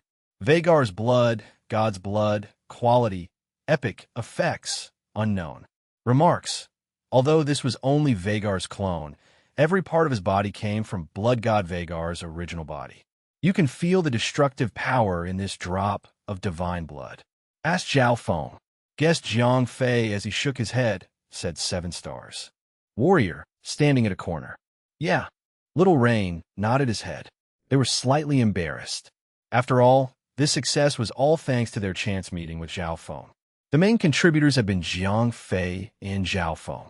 Any other 2 attackers would have made the cut. It was with the power of a tank like Jiang Fei and Zhao Feng's blood conversion formation that victory was earned. At the end of the day, it was these 2 main contributors who had walked away with the poorest of rewards. Zhao Feng was all right. He had walked away with something that still could not be compared to their loot, but it was nevertheless a high-level, epic-quality decorative item. However, Jiang Fei had contributed the most, but he had only obtained a useless transport portal. Therefore, both Little Rain and 7 Stars Warrior felt that they should compensate Jiang Fei. However, they were both equally poor and had nothing to offer and edge up Jiang Fei's wealth. Therefore, they could only express gratitude in their hearts. There was no way they would deny him the final glory of the battle. Yeah, Brother Fei, you should take it, said Zhao Feng with a laugh. Get lost, yelled Jiang Fei with a laugh. He stowed Vagar's blood away. Jiang Fei knew what his 3 teammates were thinking. They all felt that he had contributed the most and yet received the least, which was why they wanted to compensate him. Jiang Fei did not really mind it. He had initially come to assist Zhao Feng and was not too hung up on the rewards. Although he truly wanted the Seal Curse spell and the class transition card, some teammates present could actually use the items. He could only blame his bad luck for not getting something he could use. Not a single person thought that Jiang Fei had already been adequately rewarded, including Jiang Fei himself. However, in the near future, Jiang Fei would come to understand that he had benefited the most from killing Vagar's clone. Zhao Feng urgently wanted to complete the quest to see if there is any continuity to it. 7 Stars Warrior was just as eager to make his class transition. Jiang Fei nodded. Zhao Feng and 7 Stars Warrior had both left. Only he and Little Rain remained. Asked Little Rain. Yeah. Jiang Fei did not try to hide anything. Asked Little Rain. Why would you want to join my little guild? You are a magician with a Seal Curse spell. Asked Jiang Fei. Little Rain said earnestly as he resolutely looked into Jiang Fei's eyes. The moment Jiang Fei had tossed the Seal Curse spell skill book to him, Little Rain had made the decision. He had nothing to gain and everything to lose from doing so. But now those very skills could serve him. Jiang Fei could sense Little Rain's searing gaze. He knew that Little Rain truly meant it when he said that they would accomplish great things together. Chapter 176, Another Kidnapping. Translator, Endless Fantasy Translation Editor. Endless Fantasy Translation. After leaving his knighthood, Little Rain was added by Jiang Fei into Imperial Dragon. As soon as the fresh meat entered the guild, he was surrounded by the girls from the Rosette Knighthood. He had become a spectacle. All this while, the girls had been bored beyond reason. Jiang Fei had not been actively recruiting members. Apart from the girls from Rosette Knighthood, there were only the guys from Young Master Guards. However, Zhao Feng was a little fatty, Big Brother Bear and Second Brother Bear were ugly mugs, and the remaining guys were weird. None of them looked decent. None of the girls would ever flirt with them. When they were still in Rosette Knighthood, the girls could flirt with Jiang Fei. However, Jiang Fei had grown accustomed to their mannerisms. They no longer fazed him. On the contrary, he might sometimes even send them blushing red. On top of that, Rosette Rose was always defending Jiang Fei, saying that he was different. The girls had been left with a dry, frustrated spell for a long time. Just as the girls were sulking in boredom, Little Rain joined the guild. The appearance of the fresh meat quickly attracted all the girls to them. Some asked him to call them Big Sister, while others came to pinch his face. The girls had lost their minds. After training for a while, it was time for Jiang Fei to go offline. Once he was back in reality, Jiang Fei went to school as usual. However, Jiang Fei had grown rather famous indeed. During exams, even the geniuses bowed down to Jiang Fei. He always got first place in exams, due to his eidetic memory and cheats. On the field, Jiang Fei helped the 9th class in his grade win the basketball championship. Several teachers in physical education had been eyeing Jiang Fei, hoping to get him into their sports groups and train him for various competitions. After all, Jiang Fei was gifted in almost all aspects, be it running or jumping. All he needed was a little bit of training, and he would be able to win the national competitions and bring fame to the school. However, Jiang Fei had turned them all down. He did not have time for such things. If not for Sun Mingming's pestering, he would not have even joined the basketball competition in their grade. The school management had initially paid a lot of attention to this gifted athlete. They even planned to have Jiang Fei work for the school and bring honor and fame. However, when they learned that this athletic genius was the one who had called in the military helicopters and almost sent them to war with the Japanese people all over again, all pursuits were quickly dropped. Jiang Fei's background was still a mystery to the school management. No explanation was ever given. Everyone was asked to remain silent about it, and they dared not ask any further. Therefore, they could only stay away from anything related to Jiang Fei. Therefore, Jiang Fei had turned into an entity that students dared not bother and teachers dared not question. Jiang Fei enjoyed this freedom very much. His days composed of attending school and playing the game after he went home. It was an enjoyable routine. Today was just like any other. However, on his way home, Jiang Fei bumped into someone. "Young fellow," asked Old Man Hai as he stood in Jiang Fei's path. Jiang Fei was stunned. This old sadist. Old Man Hai stared at Jiang Fei. He had recently reached a bottleneck in his training and had hoped to fight with an expert who was as strong as him or even stronger than him. Therefore, he had pestered Jiang Fei several times. "My master has not yet come to see me. I'm also busy with school." Jiang Fei made up a story. He had no choice but to carry on with a false story. This old man was truly interested in meeting his imaginary master. Now, how do we go about with that? "All right," said Old Man Hai thoughtfully. "Sigh," answered Jiang Fei nonchalantly. He hoped to walk past Old Man Hai to return home. Asked Old Man Hai all of a sudden. Jiang Fei had not yet quite registered the words when Old Man Hai suddenly appeared before him, when they were originally 8 meters apart. Old Man Hai was simply too fast. He had closed the distance of 8 meters in the blink of an eye. Jiang Fei could not even see his legs move. He suddenly felt a tightening sensation on his left shoulder. This was the result of being beaten up by Han Tianyu for half a month. Jiang Fei's intuition towards incoming danger had improved tremendously. When Old Man Hai had taken a step, Jiang Fei had already predicted that he would grab his shoulder. However, just as Han Tianyu had once said, knowing and avoiding an attack were two different things. Jiang Fei did not have time to react at all. He could already feel Old Man Hai's hand clamping down on his shoulder. Half his body quickly went numb. Already, the fight had been squeezed out of him literally.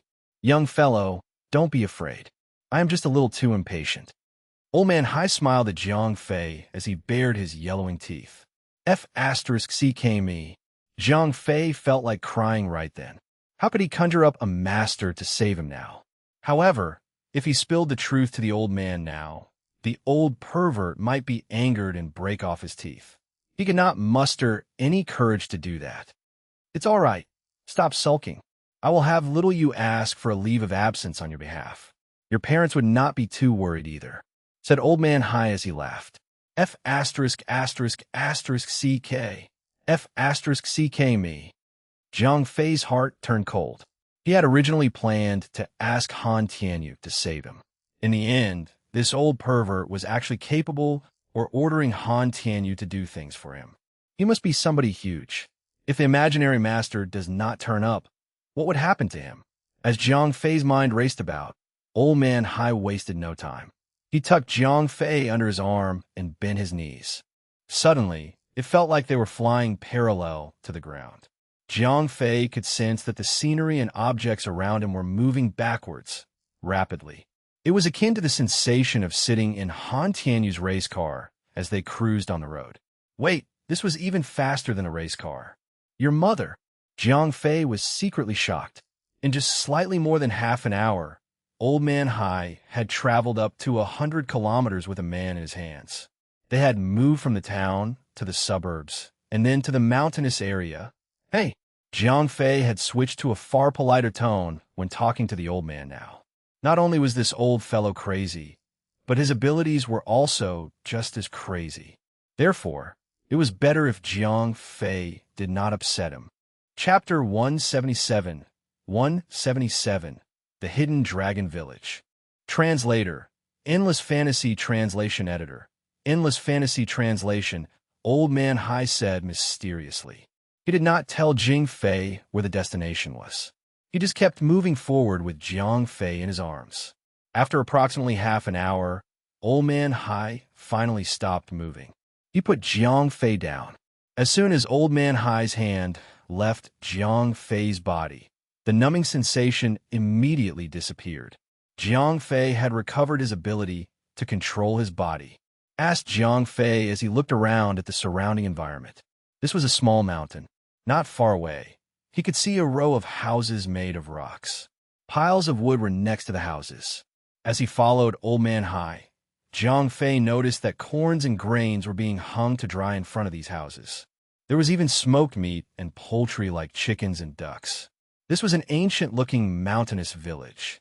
Answered Old Man Hai as he continued walking toward a small house. Asked Jiang Fei. It was quickly getting late. On top of the time taken for them to travel here, it was already 9 in the evening. As it was winter time in the north, the sky had already grown very dark. If not for the bright moonlight, Jiang Fei would not have been able to see the surrounding scenery clearly. Based on the time, everyone should be home by now. However, there was not a single light to be seen in the tens of houses in the dragon hiding village. Answered Old Man Hai as he pushed open the door to his own house and walked in. After all, Jiang Fei was used to living in the city. The city's lights were always on, and the place was always lit up like a Christmas tree. 9 in the evening was not even late enough for the nightlife to begin. Most students did not even sleep, period. We're all used to such quiet living. There is no electricity or any other form of entertainment here, explained Old Man Hai. Such a way of life was beyond him. When they entered the room, Old Man Hai lit up an oil lamp. A small flame the size of a bean provided some illumination to the room. It was marginally better than the moonlight itself. That's it. It's pretty late, said Old Man Hai. He climbed into his own brick bed and started sleeping. Jiang Fei looked at Old Man Hai helplessly. Clearly, he was not going to entertain Jiang Fei anymore. Old Man Hai was very confident that Jiang Fei would not be able to escape.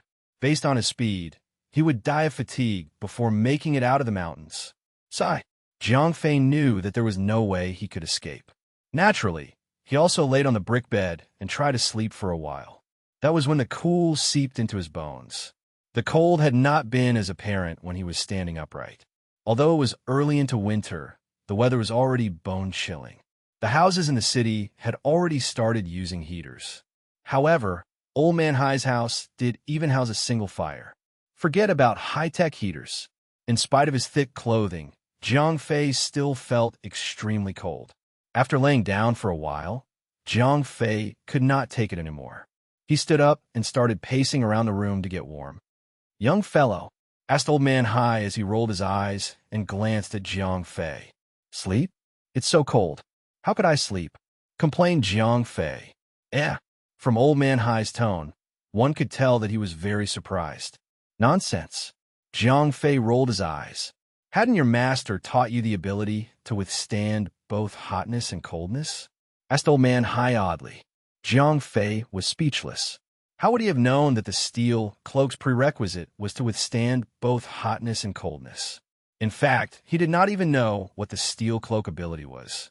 Although Jiang Fei did not say anything, Old Man Hai had clearly made up a story in his own mind. I am just afraid of the cold. Jiang Fei went all out. He did not believe that Old Man Hai would waste so much effort bringing him here, only to have him freeze to death. Sigh, this is turning out to be a bigger hassle than I'd expect. Forget it, said Old Man Hai as he flipped over. Before Jiang Fei could see what he was doing, he grabbed onto his shoulder. Thereafter, Jiang Fei felt a warm flow of energy from Old Man Hai's hand going into his own body. The chill he felt had instantly been wiped away. His body turned warm. Jiang Fei even felt like stripping off layers of his clothing, said Old Man Hai as he laid down on his brick bed once again. Jiang Fei was rather exhausted as well. He too laid down on the brick bed and gradually went into a deep slumber. Jiang Fei dared not log into the game on that day. The old man knew Han Tianyu. Han Tianyu should be able to locate him very soon. There was not a bit of electricity in this small town. He would never be able to explain his appearance in the game. After being dragged by Old Man Hai all the way here, Jiang Fei was also rather exhausted. Very soon, he entered dreamland. This was the first Jiang Fei had ever slept normally since acquiring the mysterious ring. It was a complete, fulfilling sleep. Young fellow, Jiang Fei was still enjoying his sleep when he was shaken awake. He opened his blurry eyes and looked outside the window. It was still pitch black outside. Jiang Fei impatiently waved his hand. Clearly, he was unhappy with the fact that Old Man Hai had bothered his sleep. Rubbish.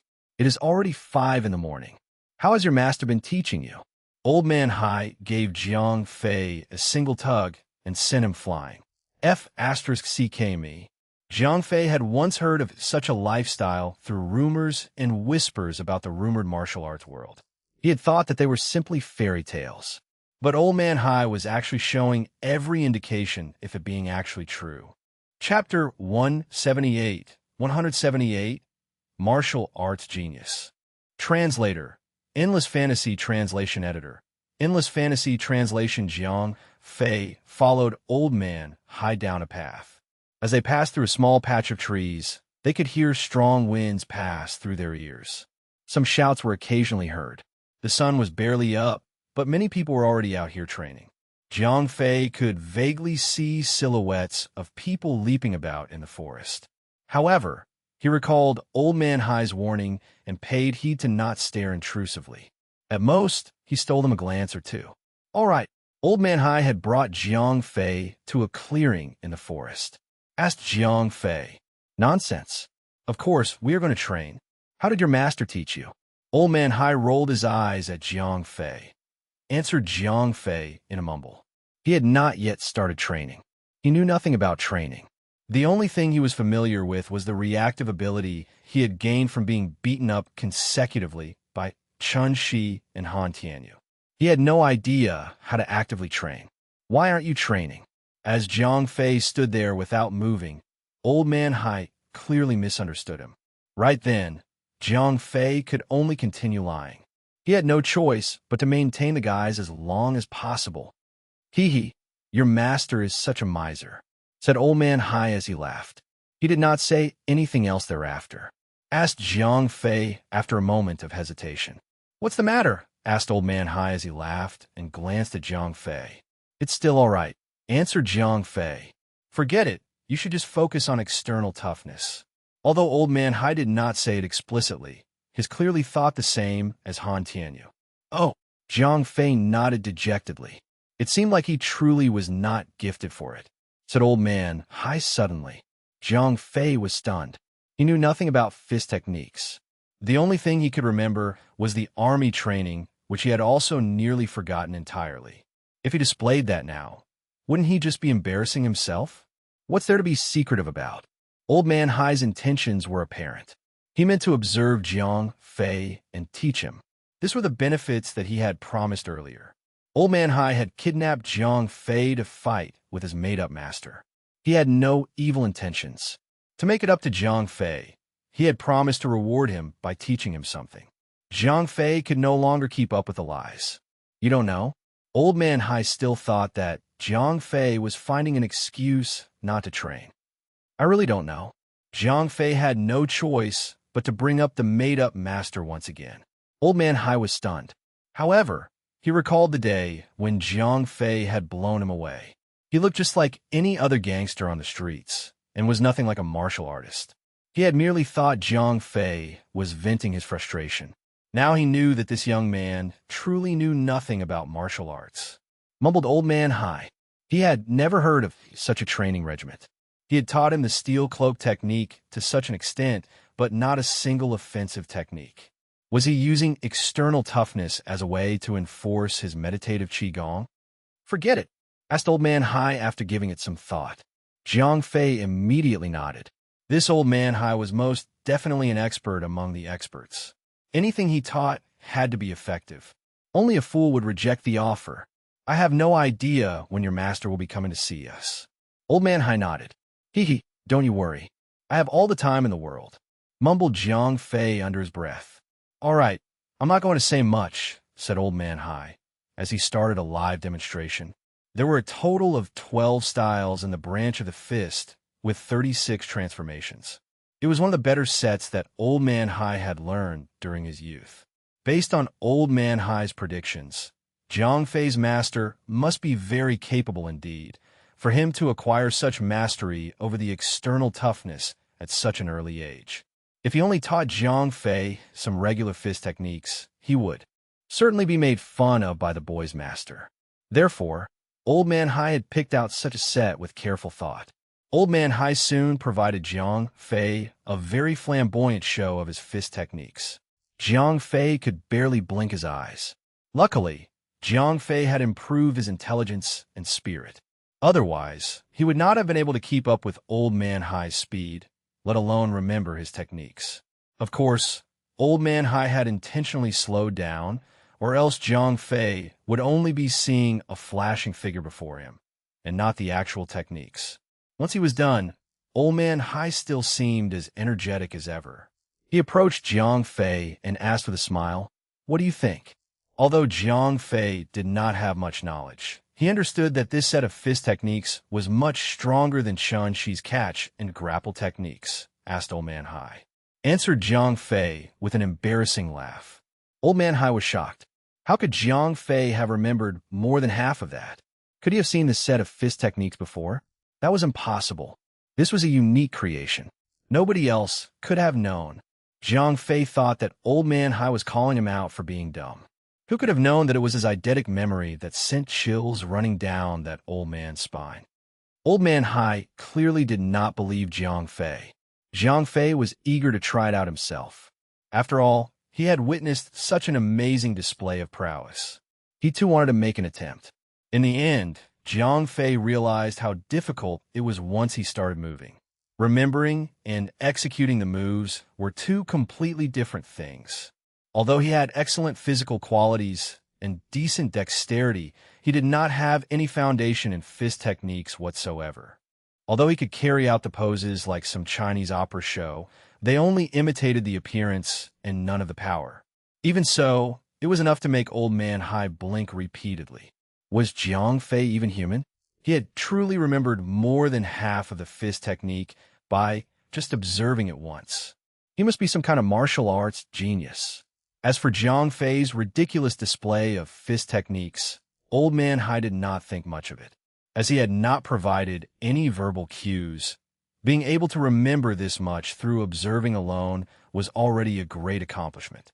Such expertise from a single observation was not something that not even Old Man Hai could accomplish, and this young child Zhang Fei had done it with ease.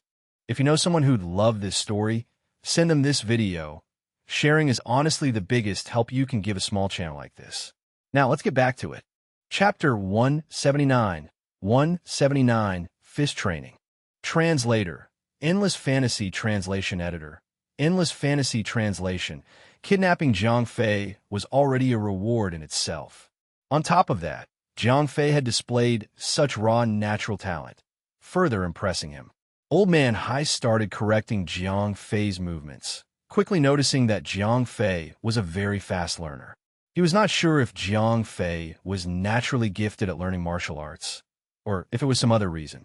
As it was, Jiang Fei was picking things up at a breakneck pace.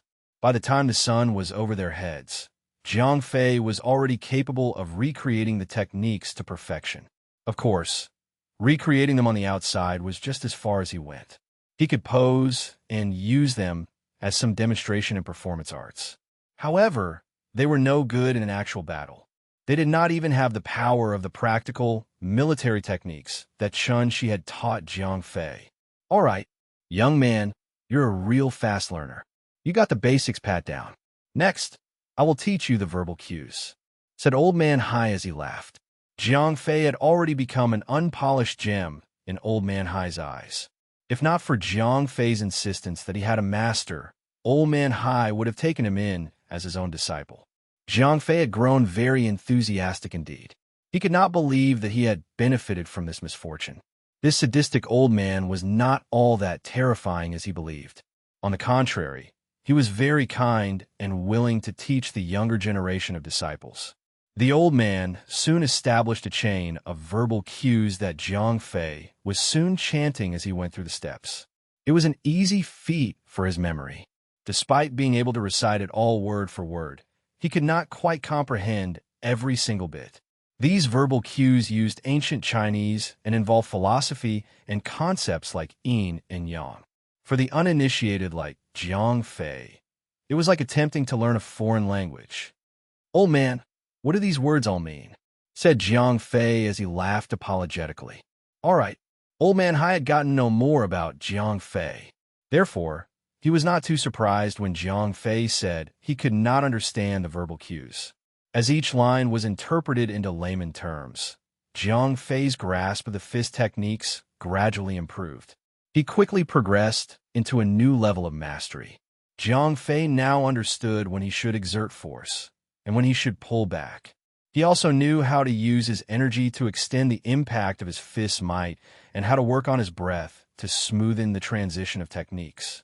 Without those words, he would have never learned any of this. All right, you know all the words now. Old Man Hai was truly treating Jiang Fei like his own disciple.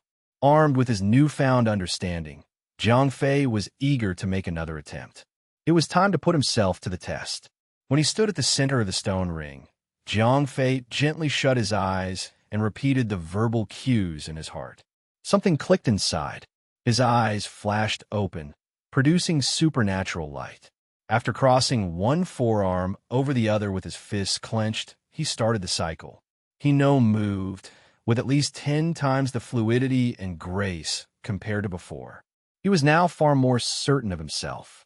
His movements were no longer weighed down by hesitance and self-doubt. As his fists and legs moved, strong gusts of winds were emanated around his person. This is interesting. This young man has really good comprehension. Old Man Hai could not help but nod his head approvingly. In all honesty, Jiang Fei's fist techniques were still rather undeveloped. If he squared off against Chun Shi at this moment, she would only make an impression of his face on the ground. However, Jiang Fei had been able to improve significantly in just a few hours. Old Man Hai took note of that. It's a shame that this young man's veins are clogged up. Old Man sighed pitifully while still admiring the show of talent. Sigh, there is no perfect person in this world. God has given you extraordinary physical qualities, yet has prevented you from training inner chi. As Jiang Fei progressively improved, Old Man Hai could not help but sigh in his heart. Jiang Fei was not aware of Old Man Hai's thoughts. He was lost in excitement as he went through the moves again and again. Every single time he threw that same punch, or the same leg sweep, something new dawned upon him. He had never experienced such monumental progress before. I'm very envious of that master for acquiring such a good disciple. Old Man Hai was getting fond of Jiang Fei. Although he was an expert in inner chi, being an expert in one field meant being an expert in many fields. Therefore, he was also somewhat learned in external toughness. Since the said master of Jiang Fei was not willing to teach him real battling techniques, he could easily take Jiang Fei in as his half-disciple and teach him fist techniques. As Old Man Hai thought about this, he was unaware that Jiang Fei's master was all made up and could not possibly appear. As noon approached, Jiang Fei stopped training. Although sweat was forming on his forehead, his body showed no signs of tiring out. Even a master like Old Man Hai could not help but give him a thumbs up. Jiang Fei had trained for more than 4 hours from 5 in the morning, yet he had not taken any time to rest. What kind of energy and endurance did this young man have? Even a horse would be exhausted.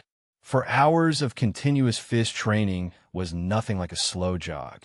Fist training involved constant and rigorous physical exertion. Without resting, the intense training was nearly 3 to 4 times what an average martial artist could take. As most people did not have Jiang Fei's additional physical enhancements, they would never come close to his level of endurance. They would need to rest every few 10 minutes and take a sip of water. However, Jiang Fei did none of that. He trained continuously in such a way that he improved at a godly pace. At the same time, an intense love for martial arts took hold of his heart. Asked Jiang Fei sheepishly. He had taken things too far as always. Every move had taught him something new. Therefore, he had utterly forgotten about Old Man Hai's when he finally recalled that Old Man Hai was standing on the sidelines. He felt somewhat embarrassed. You have great natural talent. Old Man Hai started pointing out his mistakes. I was wondering why I felt something amiss. Although Old Man Hai said very little, each word was straight to the point. Jiang Fei felt that he could address his mistakes with ease. After another hour of training, Old Man Hai finally stopped Jiang Fei. It would have been better if Old Man Hai had remained silent. That verbal reminder triggered Jiang Fei's stomach. He had not eaten anything since the night before. Moreover, he had been exerting himself all day long. His stomach now housed a thundercloud, the hunger almost doubling him over. Chapter 180, Private Order. Translator, Endless Fantasy Translation Editor. Endless Fantasy Translation buzzes just as Jiang Fei was about to go hunting with Old Man Hai. A buzzing sound could be heard from afar. A small black that had appeared in the sky. As it rapidly grew in size, Jiang Fei quickly recognized it as a military helicopter similar to the one Han Tianyu had picked him up with. Not long after, the helicopter landed on an empty plot in the little village. This guy doesn't show up for anything. Jiang Fei heard Old Man Hai mumble. He then followed him towards the helicopter. Taps as soon as the helicopter landed, Han Tianyu jumped out of it. Han Tianyu nodded at Jiang Fei in acknowledgement. However, he did not speak. Instead, he turned to Old Man Hai. They were training their disciples in the forest, said Old Man Hai. Han Tianyu nodded as he turned his gaze towards a far distance in the woods. Not long after, several figures shot through the air. The 2 old men in the front were not far behind Old Man Hai himself. 4 middle-aged men were slightly further behind them, while the remaining youths were far behind. Old Hai, Old Luo, and Old Yang, we must talk. Han Tianyu nodded as he turned around and entered the largest of the stone houses. Apart from Han Tianyu and the 3 old men, no one else had followed. Jiang Fei decided that it was rational to remain outside as well. Clearly, the subject matter of their discussion was highly secretive. If Han Tianyu wanted to let Jiang Fei in on it, he would explain later. Otherwise, it was truly none of his business. A middle-aged man walked over. He seemed to be in his 40s and had a very square face. He looked extremely hard-boiled, with a jawbone that seemed to be made of steel and an intimidating presence. He seemed to hold some authority over most of the crowd. That's right. My name is Jiang Fei. Asked Jiang Fei, answered the middle-aged man. Jiang Fei nodded, uncertain why he had come forward. Asked Luo Zhan. No. However, Old Hai gave me some pointers, answered Jiang Fei. I see, said Luo Zhan as he laughed. At the same time, the teenagers behind him sighed in relief. After all, they were either Luo Zhan or disciples of Luo Zhan's younger brother. If Jiang Fei was Old Hai's disciple, these 17-year-old kids would have to address this junior as their uncle. No one would be willing to do such a thing. Therefore, when they heard that Jiang Fei was not Old Hai's disciple, they all sighed in relief. as both parties were not well acquainted, and Jiang Fei was not old Hai's disciple. There was no common ground between them. Therefore, these people soon went off, and Jiang Fei was left alone again. About half an hour later, the door to the house of stone opened. Han Tianyu and the three old men walked out. "No way in hell am I taking this lying down. Those Japs have gone too far," yelled the old man in a green shirt whom Han Tianyu referred to as Old Yang. "That's it." Old Luo in blue patted Han Tianyu on his shoulder. "Sai," said Old Man Hai, shaking his head. He walked over to Jiang Fei and said, "It seems like I do not have time to wait for your master. Don't forget to tell him about this after you have returned." Jiang Fei nodded begrudgingly. Although it was only a brief exchange, Jiang Fei could guess that the Japanese must have caused some trouble. That was why Han Tianyu had sought help from the martial arts experts in Huaxia. Consequently, Old Man Hai had no time to fight against Jiang Fei's made-up master and was now left without a choice but to release him. "Ah Fei, follow me." Han Tianyu did not bother staying for long. He immediately called Jiang Fei to follow him up the helicopter. Buzzes as the engines roared, the helicopter took off and headed towards the city. Asked Jiang Fei curiously as they settled down in the helicopter. "Best not ask anything." Han Tianyu shook his head. He clearly did not want Jiang Fei to be involved in the matter. Jiang Fei nodded. He knew his place, and, indeed, there was no reason for him to push. Further, sometimes, knowing more would only result in a quicker death. Asked Han Tianyu, his brows furrowed.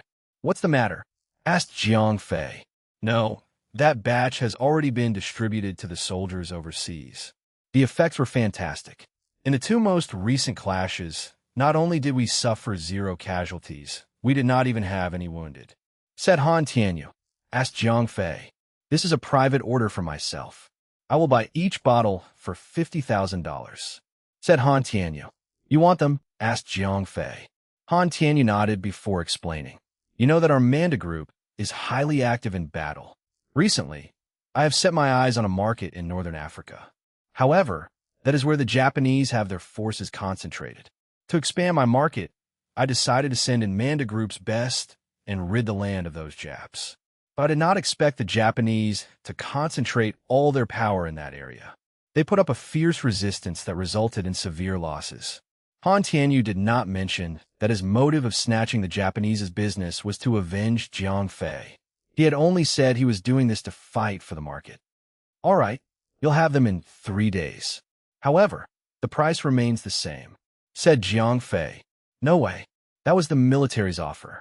Due to limitations in budget, the military could only give so much. However, we are a PMC, and we always take pride in cutting fair deals for others. $50,000 a bottle is already a bargain. If only one bottle was released one at a time to the public, people would even bid for them with 1 million. Also, think of what I stand to gain once I claim this market." Han Tianyu shook his head. "All right, fine." Jiang Fei finally nodded. He knew that Han Tianyu was a tycoon who did not lack money. He had no reason to bargain with him. Just as Han Tianyu had said, these potions saved lives, and life was priceless. Therefore, he would take as much as Han Tianyu was willing to give. After all, the tycoon was loaded. Rather than wasting his efforts in-game, he could save the money and upgrade his mysterious ring. Chapter 181, Brotherhood of Kadia. Translator, Endless Fantasy Translation Editor. Endless Fantasy Translation. When Jiang Fei arrived home, his parents interrogated him. As Han Tianyu had helped him concoct a convincing story, they were quickly silenced. That night, Jiang Fei logged into the game once again. "Brother Fei, where did you go yesterday?" Zhao Feng was the first to send him a message. "Ah Fei, where have you been all day?" Sun Mingming's message followed right after. It was not like Jiang Fei had the choice to ignore her calls. When Old Man Hai had captured him, his phone had been confiscated. He only returned Jiang Fei's phone when Han Tianyu's helicopter came roaring through. It did not take long for people like Rose to add on to the flood of messages. They all asked the same thing. Jiang Fei made up a random excuse to appease the noisemakers. As he passed through Dawnlight City's streets, Jiang Fei noticed that other people were using rides as well. He quickly opened the level ranking board. It seemed that 5 players had reached level 30. The number 1 place had been reclaimed by Cold Feather He, Chun Shi. The next in line was Happy Drunk, followed by Lady Casanova and Night Shadow. Jiang Fei had fallen to the 5th place. Right behind him was the lazy Han Tianyu. As he had not been online for a day, Jiang Fei's progression was the lowest among those who had reached level 30. Naturally, he did not pay that much heed. His primary objective now was to acquire high-grade blueprints to increase the level of his mysterious ring. The secondary objective was to acquire some gold, in exchange of the health potions that Han Tianyu had asked for. 3,000 bottles of health potions was equivalent to 100 sets, which required 1,000 gold coins. The previous Jiang Fei would not even bat an eyelid at that. However, he could not do that now. Jiang Fei had spent most of his money on buying information from Smart Tomato. He had less than 200 gold coins with him. Borrowing was out of the question, so he had to look for another way, quickly. As he walked along the streets of Dawnlight City, Jiang Fei suddenly discovered something unusual. Jiang Fei was surprised to see 2 NPCs acting suspiciously, just up ahead. One look told him all he needed to know. These 2 were up to no good. Jiang Fei's attention was immediately latched onto them. Jiang Fei crept up before hiding behind a corner and using his mysterious ring to investigate the 2 NPCs.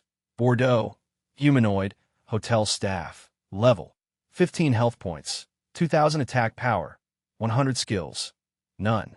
Remarks, a spy from the Brotherhood of Katia. Dominius, humanoid, traveler, level, 35 health points, 14,000 attack power, 1,250 skills, none. Remarks, a small leader from Brotherhood of Katia. Jiang Fei said to himself. If other players were attempting to identify these NPCs by name alone, they could only read their cover identities.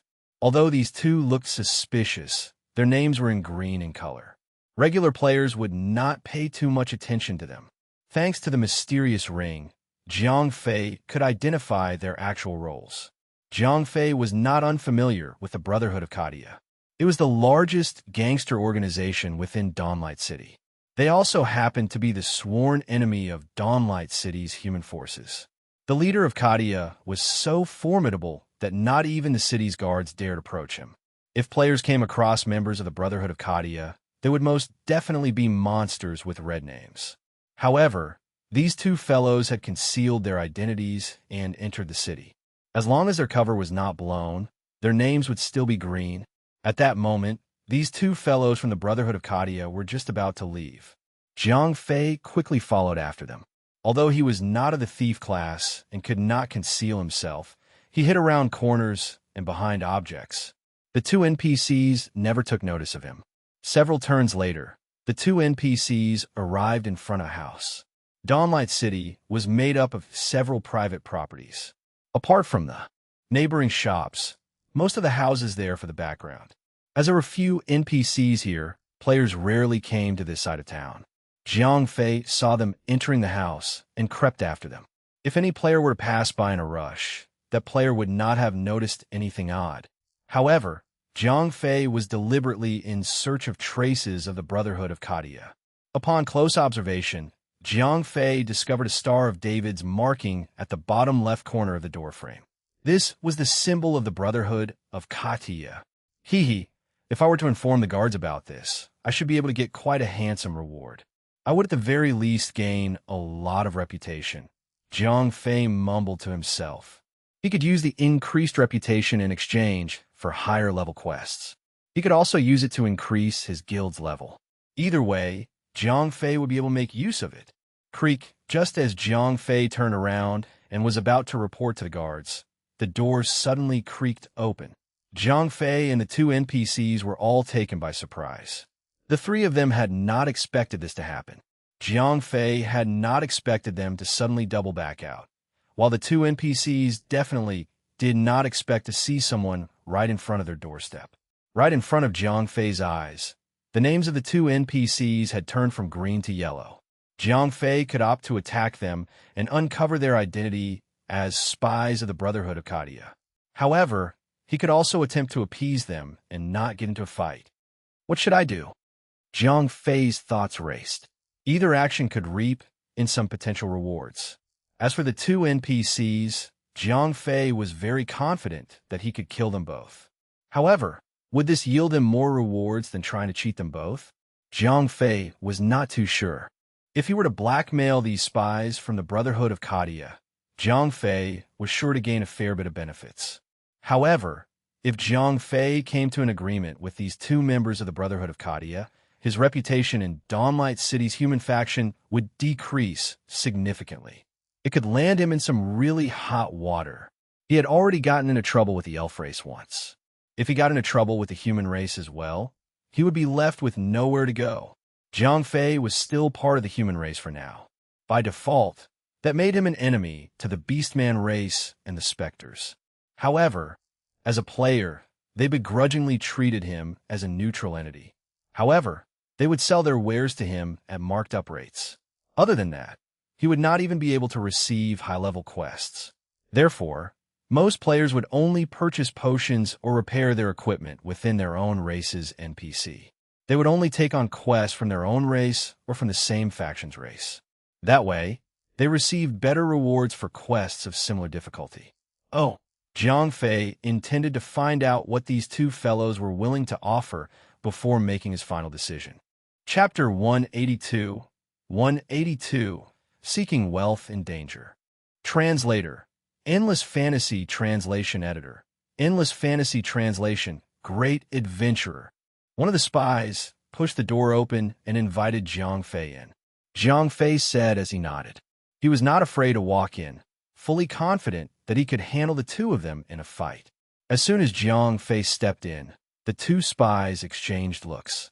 One of them drew a line under his neck with his finger. The other person nodded as he quietly retrieved a scroll. Jiang Fei quickly took note that the room was covered with weird symbols everywhere. He did not know what they meant. Apart from that, he also picked up the strong stench of blood. Jiang Fei turned around and asked. The two said as they closed the door after stepping in. At the same time, one of them held a magic scroll in their hands. Jiang Fei asked. The person holding the scroll replied and laughed coldly. He tore the scroll open and flung it at Jiang Fei. Although Jiang Fei had his guard up, he had not expected the enemy to move this soon. After all, he had never played a game with such intelligent NPCs. Noticing that it was a magic scroll, he immediately activated Demon's Harborage to deflect any potential spells. His blood ran cold as contrary to his expectations. The scroll instead emitted a white glow of light. It was a random teleport scroll. This was no magic skill. Therefore, Demon's Harborage had no effect whatsoever. Jiang Fei's body disappeared along with the white light as he cursed his foes. I will report this to our boss. He'll be back. You should make use of the time and complete the job. One of them said after Jiang Fei had been teleported away. All right, the other person said and nodded. The two spies were rather intelligent. As Jiang Fei was an adventurer, he could never be silenced for good. In fact, Jiang Fei looked very formidable. They might not even be able to silence him temporarily. Therefore, they decided to teleport Jiang Fei out of Dawnlight City. At least they had bought themselves some time before he returned with guards. Jiang Fei found himself in yet another foreign map. He was located in a tiny, shallow cave. It was about the size of a small room and was as bare as a beggar's cellar. Just as Jiang Fei prepared a return scroll to return to the city, he found it to be utterly unusable. Dimensional chaos. As you have just only used a spatial magic scroll, you are unable to use other spatial scrolls in the next 3 hours. As Jiang Fei had only ever used the return scrolls, such a status had never troubled him before. Of course, he would be unaware of such a limitation. Jiang Fei said as he shook his head and walked out of the cave. You should at least check the site out. Ding! You have discovered the flaming plains. Bloody hell! Jiang Fei started yelling as soon as he saw the system notification. 11,000 experience points meant that this map had to be one of a very high level. Even arriving at the entrance of the void had not provided such an amount. The monsters at the entrance to the void was already around level 60 and above. The map level here was even higher than that of the entrance to the void. It was a given that the monsters here would outlevel him as well. With that thought in mind, Jiang Fei held the black dragon scale even tighter in his hands. He hoped that Init's status dragon scale would scare off the monsters around here. Otherwise, Jiang Fei would be no better than chicken feed. After exiting the cave, Jiang Fei took a few steps forward before bumping into a humanoid being that stood over 3 meters. War Demon, Advanced Elite, level, 75 health points, 680,000 attack power, 9,800 skills. Charge, Cleave, War Stomp. Remarks: a core member of the demon army. Threat level: imminent destruction. Oh, F***CKME. Jiang Fei felt like fainting right there and then. The demon race's weaklings started off at level 60. You would never find anything lower than that. A level 75 advanced elite had just appeared before him as soon as he came out. Needless to say, this was not the outskirts of the map. It was at least the middle stage of the maps. Init's data was a level 80 lord. As it was, Jiang Fei was still capable of suppressing these monsters with the Black Dragon scale. Heaven forbade him running into a lord at this rate. Buzz's Jiang Fei's treasure hunting ring was releasing a blinding glow. A large yellow arrow was directing him somewhere into the distance. Oh, of course, the fruit of the devil just had to be here. I can't afford to screw up now, Jiang Fei said with a groan. A final ingredient was needed to complete his race quest, but it also meant great danger. Rumble right then, Jiang Fei felt the ground shaking. Jiang Fei asked as he subconsciously turned around. A few hundred meters away was a giant monster walking towards him. It was no small distance, but the monster's sheer size almost took up all of Jiang Fei's vision. It was at least 40 meters tall and was practically a moving mountain. The monster's appearance was similar to that of a huge hound. However, its entire body burned with a bright flame. Lava Demon Hound, Demon, Lord, Level, Unknown health points. 100% as they were too far apart, the mysterious ring could not fully surmise its details. But Jiang Fei knew better than to approach it for a more accurate reading. God knows the attack range of this thing, which most probably scaled to its size. If it caught Jiang Fei in its sight, there would be no escape. Right then, there was a cliff to Jiang Fei's left. The Lava Demon Hound was in the opposite direction. His only path of escape was forwards, which was also the direction where the treasure hunting ring wanted him to go. Jiang Fei ran for his life. Fortunately, the Black Dragon scale was still in effect. The little monsters around him did not attack him, while the Lava Demon Hound did not discover him. Even while in relative safety, Jiang Fei did not dare rest until the Lava Demon Hound was out of his sight. F***CK it. Arrows headed that way. Jiang Fei made up his mind. He was only attempting to flee from the Lava Demon Hound. The only safe route happened to be the fruit of the devil. If he could not shake the danger off, he would try to seek wealth in the midst of that danger. After sprinting for nearly 30 minutes, Jiang Fei finally caught sight of his target. Chapter 183. 183. The Eldest Son of the Demon King. Translator. Endless Fantasy Translation Editor. Endless Fantasy Translation. Approximately 100 meters before him stood a strange-looking tree. It was not very tall, barely within 2 meters. It was also barren. Not a single leaf remained on it. This was a dead, rotting tree. 5 ugly-looking fruits hung off the seemingly dead tree. These fruits had yellowy green skin and were covered with blotches and a layer of thin hair. If not for the guidance from the treasure hunting ring, Jiang Fei would have dismissed this grotesque sight as background rubbish. As he ran forward, Jiang Fei very quickly scanned the surroundings. This was a valley. There were cliffs on both sides of the valley. There was no place for one to hide, so Jiang Fei was led to believe that nobody was guarding the fruits of the devil. Can't waste any time. Jiang Fei made up his mind and sped towards the fruits of the devil. As a mysterious ring could reveal hidden enemies, Jiang Fei was sure there were no hidden guardians of the treasure around the place. The guardian must have left its post, or it would only appear as soon as Jiang Fei plucked the fruits. In any case, as long as Jiang Fei stored the fruits of the devil in his spatial ring, nothing could ever wring those fruits out of his dead body. His race quest took precedence over his potential loss of equipment. Jiang Fei's equipment was not exactly worthless, but among them was the divine blacksmith's blazing hammer and the black dragon scale. The divine blacksmith's blazing hammer was a hidden class special weapon, while the black dragon scale was a quest item. They would never drop from his corpse. Jiang Fei was willing to sacrifice his life and all of his other equipment in exchange for the 5 fruits of the devil. 100 meters was nothing to Jiang Fei. He was able to reach the fruits of the devil slightly over 10 seconds. Jiang Fei reached out with his hand to pluck one of the fruits of the devil. Ding! You have been affected by the poison effect. Jiang Fei immediately downed a bottle of health potion as he looked at the fruit of the devil in his hand. Fruit of the devil, potion, epic, effect, unknown. Remark: you could feel the destructive force contained within the fruit even through the layer of skin. Remark: the skin of the fruit contains a shocking poison. Anyone who touches it would become poisoned. Jiang Fei was taken aback for a moment. He quickly tossed the fruit of the devil into his backpack and subsequently moved it to his spatial ring. His surroundings were still deathly still. It seemed like no monster would appear after he plucked the fruits. The guardian must be taking a break. Come on. The poison effect was incredibly toxic, and if stacked 5 times, Jiang Fei would lose 500 health points every second.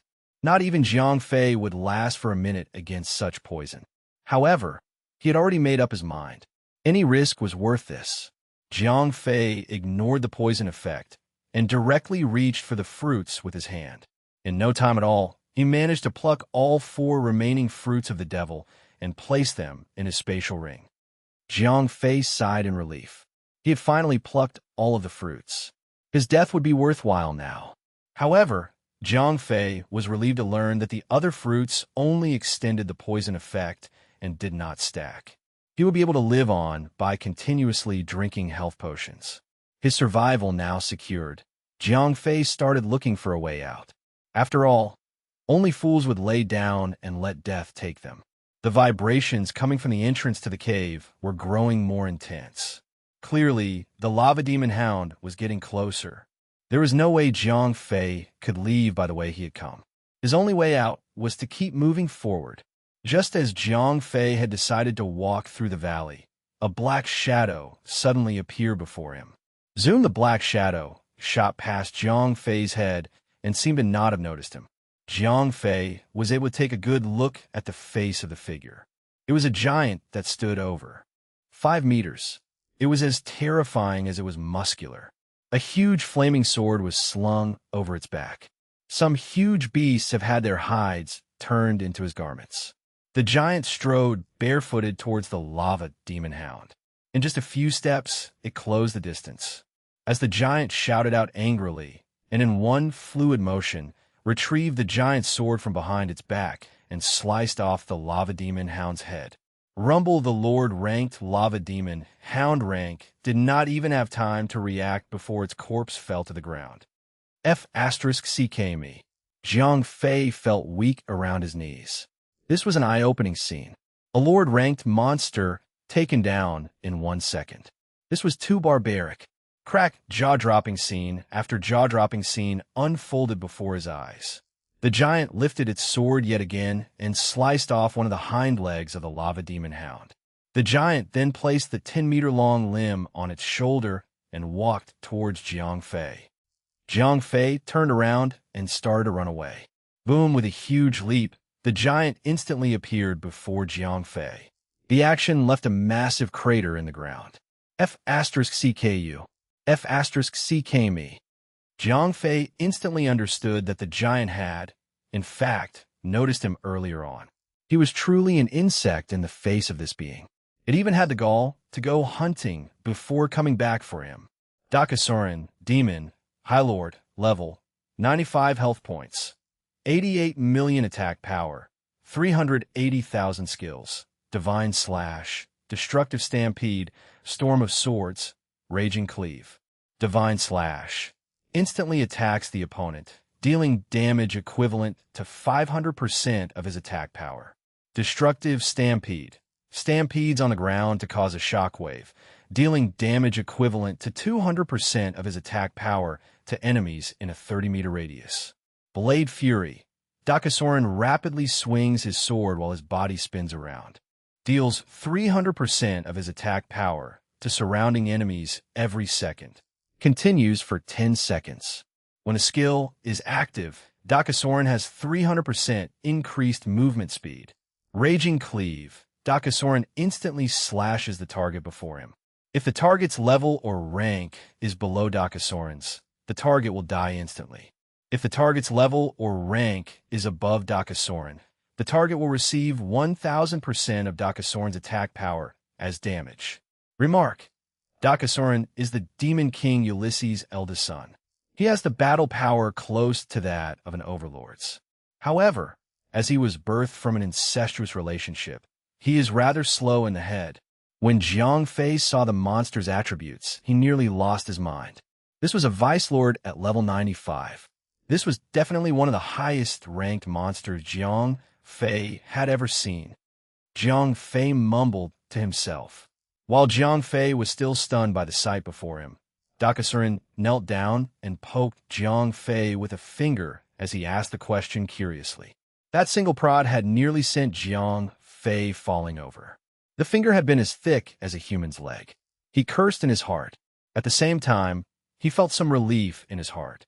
After all, if the monster attacked him, Jiang Fei would certainly die in an instant. This simple, curious nature had bought him some time. Jiang Fei decided to play along. This was not his first time tricking others. Chapter 184. 184? Be good. Say goodbye. Translator. Endless Fantasy Translation Editor.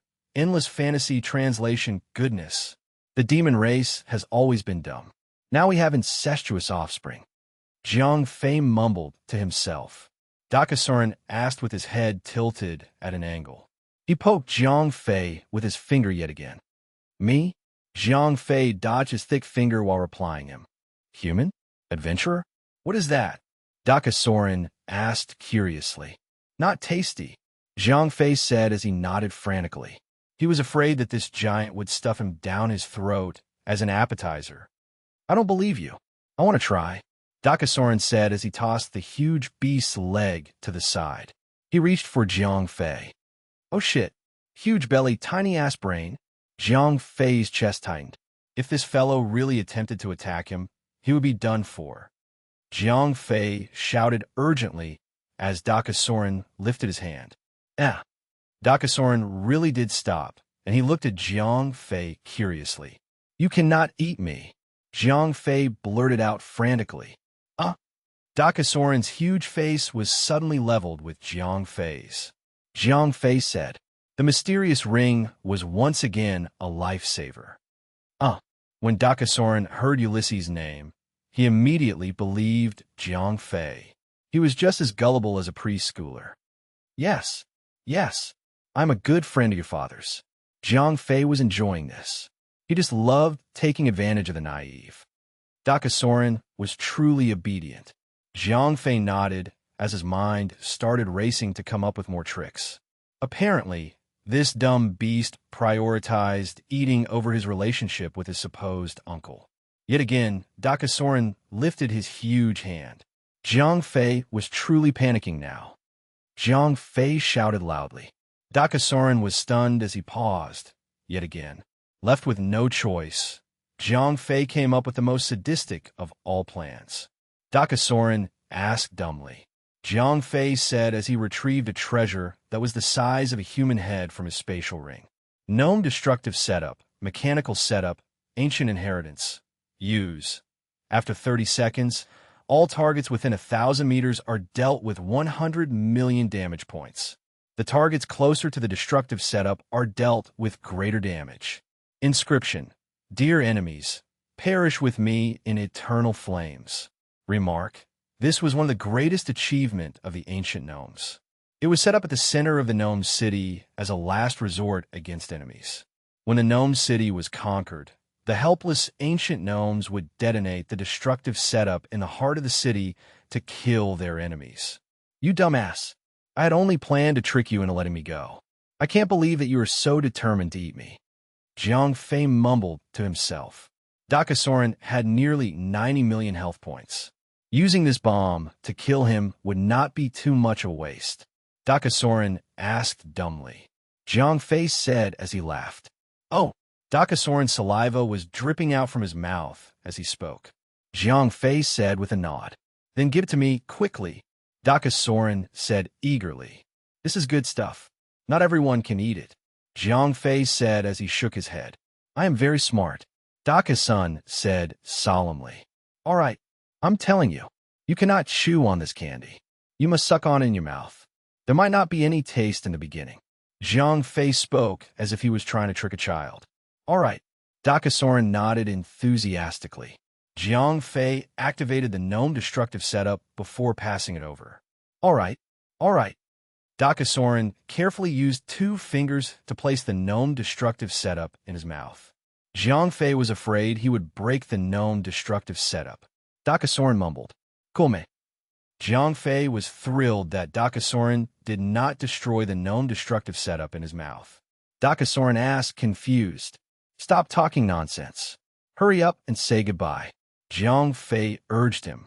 Oh, Dakasoren said very obediently. Asterisk as soon as Dakasoren spoke, 30 seconds had passed. A blinding white light flashed once before disappearing. It was almost immediately followed by an even brighter flash of white light. It filled the entire world with whiteness.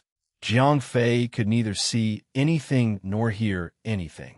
Hi's body momentarily glowed in a golden light as Jiang Fei's life-saving trump card was activated. The resonance from the explosion alone was sufficient to kill Jiang Fei instantly. If not for the life-saving effect of the blazing hammer, Jiang Fei would have turned into ashes. The explosion had only taken an instant. In just 2 seconds, Jiang Fei regained his vision. The entire valley had vanished. Jiang Fei found himself standing in a vast crater.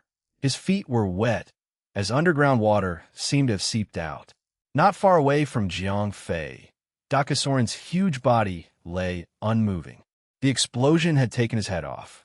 After rubbing his eyes, Jiang Fei examined his battle records. Ding! You have killed Dakasoren. Ding! You have killed Dakasoren. Ding! Congratulations, player Verger Glider, for reaching level 31. Gained 5 undistributed attribute points. Ding! Congratulations, player Verger Glider, for reaching level 32. Gained 5 undistributed attribute points. Ding! You have killed Advanced Demon Guard. Ding! You have killed Demon Mage. Ding! You have killed Demon Warrior. Ding! Congratulations, player Verger Glider, for reaching level 33. Ding! You have killed Demon Hunter. The gnome destructive setup had not only killed Dakasoren, it had even killed all the monsters in the 1,000-meter radius around the small valley. Jiang Fei had instantly obtained a tremendous amount of experience points and immediately gained 3 levels. Chapter 185, 185, Holy Item and Skill Book. Translator, Endless Fantasy Translation Editor. Endless Fantasy Translation, the joy from leveling did not occupy Jiang Fei's heart for long. It was quickly overwhelmed by the shining corpse of Dakasoren. This was a High Lord. He had to drop some proper goodness. Overlords were considered the highest rank in the game. Apart from celestial beings, overlords ranked at the top. In fact, Dakasoren was not a clone. He was a fully fledged High Lord. Jiang Fei arrived in just a few steps. Although Jiang Fei should have been used to picking up loots by now, his hand was shaking in anticipation. Come on, skill book. Jiang Fei mumbled to himself. This boss had been ridiculously powerful. Jiang Fei wished for all the most valuable items he could think of.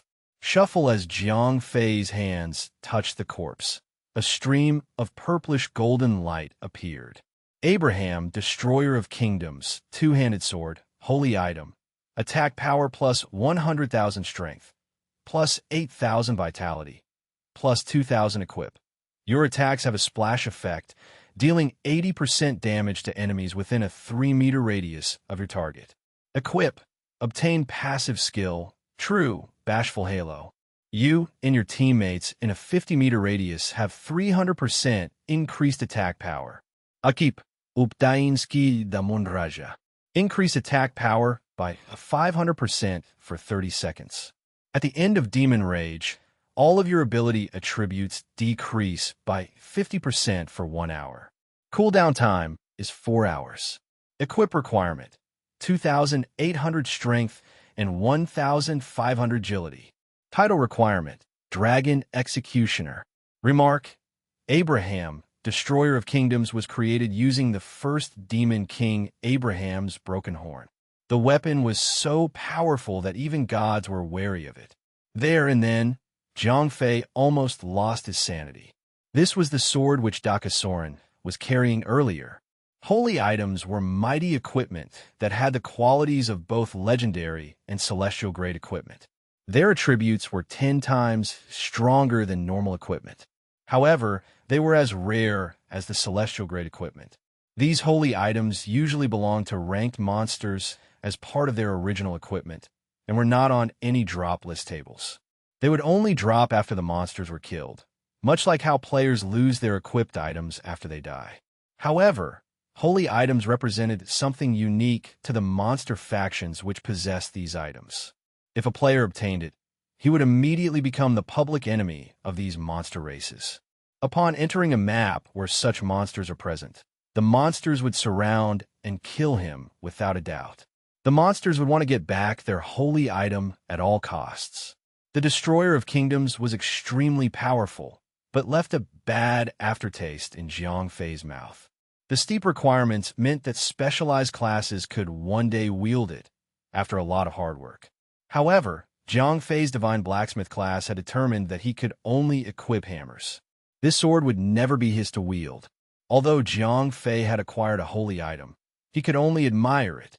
He was not even able to sell it. Firstly, the requirements for equipping this item were just off the charts. Who would have 2,800 strength and 1,500 agility? Even with a full set of equipment, which increased his vitality, Zhang Fei only had 330 vitality points. If one wanted to equip this item, even with a good set of equipment, he would need to be at least level 80. Apart from that, there was also the ridiculous title requirement. Players all started off with the same title of Adventurer. After players reached level 60, they would gain access to the promotion system. They could then improve their title through challenging quests. The titles began with the Adventurer, followed by Explorer, Elite Explorer, Dragon Slayer, Dragon Executioner, Anti-God, and finally ended with Challenger of Gods at the top. The lowest difficulty of title challenge quests corresponded with that of a normal dungeon. When one reached the level of Dragon Executioner, the difficulty would be equivalent to a single-player unknown dungeon. At level 28, Zhang Fei had been to a level 25 single-player unknown dungeon. He had left without attempting to fight it.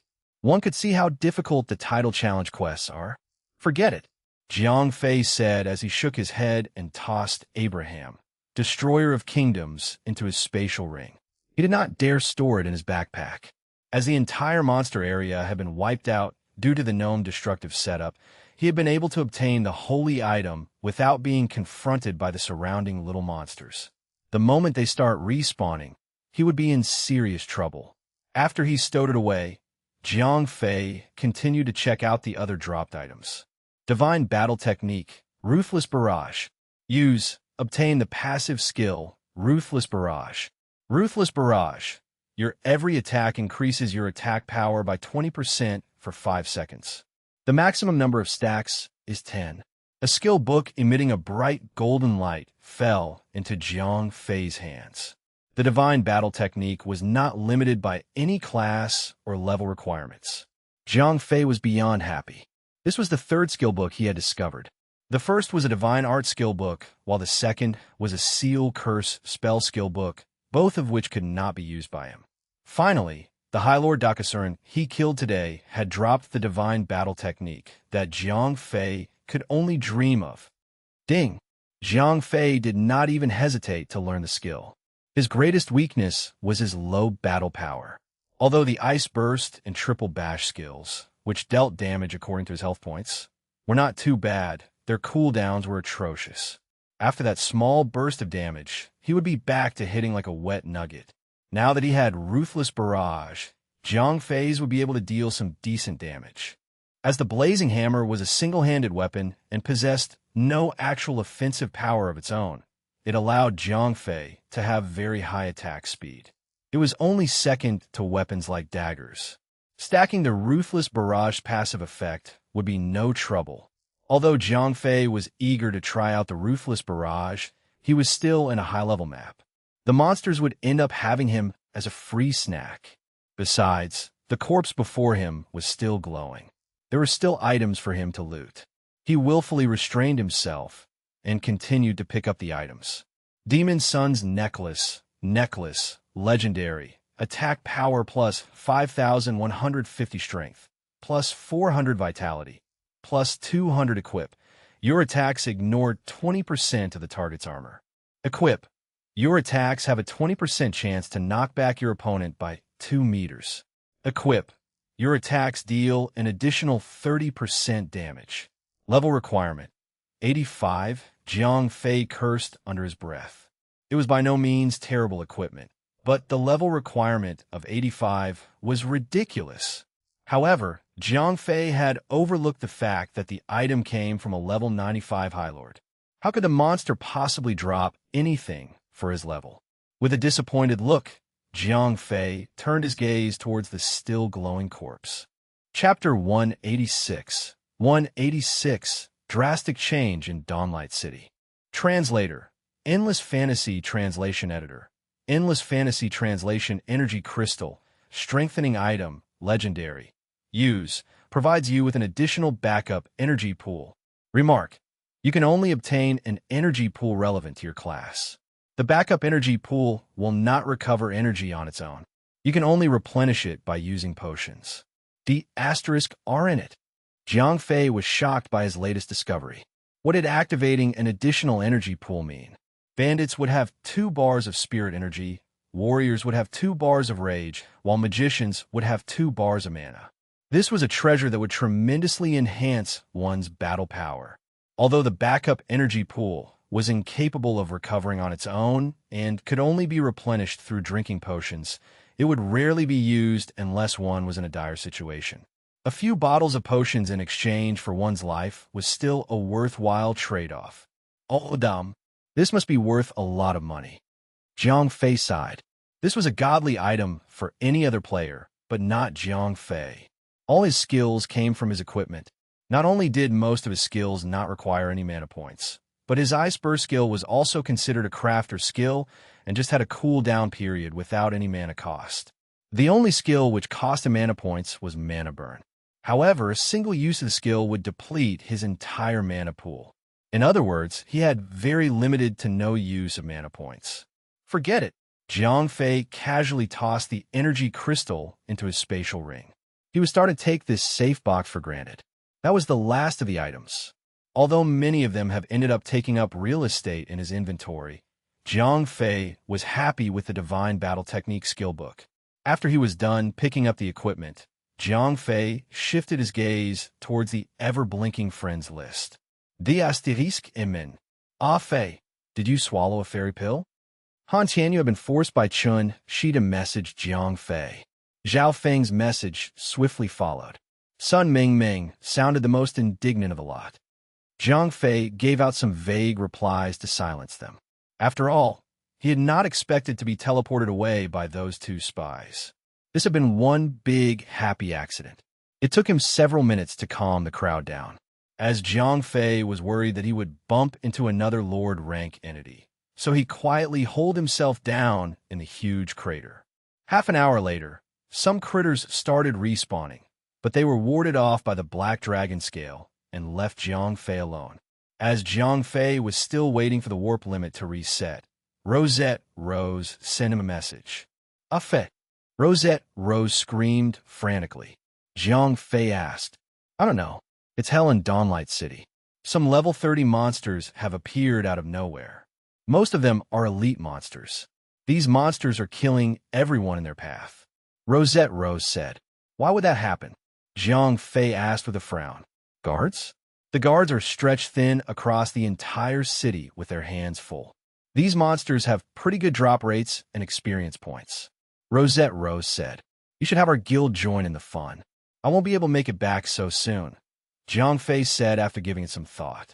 All right, Big Brother Bear and Little Rain have already brought some people over. Many people from the cities of the 4 main races are also on their way. The monster's rampage should come to an end very soon. Rosette Rose said. I don't know. Jiang Fei took a look at the dimensional limitation timer. Do your best. Rosette Rose said with a nod as she ended the voice call. Blimey. Monster rampage. Wonder if the Brotherhood of Kadia had something to do with that. Jiang Fei mumbled to himself. After all, he had been forcibly teleported from a most suspicious-looking room. It reeked of blood, and foreboding runes covered the walls. It was clearly some sort of evil ceremony. It was the best thing to pair with the sudden monster rampage. Nearly 3 hours later, the limitation was finally lifted. Jiang Fei shot up to his feet and ripped a return scroll apart. A white light flashed, and Jiang Fei was returned to Dawnlight City. As soon as Jiang Fei landed back in Dawnlight City, he let out a sigh of relief. He felt as if he had returned to civilization after a long reign of self-exile. The demon's map had been way too treacherous. He had been ridiculously fortunate to coincidentally carry a nuke in his bag. He was doubly lucky to have such a dumb boss confront him. If he did not have the nuke, or if the boss had been slightly brighter, Jiang Fei would have never been able to convince a boss to put a nuke in its mouth without chewing it. That luck had given Jiang Fei 3 free level-ups and several high-level equipment, albeit being too high to be of use to him. When Jiang Fei walked out of the teleportation portal, he was greeted by the significantly livelier sight of Dawnlight City. Even out of the smallest of back alleys, players were chasing after elite-grade monsters. Dawnlight City's training team is lacking 1 player. We are about to start. We will only focus on killing advanced elite monsters. Pub Players' Freedom Team will hunt down the elite monsters. There are no restrictions on class and level. Challenger Group still needs 2 more healers and a strong tank. As there were no monsters around the teleportation portal, it had turned into some sort of safe zone. Those without guilds or from small clans would all gather here to form teams. After all, most pub players were unable to single-handedly defeat elite or advance elite monsters. Handsome, join our team to battle. Big Brother, join our team. Killing elite monsters will help you level up really fast. You will even be accompanied by pretty ladies. As soon as Jiang Fei exited the teleportation portal, the equipment on his body attracted the attention of several teams in the area. They all asked him to join their teams. My apologies. I do not have time. Jiang Fei answered as he shook his head. Why would he train with these pub players? Jiang Fei sent Zhao Feng a message. 4. North of the city. Big Boss Han has segregated an area for us to train. There are quite a lot of advanced elite monsters out there. Zhao Feng said and laughed. Wait for me. Jiang Fei replied as he summoned the Earth Drake. He charged towards the location provided by Zhao Feng. Chapter 187. 187. Odd Change in Sources. Translator. Endless Fantasy Translation Editor. Endless Fantasy Translation. As Jiang Fei rushed through the streets on the Earth Drake, he outran every little pursuant that attempted to give chase. Dawnlight City had turned into a war zone. Shops of various sizes had all been closed. The servant-type NPCs had all retreated back into their houses and barred their doors shut. Guards and players alike were busy shaking off the monsters. The bodies of several monsters and lower-level guards constantly struck the ground. Of course, some unfortunate players occasionally went into the mix. After more than 10 minutes, Jiang Fei arrived at the north of the city. 4's blacksmith store. Former members of Young Master Guards immediately greeted Jiang Fei respectfully. Some of them even nearly lost their lives to monsters as they turned to greet Jiang Fei. These people had been able to work their way into the Manda Group for a living because of their relationship with Jiang Fei. From another perspective, Han Tianyu had simply spared these people because of his respect for Jiang Fei. Either way, these fellows had good reason to treat Jiang Fei like their master. They were nothing like Big Brother Bear and his siblings. Jiang Fei would rather the lunatic siblings behave like these fellows. It was far less trouble. A fait. Rosette Rose was happy to see that Jiang Fei had returned. The city was in chaos, and Jiang Fei was the dam that could stem a flood. Sun Mingming hissed. Zhao Feng asked. Jiang Fei was now his official go-to dictionary when it came to the game. More or less, yes. Jiang Fei briefly explained the incident related to the Brotherhood of Kadia. Rosette Rose said with a nod. Big Brother Bear said. Second Brother Bear said in agreement as he nodded. All right, Jiang Fei said after thinking for a moment. He pointed to the room where he had been forcefully teleported from. Rosette, Rose replied. By now, Dawnlight City's concentrated spawn points had already been distributed among the 4 biggest guilds. The entire northern region of the city had been occupied by the aristocrats. Jiang Fei stood somewhere in the middle of Han Tianyu's domain. Otherwise, Jiang Fei's small guild would have had to compete with other pub players for the sparsely distributed monster areas. TSK, Jiang Fei said with a frown. If the room had been claimed by the aristocrats, Jiang Fei could bring his people over using his relationship with Han Tianyu. However, if the room belonged to the Arcosio's sanctuary, things would be much more difficult. Now that Arcosio's sanctuary, Omni Sword, and Magic Thieves were working together against the aristocrats and had assumed that Jiang Fei was with them, he would never get through to them. Rosette Rose said. Jiang Fei was stunned. Such a ruthless suggestion would not have been a surprise to Jiang Fei if Big Brother Bear had said it.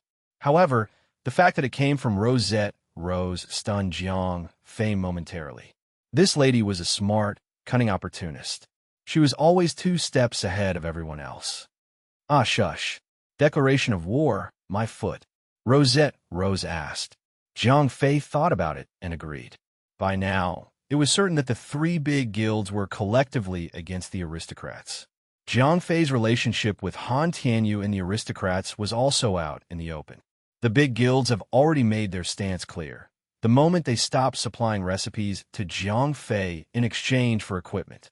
In the eyes of the 3 big guilds, Jiang Fei was branded with the aristocrats all over his body. Even if Jiang Fei meant well, the 3 big guilds would always suspect that Jiang Fei and Han Tianyu were secretly plotting something against them. Jiang Fei's mutually beneficial future with them had been shot to pieces. There's just no harm throwing all caution to the wind at this point, as long as Jiang Fei did not initiate an attack against them. And with the protection of the aristocrats, the 3 big guilds would not dare to touch the people of Imperial Dragon. Although Jiang Fei's decision to force his way in would upset the people in Arcosio's sanctuary, it would not be an actual declaration of war. With a monster rampage going on, players were free to act with less restraint. After all, none of the players at their current level were ready to leave the main city to become a professional bandit. Jiang Fei said with a nod. Yes, the fellows from the Young Master Guards immediately responded. Naturally, the ladies did not sound as enthusiastic. Leveling up was already enough of a hassle to most of them. The rare few would always welcome the easy experience, but they were the minority. Little Rain asked as he shuffled along. He had just only returned to the group, having been dragged away by the ladies to wager his life against terrifying waves of monsters. That was why he had not been able to greet Jiang Fei sooner. Just follow me, Jiang Fei said as he led the group, and charged towards the room that had the symbol of Kadia's Star of David over its door. Although there were many little monsters along the way, the large group quickly swept them under the rug, be it elite monsters or advanced elite monsters. Even the occasional Vice Leader monsters buckled beneath their stampede. With such a strong tanker, the attackers from behind easily annihilated the incoming monsters. Therefore, nothing could get in their way. The creeps were utterly insignificant. Most of them were not even equipped with any skills. Although they had slightly higher attack power and health points, the huge group of players quickly mowed them down. Despite that, they barely dropped anything valuable. At times, the lone excellent grade equipment made its appearance. Although Jiang Fei did not care much about excellent grade equipment, most players would value such equipment. Therefore, loud cheers regularly rose from among the crowd. A few minutes later, Jiang Fei had finally led him to their destination. At the same time, players from Arcosio's sanctuary had turned up to repel these invaders. Chapter 188. 188. Secret Underground Room. Translator. Endless Fantasy Translation Editor. Endless Fantasy Translation. Hold it right there. This area is under the jurisdiction of the Arcosio's sanctuary. A mid-ranked official from Arcosio's sanctuary stepped out. Jiang Fei did not even hesitate before barreling through. Oh shit. The official never expected that group to charge on. He barely had over 10 bodyguards escorting him. He did not stand a chance. One of the members spoke up. Previously, as Demon's Grimace was still trading equipment with Jiang Fei, that particular member had helped in the trading process. That was why he recognized the renowned blacksmith tank. The official was stunned. They would have been prepared to die in the name of Arcosio's sanctuary. But would things be this simple with Verger Glider? Verger Glider was known to be closely related to the new boss of the aristocrats. If his action earned the wrath of the aristocrats, he could never bear the burden. Guildmaster, this is bad. The official helplessly reported the incident to Demon's Grimace. What's he done? Despite the chaos in Dawnlight City, the guards were not ignorant. Players who attacked one another for no reason would still be in trouble with the law. Demon's Grimace did not believe that Jiang Fei would attack unprovoked. Not at all. The official protested indignantly. He had been falsely accused.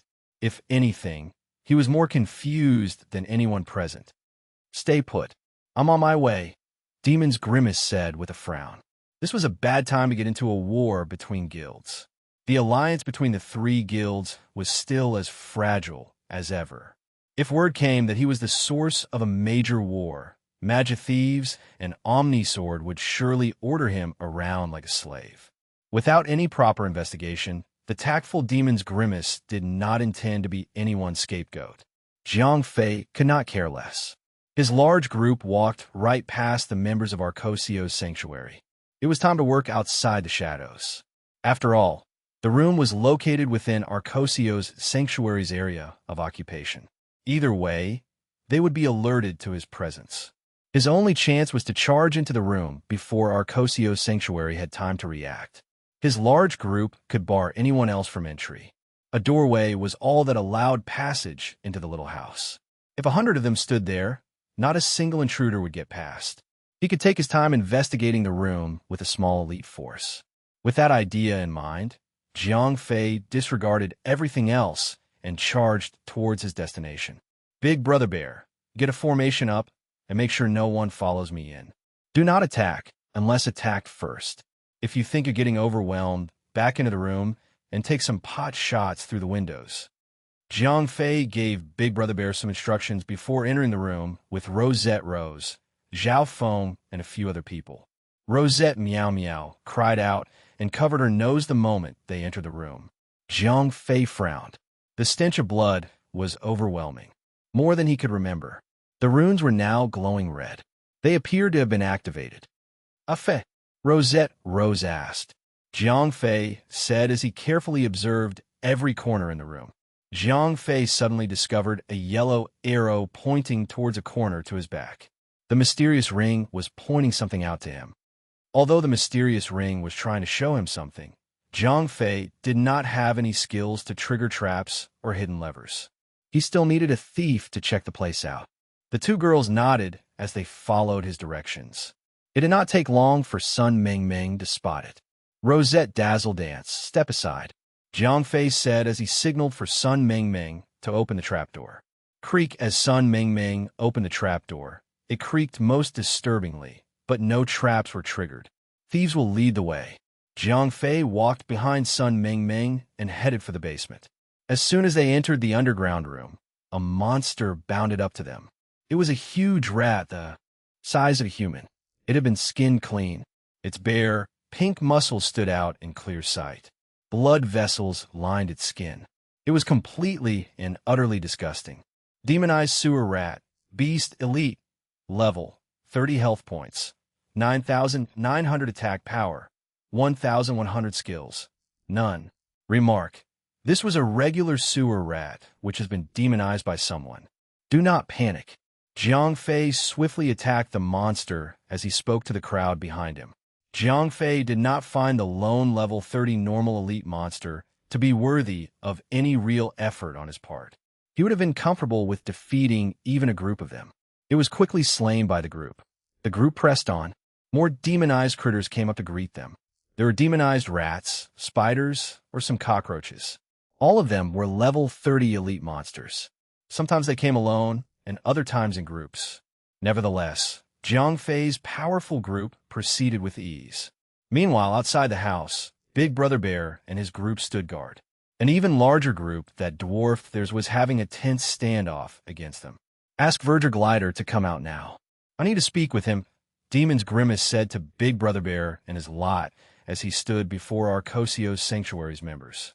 What do you want with our young master? If you have anything to say it to me. Our young master is still busy. Big Brother Bear did not recognize Demon's Grimace. On top of that, they were clearly not here on friendly terms. Big Brother Bear was not even bothered to remain polite. Demon's Grimace had tried to contact Jiang Fei through a private message. However, Jiang Fei was too occupied to bother with it. Clearly, when they had discovered the underground room, Jiang Fei knew something was down there. Be it a treasure or something else, he was not planning to share it with anyone else.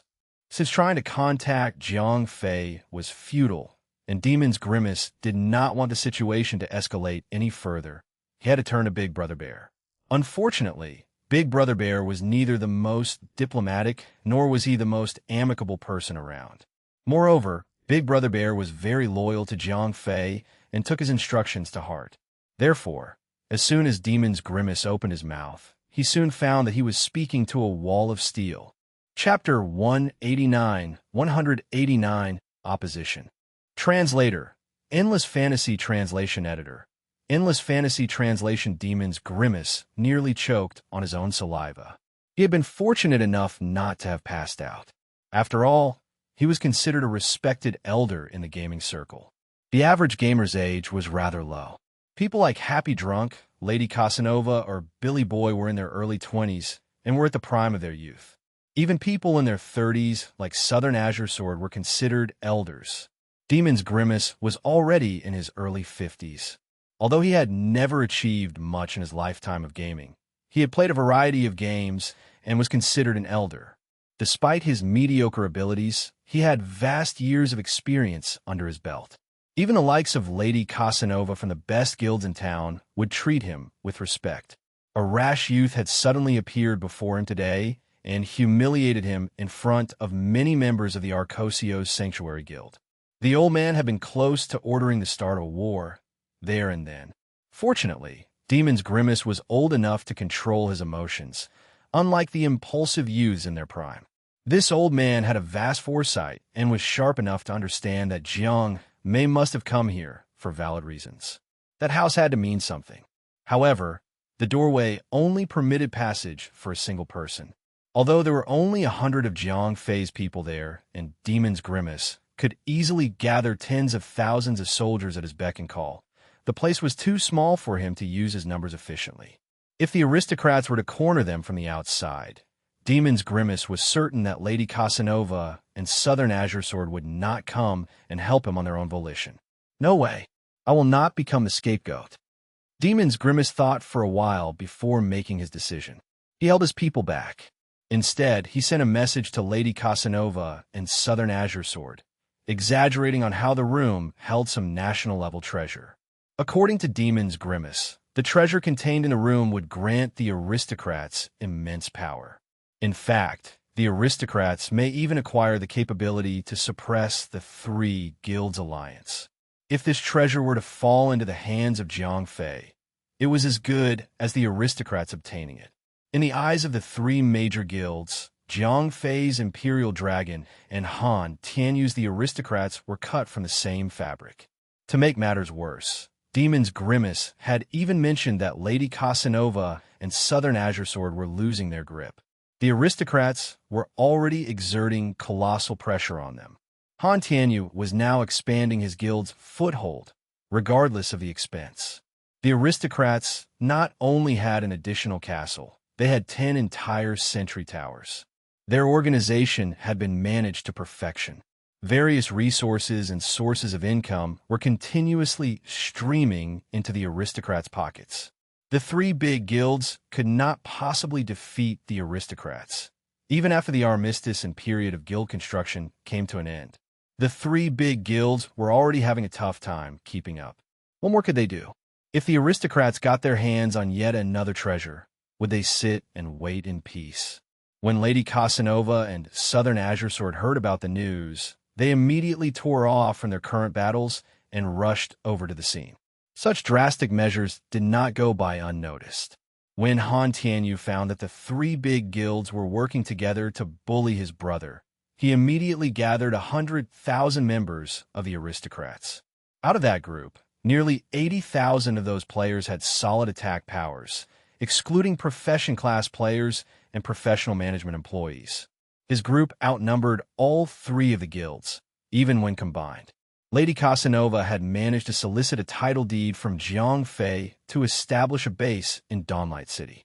Consequently, the guild had been upgraded to a middle-grade guild. The two remaining guilds in the alliance were low-grade guilds with around 20,000 members each. Although both were middle-grade guilds, the Magic Thieves were having a hard time recruiting people. The most complicated part of the job was establishing a management team. It required tests of ability and loyalty, both of which took up a lot of time. Therefore, they had only managed to double the member count to 40,000 after almost half a month. There was no way they could directly purchase a few offices and gaming centers, like what Han Tianyu did. He had established the management framework in such a way that the loyalty of his regular members could be guaranteed. After all, none of them had access to the guild's secrets and dealings. As long as the members were well paid, their loyalty was unquestionable. As Han Tianyu stepped in, the already chaotic situation in Dawnlight City worsened even further. The four big guilds were now gathered around the room. The previously quiet neighborhood now saw more life than ever. With the four big guilds occupied, the medium-sized and smaller guilds jumped on the opportunity. The four major guilds had initially seized control of the densely populated areas. The mid-size and smaller guilds had initially been forced to pick the scraps. Now, the tables had been turned. With the four big guilds involved in an intense standoff, monsters were spawning unattended. Oh goodness, not bad at all. I have not even made a move against you. Han Tianyu walked nonchalantly to the front of the group. I will not speak to you. Where is Happy Drunk? Lady Casanova glanced at Han Tianyu. Here, pale fool. Lady Casanova was already a ruthless person, but the tycoon before her easily made her look as docile as a house cat. Moreover, Lady Casanova's ruthlessness was completely dependent on her capabilities in the game. She had always been victorious against greater numbers when coupled with Billy Boy's sharp tactics. Han Tianyu's ruthlessness came in an entirely different form. If her ruthlessness was akin to smacking people with regular bricks, then the tycoon's ruthlessness was equivalent to smacking people with golden bricks. 10 days ago, Han Tianyu had just only taken over the aristocrats. He had immediately started building the guild's base at a rapid rate. Lady Casanova had coerced a few small guilds into harassing the aristocrats. Her plan had ended up completely backfiring. Although Billy Boy's plans were seamless and certainly did bring some trouble to the aristocrats, the small guilds were all quickly bought over by Han Tianyu's alluring wealth. When Lady Casanova saw Han Tianyu stepping up, she knew there was no way anything good would come out of this. If the sly fellow made a move, she might even risk losing the alliance of the three big guilds. They would probably be bought over by him, and that would be the end of the story. By then, she would have run out of tears to cry. Although Lady Casanova was confident in her own powers to resist the temptation of money, the other two guilds may not be as strong. To prevent that scenario from happening, Lady Casanova intended to avoid speaking with Han Tianyu altogether. Tycoon, she is underestimating you. What should we do? Not only did Happy Drunk not step out when Lady Casanova called for him, he even fanned the flames by trying to incite Han Tianyu. Naturally, Happy Drunk was not happy about being treated as a second fiddle to anyone else. Chapter 190 Underground Secrets. Translator. Endless Fantasy Translation Editor.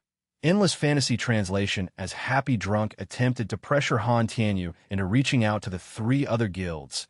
Jiang Fei and the others had already gone far into the basement. When they first entered the basement, Jiang Fei had thought that this place was a wine cellar. While the basement was becoming narrower the further they walked, it was also becoming longer. This was an underground passage. At that stage, the snakes, worms, rats, and ants had all demonized into monsters. However, the intruders were Jiang Fei and the others. Rather than clog up the flow, they only ended up giving those intruders lots of experience. As they delved deeper into the passage, the level of the monsters started to increase. It started with level 30 elites, and now there were level 32 elites. Occasionally, a small, advanced elite leader would lead a group of elite monsters to try and halt their progress. After walking for about a few hundred meters, Jiang Fei had lost their bearings. They were underground, with no way of telling where the sun rose. He no longer knew which building they were under, but the passage was showing signs of widening. When the passage widened by approximately 5 or 6 meters, Jiang Fei smiled at the sight of a small intermediate boss. Demonized sewer crocodile, wild beast, intermediate, level, 32 health points, 80,000 attack power, 1,400 skills, bite, sweeping tail bite, immediately attacks the target and causes a bleeding effect. Sweeping tail immediately attacks targets behind and on both sides, causing a lot of damage and knocking them back. Remarks: a demonized sewer creature with significant combat prowess. Nothing special with this guy. Jiang Fei gave an order before running straight to the boss. Ice Burst. Minus 1,257 bash. Minus 582 minus 574 minus 613. Jiang Fei quickly generated aggro. After he gained the passive skill, Ruthless Multi-Attacks, Jiang Fei discovered that Bash's attacks could also be stacked. Thus, after he stacked his damage up, things would become easier for him. Each attack could increase the damage by 20%, and it could be stacked a maximum of 10 times. In a short time, Jiang Fei's attack power would be tripled. This would allow the originally soft-hitting Jiang Fei to quickly match any specialized DPS class. Currently, Jiang Fei's attack power was around 400. After a 200% increase, it would end up at nearly 1,300. Although it was still not up to par with elites like Lady Casanova or Chun Shi, it was a lot higher than an average warrior. It would take a while before Jiang Fei's attack power could reach such heights. Moreover, once he stopped attacking for more than 5 seconds, his attack power would return to normal. Even so, Jiang Fei was pleased with his progress. After more than 10 seconds, Jiang Fei's attacks were dealing more than 1,000 damage. Along with the attacks coming from the others with him, the small intermediate boss did not even last a minute. The small boss dropped a blue leather armor bracelet. After Sun Mengmeng defeated Rosette Phantom in rock, paper, scissors, she kept the bracelet in her bag. Although Sun Mengmeng had gotten to know them just not too long ago, she had already accepted the rules of rock, paper, scissors being the determiner when it came to loot. Although it was only a blue bracelet, it was still a level 30 equipment. This was why the 4 major guilds had intended to snatch the boss before this. Unfortunately, those 4 major guilds were still outside. Bosses like these were easy to kill and dropped level 30 blue equipment. It was ideal or even small and medium-sized guilds. After killing the crocodile boss, Jiang Fei and the others finally arrived at the end of the passage. Jiang Fei gasped at the sight before him. Sun Mengmeng and Rosette Meow Meow could not help it but cover their mouths. As they grabbed onto Jiang Fei's shoulders, the both of them started to retch. Rose looked disgusted. although her reaction was not as exaggerated as Sun Mingming's and Rosette Meow Meow's. She seemed quite uncomfortable. F*CK. Even Zhao Feng was frowning. There was a wide, big hall before Jiang Fei and the others.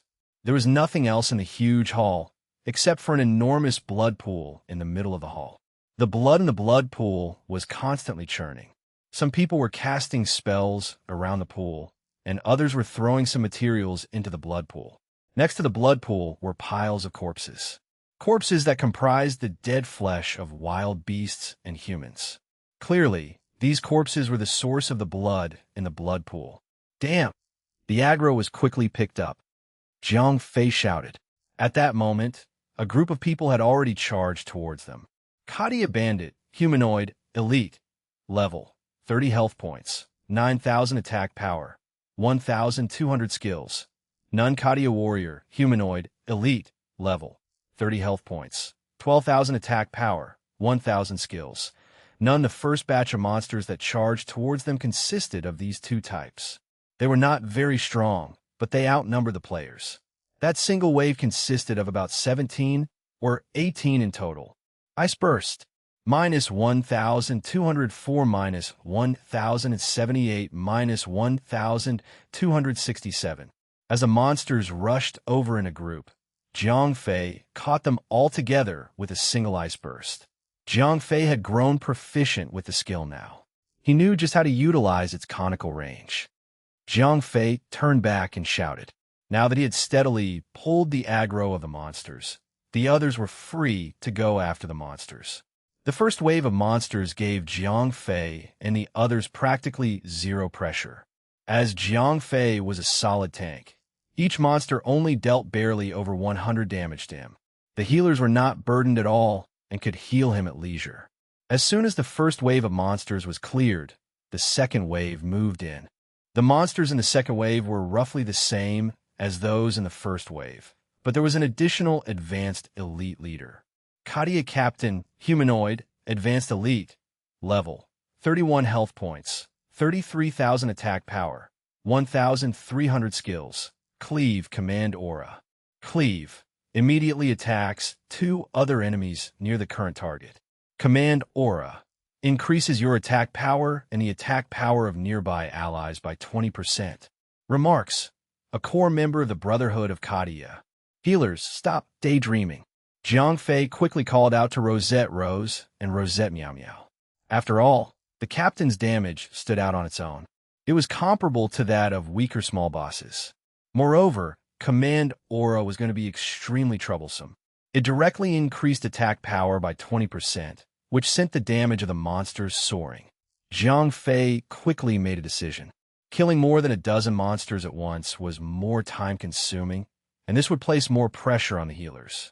It was better to focus on killing the captain first, as they would be able to eradicate one damage source and also remove the effect of Command Aura on the other monsters.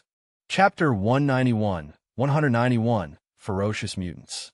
Translator, Endless Fantasy Translation Editor. Endless Fantasy Translation. Although the captain had more than 30,000 health points, it quickly fell to the well-rounded party. As soon as the captain died, the healers were able to breathe freely again. Jiang Fei was now back in his comfort zone. After they cleared the second wave of monsters, Jiang Fei and the others had a chance to rest. Everyone immediately sat down and ate stuff to recover their health and mana points. Master, this is bad. No, our plan is about to succeed. A cutscene had been triggered. After the brief exchanges between the members of the Brotherhood of Katia in front, it was clear that players could not avoid a fight with them. Let's go to them. A fully recovered Jiang Fei stood up. The others nodded and were prepared for the battle. At this time, only 5 monsters remained beside the blood pool. There were 4 Katia wizards and another boss. Katia wizard, humanoid, elite, level, 32 health points, 22,000 magic attack power, 1,400 skill, Shadow Bolt. Shadow Bolt fires a shadow bolt at the enemy, dealing 120% of your magic attack power as damage. 3 seconds casting time. Remarks: a core member of Katia, the main spellcaster of the Brotherhood of Katia.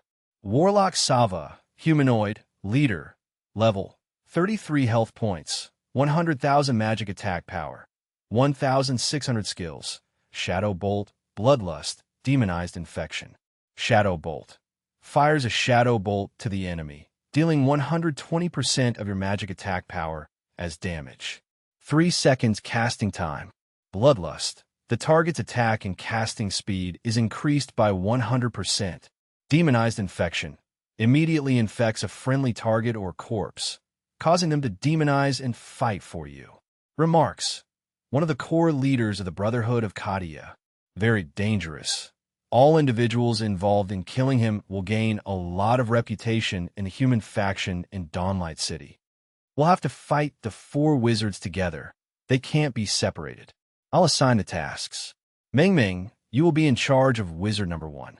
Do not forget to interrupt his Shadow Bolt. All 5 monsters are mages.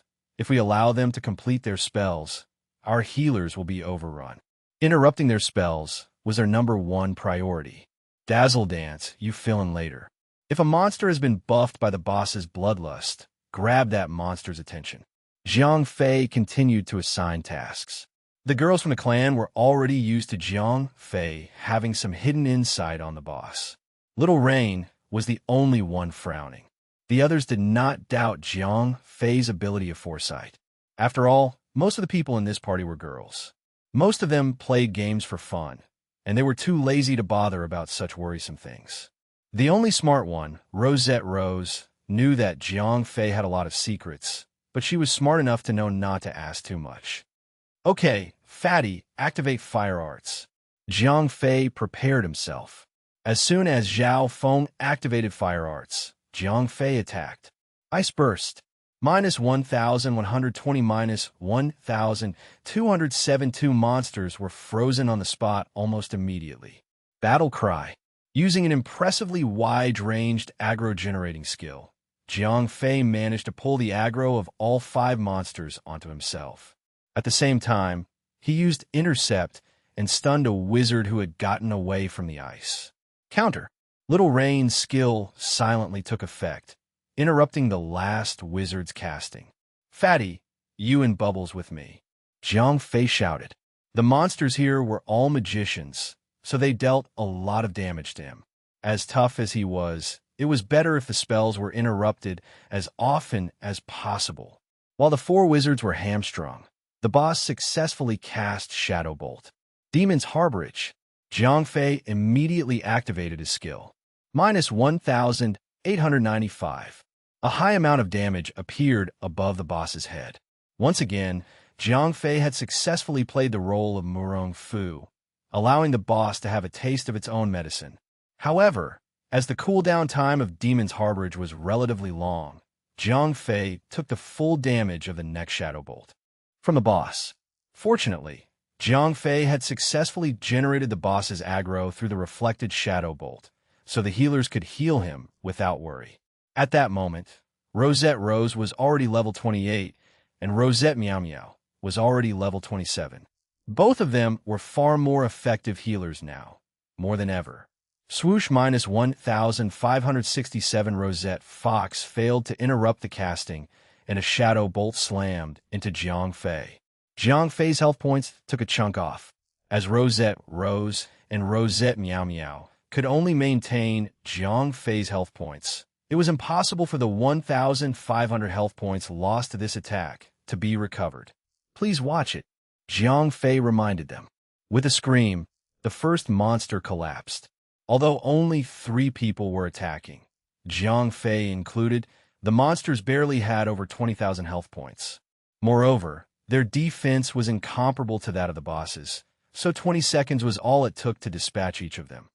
When his brother fell, Warlock Sava immediately became furious and activated Bloodlust. Suddenly, one monster turned red. 5 seconds, so fast that Rosette Phantom could not keep up with it. Charge! Rosette Dazzle Dance responded swiftly. She only allowed the monster time to cast one more Shadow Bolt before she stunned the buff monster with Bloodlust. Taunt! Rosette Dazzle Dance grabbed the aggro of this monster, and Rosette Rose began to heal her. Jumping Slash. In an instant, Jiang Fei was directly in front of this monster. He immediately started attacking. Minus 2,521. The first attack after jumping slash would be a guaranteed critical strike. Jiang Fei had already activated ruthless multi-attacks 10 times, so each time his hammer went down, it dealt more than 2,000 damage. The two magicians who were at home with their high damage, Little Rain and Rosette Fox, were extremely shocked to see those figures. Swoosh! A lapse in concentration allowed the monster that Little Rain was in charge of to send a shadow bolt at Jiang Fei. Jiang Fei's health points decreased once again. This was after another shadow bolt that Sun Mingming had failed to interrupt.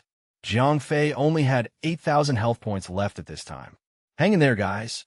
Help Mingming interrupt them.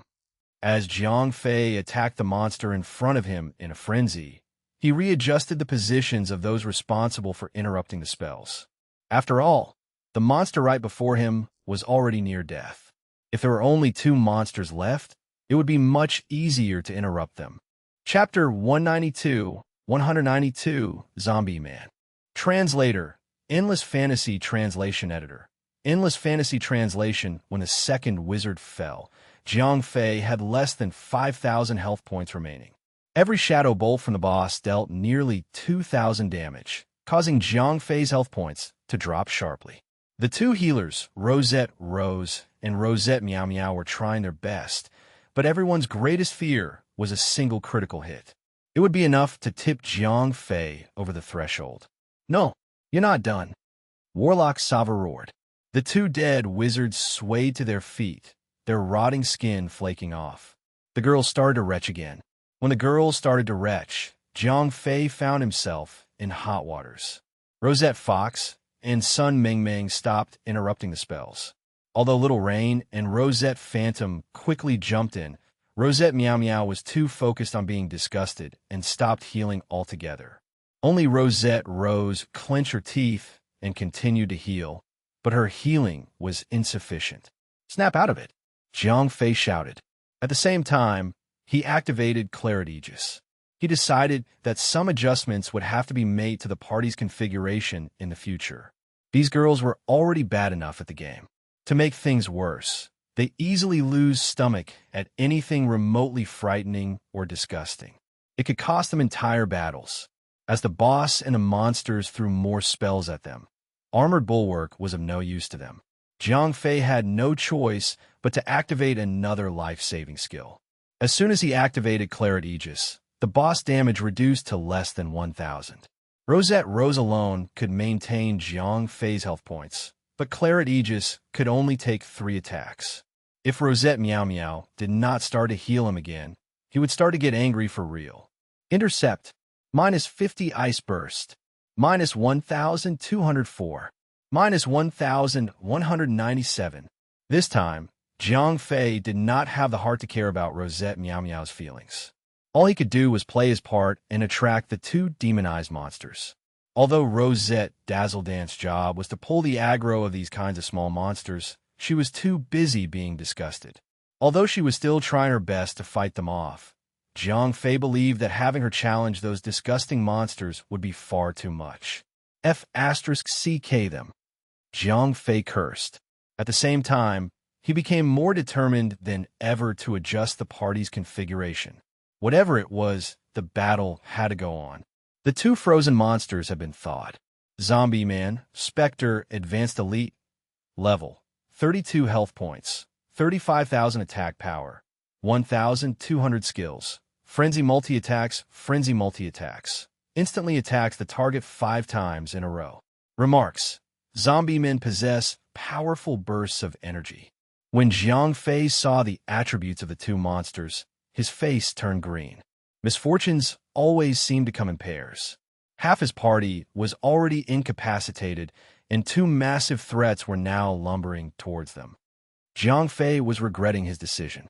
Zhao Feng was a walking turner of tides and battles, but the cooldown period was extremely long. However, it was too late to activate it now.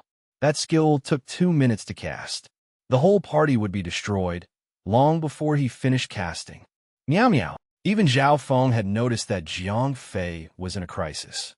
He rushed to Rosette Meow Meow's side and shouted into her ear. Rosette Meow Meow was startled by Zhao Feng's loud voice. She quickly saw that Jiang Fei's health points was really low. She could not be bothered to be disgusted any longer. It was time to earn her pay. Kill those 2 zombie men. Girls, continue to interrupt spellcasts. Jiang Fei was desperate. His health points were at a critical level. Even though Rosette Meow Meow had begun to heal him again, he would never last. Shriek following a shriek, the zombie man used its skill against Jiang Fei. Frenzy multi-attacks. Minus 420 minus 385 minus 417 minus 396 minus 426. The monster dealt 5 attacks in a flash, dealing almost 2,000 damage to Jiang Fei. The 2 healers had no answer to that. With a little more than 3,000 health points, Jiang Fei quickly activated Armored Bulwark, which gave him a physical damage shield that could take more than 2,600 damage. It was not useful against the boss, but it could withstand the attacks from the zombie men.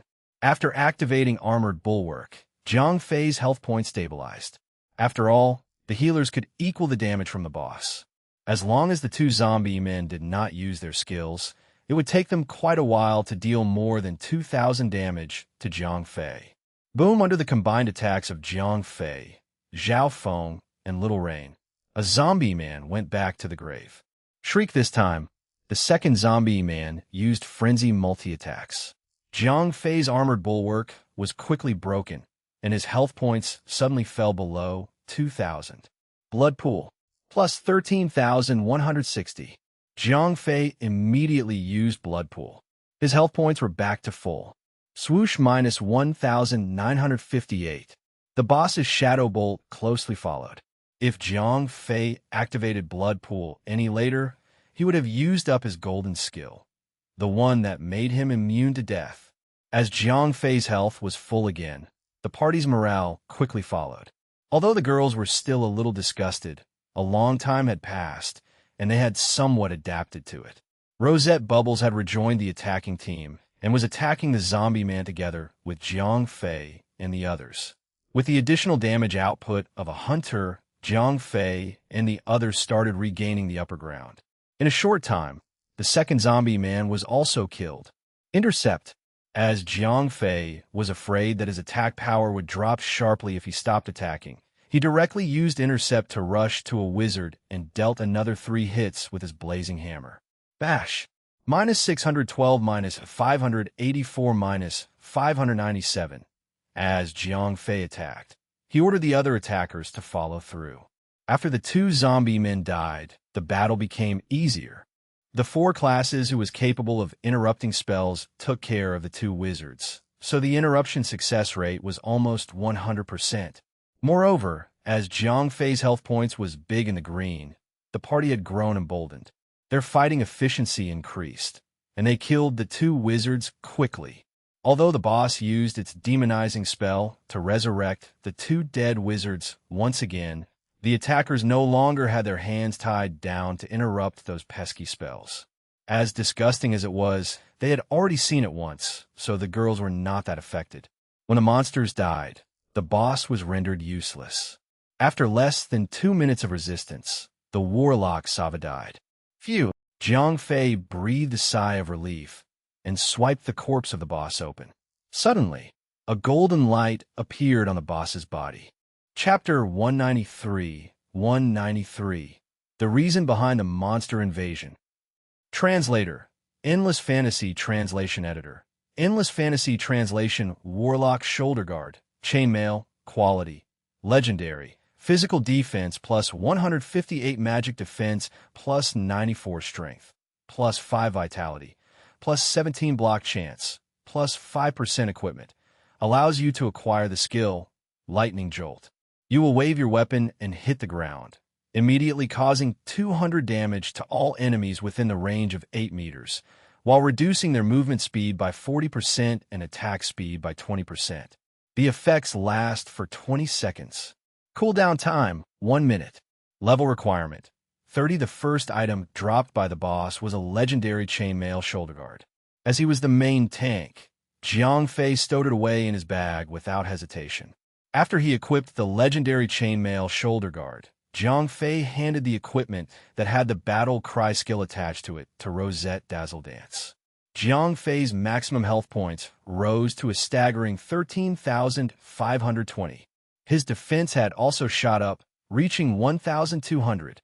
This lightning jolt could be said to be an enhanced version of Battle Cry. Not only could it weaken the enemy's attack power, but it also bogged down their movement speed. Moreover, the cooldown was much shorter than Battle Cry's. After putting on the new equipment, Jiang Fei continued to take equipment out of the boss's body. Warlock Staff, Quality, Epic, Physical Attack plus 78 Magic Attack, plus 588 Vitality, plus 10 Intelligence, plus 15 Equipment. Increases your magic attack by 15%. Level requirement, 30, Zhao Feng said. After Jiang Fei said that, he directly handed the equipment over to Little Rain, the new magician. Nobody else in the party was more than level 30, except for Jiang Fei. Even if they had such equipment now, they cannot use it. Out of the two magicians who could use this staff, Little Rain was level 29, and Rosette Fox was level 28, so Jiang Fei gave the staff to Little Rain. Although Rosette Fox was a little unhappy, the others did not say anything. After all, Little Rain would be able to equip this weapon very soon, and Rosette Fox might only reach level 30 in 2 days minimum. However, Rose's heart fell. Only she understood that Jiang Fei had started to distance himself from the girls in the clan. The girls' performance against the zombie men today had been atrocious. It was understandable for girls to be easily disgusted, but if you only served as a crutch to the party, you had no right to be there. Rosette Rose had been putting in a lot of effort these days. She had tried to train the girls and enhance their combat effectiveness. However, this was of no avail. Among the 40 girls who were originally in the clan, more than 20 of them were players who played the game purely for entertainment. They played Dawnbreak for fun, so there was no use putting them through hard training. They did not even have the motivation to level up, let alone chase the top ranks. The vast majority of the remaining 20 would also quit after training for a few hours. They also played the game for fun. In their free time, they preferred to tease Jiang Fei and Little Rain, who would even bother to get better at the game. Only the remaining few who were closest to Rosette Rose, like Rosette Meow Meow, Rosette Fox, and the others could hold on. However, even Rosette Rose herself was not that good at stomaching horrible scenes. As a result, in today's battle, the girls collectively dropped the ball, and Jiang Fei was extremely disappointed. As Rosette Rose was lost in her troubles, Jiang Fei had already started to distribute the third item. Warlock's Heart, Jewelry, Quality, Epic, Magic Attack, plus 100 Vitality, plus 10 Spirit, plus 15 Equipment. Increases your healing effects by 20%. Level requirement, 30. This time, Jiang Fei was no longer asking for opinions. Instead, he exercised his right as the leader to distribute the equipment to the person he thought most suitable. Rosette Rose nodded and said nothing more. Jiang Fei's actions at this time made her happy, yet somewhat worried. She was happy that Jiang Fei had finally begun to establish his authority in the team. This was something that she had never seen before, which made her feel that Jiang Fei had grown up a little. The more powerful Jiang Fei became, the more opportunities she got to rely on Jiang Fei to achieve her own dreams. At the same time, Rosette Rose was also worried. She could work hard and ensure that she remains within Jiang Fei's core circle, but she was afraid that the other girls would soon be replaced by people around Jiang Fei. Jiang Fei frowned and said, Zhao Feng tried to stop Jiang Fei. After all, most of the people in the party were girls. Some of those words might just be too harsh. That's all I'm going to say. In the future, in team activities, the distribution of equipment will no longer be based on rock, paper, scissors, or closeness. Jiang Fei nodded. In fact, the principle of distributing items according to contributions has always been the standard upheld by major guilds. Previously, Jiang Fei had only allowed the girls to carry on with the rock, paper, scissors system because there were very few of them, and he did not want to spoil the mood. All of the girls were born in rich families, and they felt a little unhappy hearing Jiang Fei's words. However, As the big sister Rosette Rose did not say anything, they naturally did not dare to speak. Instead, Rosette Phantom was smiling a little. She had stood out among the rest. She took horror films as comedy flicks. Not only was she not disgusted, but she also watched the scene with relish. After the distribution of equipment, Jiang Fei led the team and continued exploring. After the warlock was killed, the blood pool in the hall no longer churned. The blood was quickly draining, revealing the bottom of the pool. Zhao Feng was the first to discover something strange. Jiang Fei looked at where Zhao Feng was pointing at, only to see that the blood in the blood pool had disappeared entirely. However, the bottom of the pool looked like a layer of film which shone with a purple brilliance. Dungeon entrance. Bottom of the blood pool entry requirements. Normal difficulty, average party level 30. Elite difficulty, average party level 33. Heroic difficulty, average party level 35. Remarks. This is the entrance to a different dimension opened by the warlock. However, as the spell was interrupted halfway through, the world in this different dimension was only a small one, but the monsters inside still pose a significant threat. Holy shit, a dungeon entrance? Jiang Fei looked at the hints given by the mysterious ring and suddenly felt elated. Chapter 194. No chance whatsoever. Translator. Endless Fantasy Translation Editor.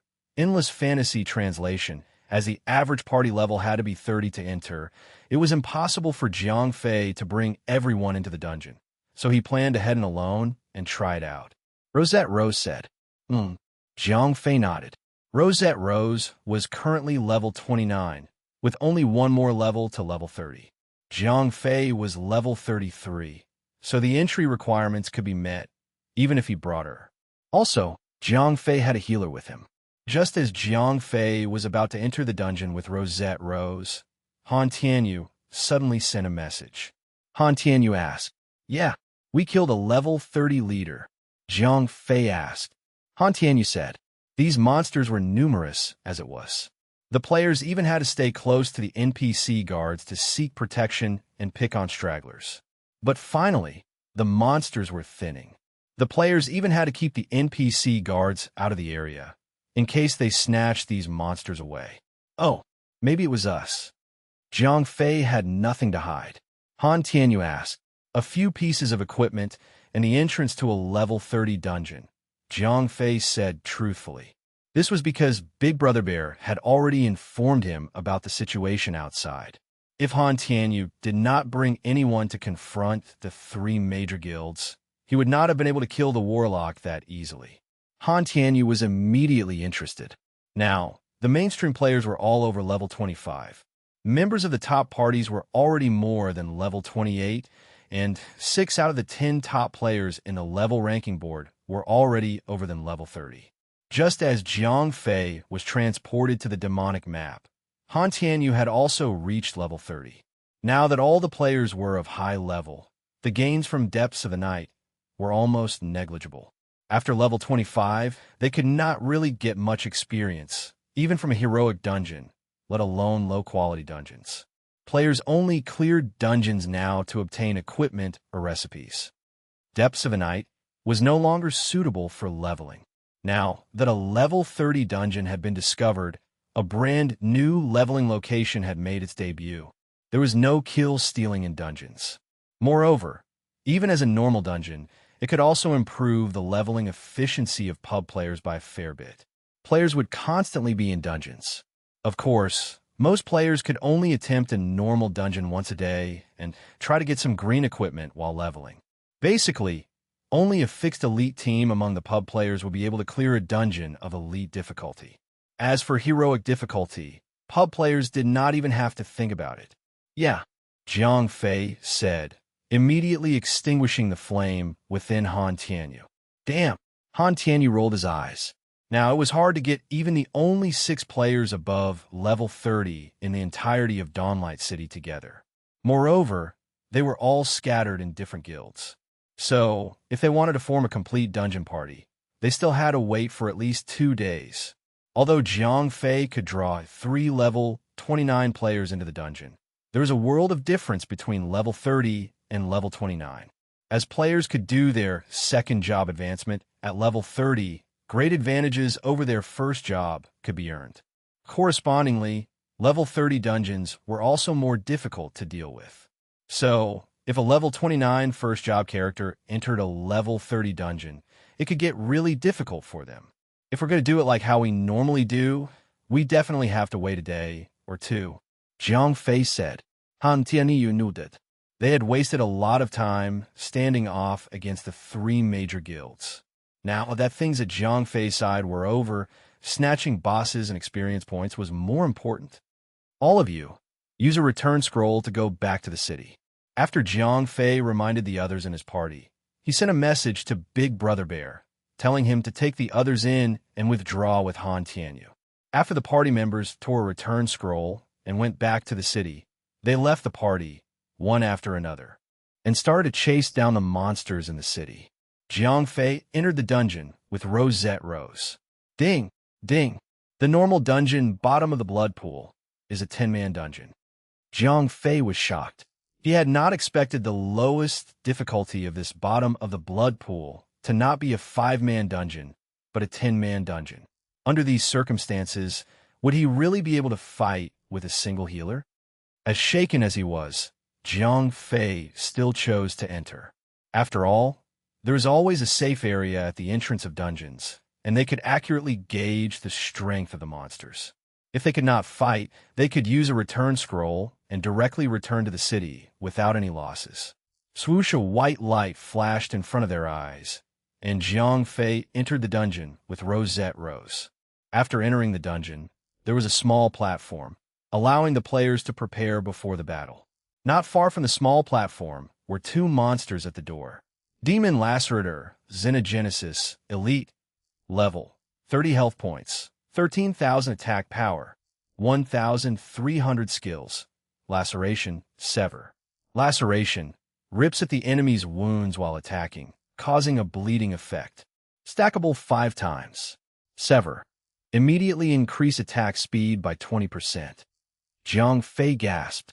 The 2 monsters at the door were powerful enough as they were. Moreover, this was just a normal dungeon. If this was an elite or heroic dungeon, what chance did they have? Jiang Fei was used to seeing monsters that were below level 30. In contrast to that, these monsters were ridiculously powerful, as the strength of the players would greatly increase after their second job advancement. Correspondingly, the monsters would experience similar power-ups. Additionally, this bottom of the blood pool was a 10-man dungeon, so the monsters were far stronger than usual. Jiang Fei shook his head. As the 2 monsters guarding the door were already difficult enough for himself and Rosette Rose, the monsters inside would definitely come in groups. The 2 of them would never make it.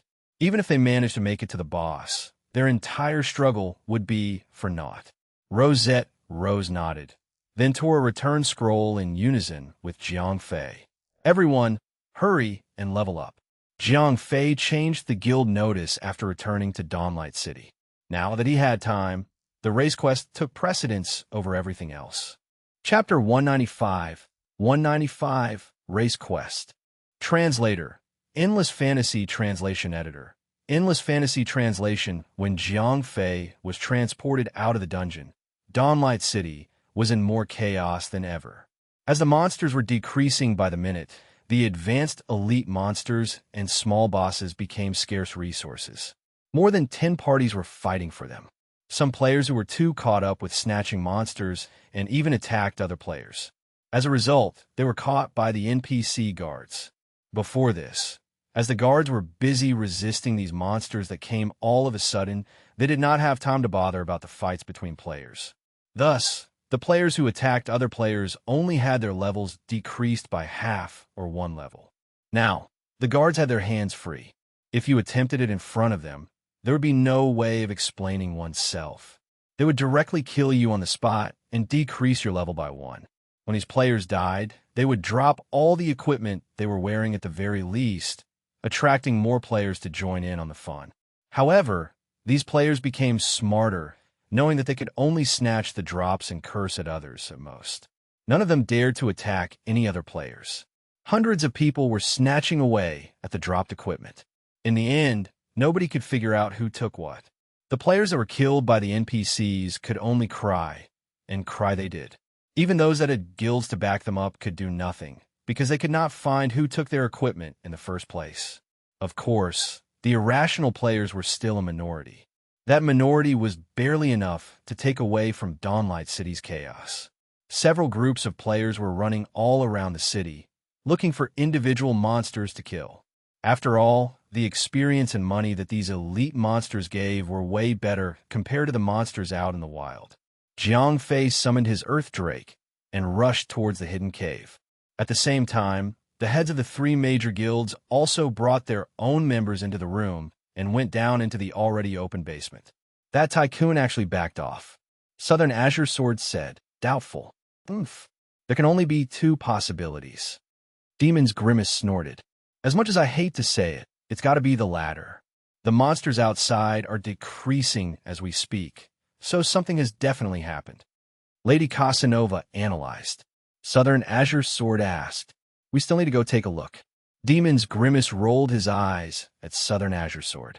The group walked forward and soon found the corpses of the monsters that Jiang Fei and the others had previously killed.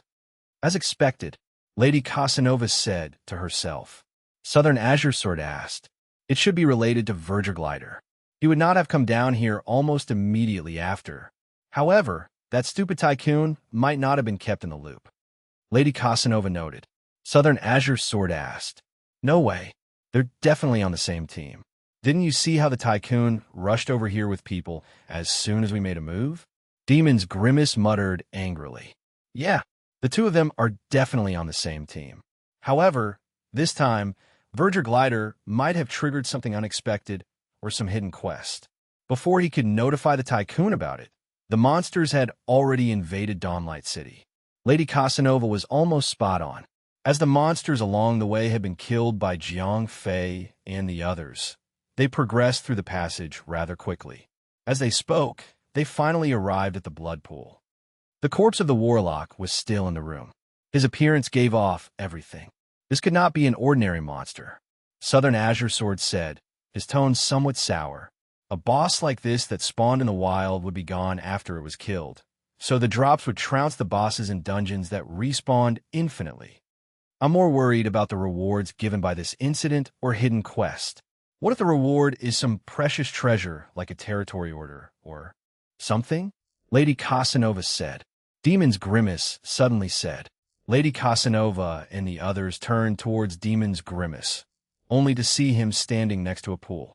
When everyone went to the edge of the pool, they immediately understood what the final reward was. A level 30 dungeon. This reward was absolutely divine. Unfortunately, it was not something that someone or a guild could take away. Serves that Verger Gliderite. Southern Azure Sword laughed. Ho-ho, a level 30 dungeon. Although we can't attempt it yet. The same is true for Fafnir in the Azure. Demon's Grimace also nodded. Alright, let's all go back and quickly grind some levels. This time, we'll have to snatch the first kill. Lady Casanova said. Southern Azure Sword and Demon's Grimace nodded and agreed to the plan. After all, if each of their own guilds wanted to make a level 30 party with 10 people, Jiang Fei and the others would have already cleared the dungeon. All right. After Lady Casanova said that, she left with her own people. They could not attempt the dungeon anyway. Moreover, it did not look like Fafnir in the Azure was going to send people to barricade this area and keep the dungeon to themselves. Thus, they had no reason to start a fight or anything. After seeing the entrance to the dungeon, the three guilds dispersed. Jiang Fei had also arrived at the entrance of the hidden cave with excitement. Before he entered the cave, Jiang Fei kept the black dragon scale into the spatial ring, as usual, to prevent it from ending up in the Black Naga Prince's hands. As he had been here so many times, Jiang Fei was already very familiar with the Dragonoid guards. He casually nodded at them and went in on his own. The Dragonoid guards did not even bother stopping him. The Black Naga Prince, Enid Strassa, asked curiously. Although he was in the mountains far from the city, he was still quite well informed. The members of the Brotherhood of Cadio went crazy. It seemed like they wanted to engage in some evil rituals. Instead of picking a simpler target, They chose to target Dawnlight City, the free home of all 4 different races. Thus, the people of all 4 races were contained within the city. Zhang Fei briefly said. Princess Isabella did not know what was wrong with herself. When she saw Zhang Fei today, her heart began to throb. It was as if something big was going to happen. Chapter 196, 196, Doubting Nephilim. Translator, Endless Fantasy Translation Editor. Endless Fantasy Translation, ho ho, I've been in luck. As Zhang Fei spoke, he flashed the devil's fruits before Isabella's eyes, then immediately kept them back. What? Although she definitely saw the devil's fruit, Isabella still found it hard to believe. After all, such good news had blindsided her. It felt surreal. Ho ho. Eniadstrassa laughed as he patted Zhang Fei on the shoulder. Since Isabella was going to be resurrected, he was elated. Quickly, give me the devil's fruit, Isabella said excitedly. She was already tired of her soul form. The moment she saw that Zhang Fei had really gotten the materials, she was not willing to delay it any further. Zhang Fei also wished to go through a race evolution quickly, so he gladly completed the quest. Ding! Following the sound of a system prompt, Zhang Fei's appearance began to change. Although his appearance still maintained the shape of a human, Zhang Fei's skin turned darker. His pupils that were originally black turned blood red. At the same time, there were significant changes in his attributes. Name: Verger Glider Level, 33 Race. Nephilim, Temporary Class. Divine Blacksmith Apprentice Experience Points, 17, 588, 123, 500 Health Points, 17, 840/17, 840 Mana Points, 680/680 Physical Attack, 388 plus 230 Magic Attack, 68 Physical Defense, 670 plus 718 Magic Defense, 136 plus 454 0, 0, 5, 0, Spirit. 68 affects the character's health and mana recovery speed and the increased speed of skill proficiency. In a non-combat state, 1 point of Spirit will allow the recovery of 1 health point and mana point every 5 seconds. 1 health point and mana point every 5 seconds. Undistributed Attribute Points, 115 at this time. The most significant change in Zhang Fei was the increase in his health points and physical attack. The Nephilim attack growth was 2 and 1 for humans, which meant that the attack power that Zhang Fei gained from his strength attribute had been doubled. The same was true for his health points. The Nephilim health points growth was 20, and it was 10 for humans. The bonus health points that Zhang Fei gained from his vitality attribute had also doubled. At the same time, the defense that Zhang Fei obtained from his vitality had also doubled. The other adjustments were that agility growth had changed from 1 to 2, which increased Zhang Fei's movement and attack speed. At this time, due to the race change, Zhang Fei's undistributed attribute points were all returned. However, his health points had increased by nearly 5,000. If he put all the undistributed attribute points into vitality, his health points could be increased by nearly 10,000. His total health points will be close to 30,000. Such was the advantage of race evolution. They were basically demigods. Although it was difficult to evolve into the 36 rare races, the evolution was accompanied by godly advantages. Once players evolved into a rare race, their combat power would soar over the top. They would absolutely destroy the other players. In addition to the attributes, Zhang Fei also acquired a new skill, Demon Morph. Instantly transforms into Nephilim form, increasing your attack power and defense by 100% and transforming into a chaotic attack mode whereby 50% of the damage you deal will heal the damage you take. Movement speed is increased by 200%, and you will have the ability to fly short distances. Transformation lasts for 10 minutes. Cooldown time is 4 hours. When Zhang Fei saw this race skill, he was blown away. This transformation ability was absolutely godly. His attack and defense would double, and the transformation into chaotic attack mode was equivalent to him being able to ignore the enemy's defense type, the level difference, the enemy's avoidability, block attributes, and defense value. In short, The damage he could deal would be directly proportional to how much attack power he had, like activating God Mode. Coupled with the lifesteal effect, Jiang Fei was invincible as long as he was not taken down by a single blow. Moreover, after the transformation, his movement speed would increase greatly, and he would have the ability to fly. This godly skill meant that he would be able to get close to the enemy to attack and move back to retreat. The skill was so powerful it surpassed an average Aries skill. OF*CK. Jiang Fei pursed his lips together. As a divine blacksmith, he was tanky, but he could not hold weapons with attacking attributes, and the growth of his attack power was low. These 2 points were drawbacks, no matter how he looked at it. Jiang Fei had basically noted all the changes to his attributes. Although there was a temporary word next in a film, Jiang Fei was not really bothered. It was most definitely because Isabella had not completed her resurrection ritual. When she completes it, Jiang Fei would be able to make it a permanent change. As for the 115 undistributed attribute points, Jiang Fei would put all of it into vitality, as usual. Although his attack growth had doubled, Jiang Fei understood something. As he could not use attacking weapons, he would not be able to get on the same level as an average attacker class just by increasing his attack power through attribute points. Hence, it was better if he carried through to the end by making the best use of the advantages he had and ignoring the disadvantages. After he finished distributing the attribute points, Jiang Fei's health points reached 27,000. It had doubled from before the race evolution, while his attack had increased sharply. Also, his defense was now an astonishing amount of over 1,700. Just as Jiang Fei expected, he had completely turned into a steel plate. The surge in power made Jiang Fei feel like attempting the normal mode of bottom of the blood pool and the unfinished single-player secret dungeon on his own. Verger Glider. I'm going to start the resurrection ritual now, Isabella said to Jiang Fei. As Jiang Fei had guessed, the quest had granted him Nephilim status in advance. There was a more difficult task awaiting him. Otherwise, he would have directly undergone the race evolution and received the quest rewards. There would not be anything temporary. You and I shall seal off the cave entrance. Obviously, Strasse had been triggered by a script. He was no longer communicating with Jiang Fei freely just like before. Instead, he ran directly to the cave entrance and cast a spell to form a magical barrier.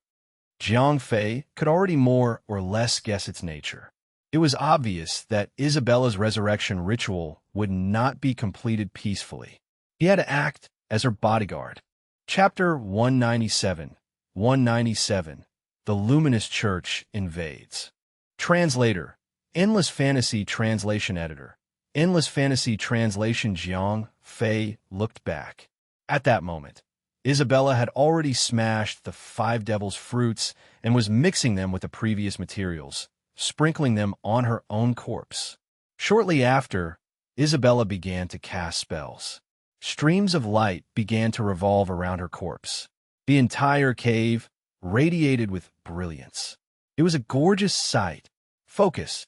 At that moment, William, the Bloodbat commander, walked past Jiang Fei and rolled his eyes at Jiang Fei. Jiang Fei muttered and then glared at William. It was this glare that shocked Jiang Fei to the core. William, the Bloodbat commander, vampire, lord, level, 60 health points, 580,000 attack power, 9,800 skills, all assassin skills, all the general skills of vampires, killing spree, blood-sucking frenzy. Remarks. The Bloodbat commander has fully recovered, thanks to the aid of his prince. William heard Jiang Fei muttering. He had never been fond of Jiang Fei since the beginning. F***CK. Jiang Fei was shocked. This kid was originally a level 18 advanced elite monster with an extremely weak attack power. Jiang Fei did not expect this guy to suddenly become this powerful after just a few days. It made Jiang Fei wonder what kind of serious injury he had suffered before that weakened him to such a level. Currently, Jiang Fei was a bit embarrassed. He now had the identity of a Nephilim, and his strength had skyrocketed. Even so, when faced with a level 60 lord, Jiang Fei was still a snack on the platter. This was even if he resorted to using the Nephilim transformation. However, Jiang Fei was not willing to admit defeat to an NPC just like that. So, the atmosphere was a little awkward. You two. Enough. Strasse turned back and glared at the both of them, which somewhat mediated the dispute between them. Otherwise, Jiang Fei would not have known how to proceed. William snorted coldly and then walked to the side of the Black Naga Prince to start keeping watch. This bloodbat commander simply could not bring himself to like Jiang Fei no matter what. As Princess Isabella's personal guard, his loyalty towards the princess was rock solid. However, previously, Jiang Fei had taken advantage of the princess's perilous state. He had shown her no respect and had even attempted to blackmail her. To William, such acts were heinous crimes, by which the doer would be deserving of death. Of course, William would not like Jiang Fei at all. Coupled with the fact that Isabella and Strasse had started to trust Jiang Fei more over the past few days, William inevitably felt somewhat jealous. Hence, when these emotions stacked up, one could easily imagine how much William disliked Jiang Fei. Jiang Fei shrugged helplessly. There's a saying that a wise man knows better than to fight when the odds are against him. Even though he could not afford to provoke William now, he could hide from him. Jiang Fei could wait until his level was higher, then come back and destroy William. Players could level up faster than these NPCs anyway. Not good. At that moment, Strasse suddenly shouted. Jiang Fei naturally understood that the plot had begun. The final step in his race quest was to prevent the Luminous Church from ruining Isabella's resurrection ritual. When the quest was completed, he would complete his transformation into a Nephilim. At the same time, he would instantly make himself the enemy of humans and elves under the Luminous Church and join the Darkness faction. Boom! When Jiang Fei arrived beside Strasse, the magical barrier formed by the Black Naga Prince just before this was destroyed. A large number of elven NPCs charged in. When they first came in, Jiang Fei noticed that the elven NPCs were still in the indifferent state, pink, while the humans were in the friendly state, green. However, when these NPCs saw Jiang Fei's reputation in these two factions suddenly decreased. Ding! The elves have expressed extreme anger towards your act of helping the Nephilims. Instantly, the name of the elven NPCs that were originally pink became red to Jiang Fei. Ding! The humans have expressed puzzlement towards your act of helping the Nephilims. Your reputation among the humans has decreased. As Jiang Fei was originally a human, the humans were still relatively nice towards him. Their names only degraded from green to yellow, illustrating the neutral relationship. They did not immediately consider Jiang Fei as part of the enemy faction. Strasse, this is a conflict between us, the Luminous faction and the Darkness faction. An old man wearing a red robe and holding a crystal wand in his hand walked out from among the human faction. Archbishop Famous, human lord, level, 80 health points, 1 million magic attack, 14,000 skills, all general light magic spells, divine art, damnation eye, divine art, judgment sword. Remarks: one of the 12 archbishops of the Luminous Vatican. F***CK. Jiang Fei suddenly felt helpless. If these boss-level characters got into a fight, he would only die in the crossfire. Be quiet, old man. Strasse growled. If he had not been caught up with protecting Isabella, who was in her soul form, he would have already rushed into Dawnlight City and razed the Luminous Vatican to the ground. Famous frowned, looked at the hundreds of Dragonoid guards on both sides. He was somewhat worried. If it was just the Black Naga Prince himself, they still had a chance to stop the Nephilim Princess's resurrection today. If Strasse represented the entire Black Naga race, then they would be in trouble. Strasse said, although he was the Black Naga Prince, it was his own wish to come out and protect Isabella, as he did not want her to get hurt. However, for the Nagas as a whole, they were to remain neutral. Strasse did not want to drag the entire Naga race down because of himself. Master Archbishop, why bother talking to trash from the Darkness faction? Let's go and kill him straight away. As for this foolish black Naga, it just so happens that he's here, so we might as well slaughter him too. A female elf behind Famus said. Famus turned back and glared at the female elf. She was also one of the higher-ups of the Luminous Church. In this operation, her identity was inferior to that of Famus. However, she had clearly given such a radical statement to lump in the Black Naga race with the Nephilims. She should have minded her own business. She would only attract the hatred of others towards the Luminous Church. Your Royal Highness, I've gained some experience from practicing light magic recently. Famus sent a dual invitation to Eneadstrasse. Both were level 80 lords, one mastered magic, and the other was an almighty Naga. It could be said that they were of equal strength. Famus' plan was obvious.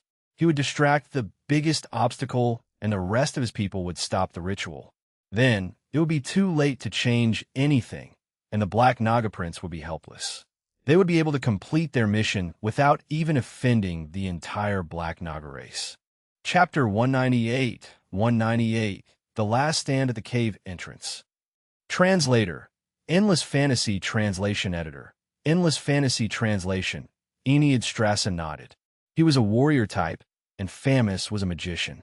In a group battle, Famus would be the greater threat. But if both of them dueled each other, Famus would not be able to support the Luminous Church as well. So Eneadstrasse still held the greater benefit. Swoosh, swoosh, two white streams of light appeared one after another, indicating that the two bosses had been sent to a different battlefield. Oof. As soon as Famus was gone, the female elf from the Luminous Church had the final say. She was already unhappy with Jiang Fei in the first place. Now that they had become enemies, Jiang Fei immediately caught the look in the female elf's eyes. What the? Jiang Fei was shocked, and he quickly checked the attributes of the female elf. Kingsguard's commander, Diceller, elf, lord, level, 60 health points, 600,000 skills.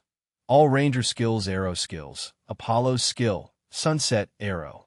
Remarks, the chief commander of the Kingsguard. Jiang Fei suddenly felt puzzled.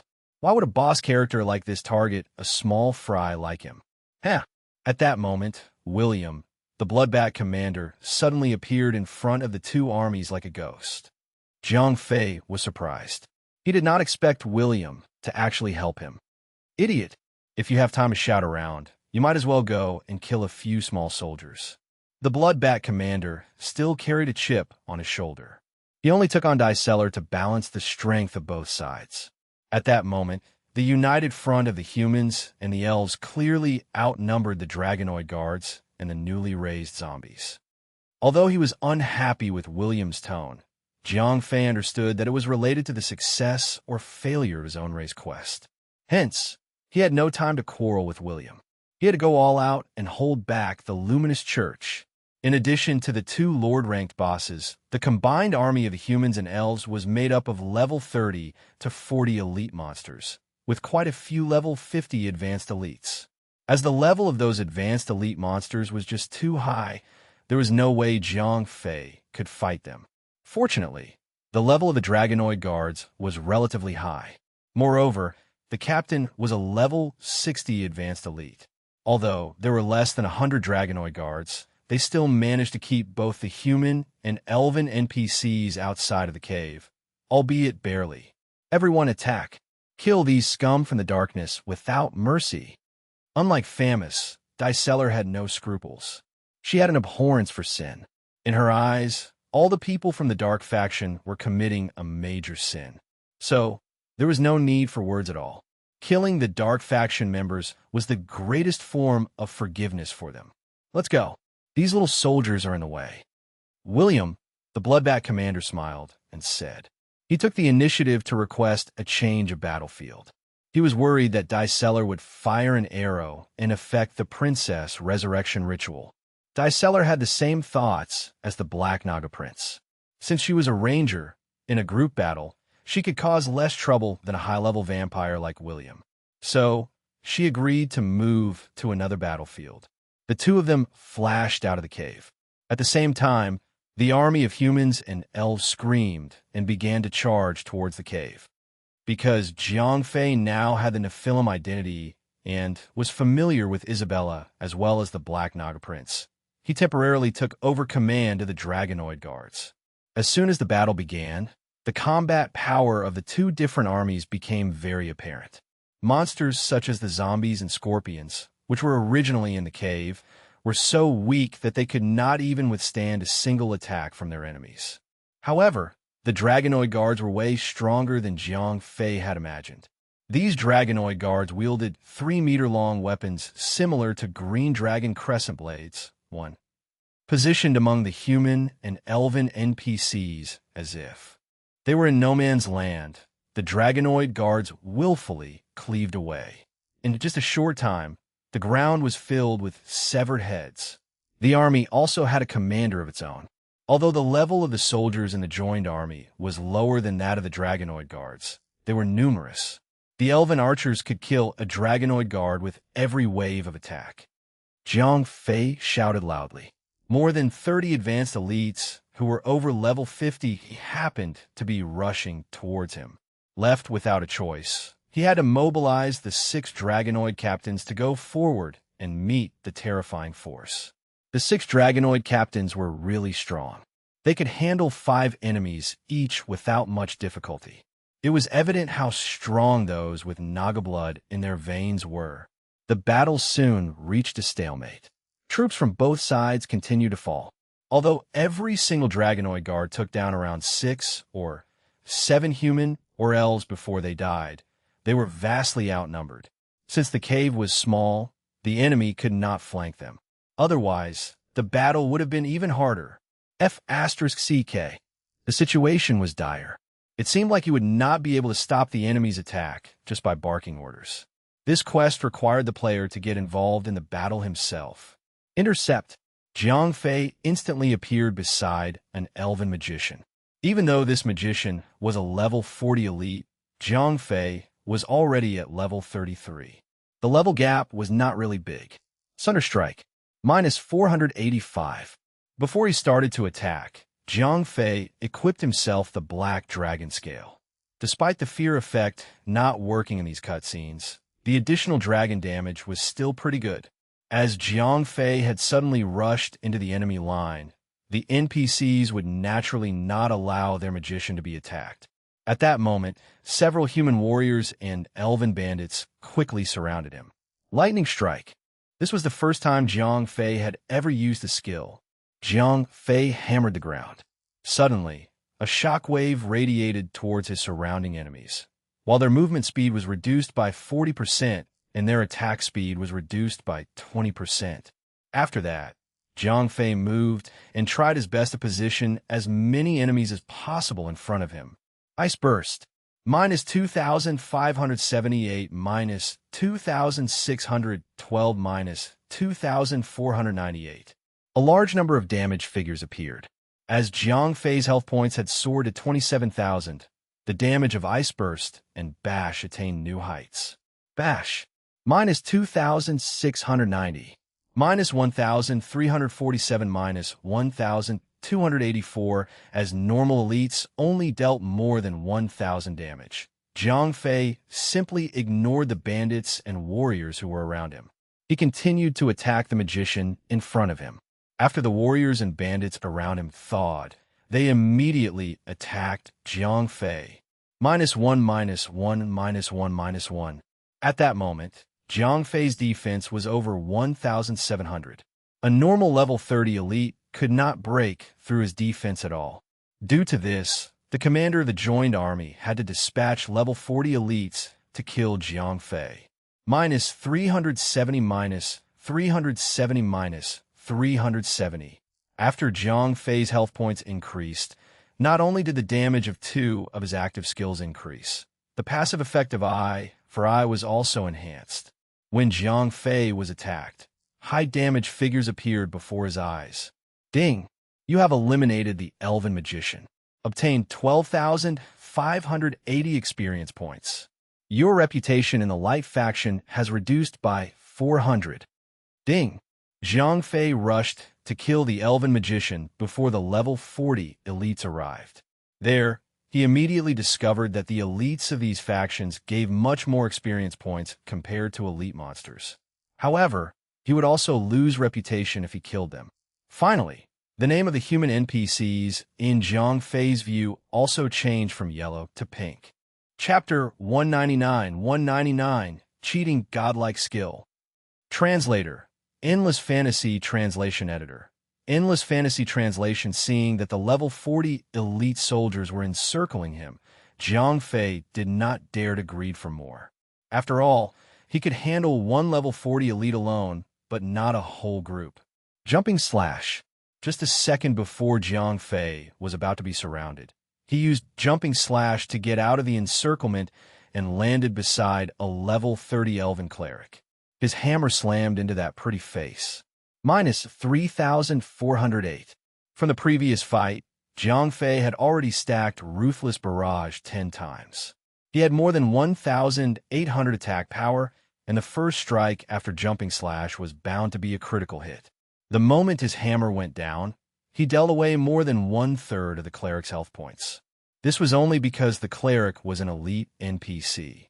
If Zhang Fei's target was an average cloth armor player, the target would at least be severely injured, if not dead. The injured elven cleric wanted to heal himself immediately, but Zhang Fei naturally did not allow this. Ice Burst. Minus 2,714. The elven cleric was immediately frozen. Bash. Minus 2,687. Minus 1,342. Minus 1,267. After 3 consecutive hits, the elven cleric died on the spot. Ding! You have eliminated elven cleric. Obtained 12,450 experience points. Ding! While he gained experience points, Zhang Fei's reputation decreased once again. In a flash, even the human NPCs were now enemies with him. Bring it on. Zhang Fei no longer cared. He was going to join the Darkness camp upon the completion of his quest anyway. No matter what, he would be enemies with the Luminous camp.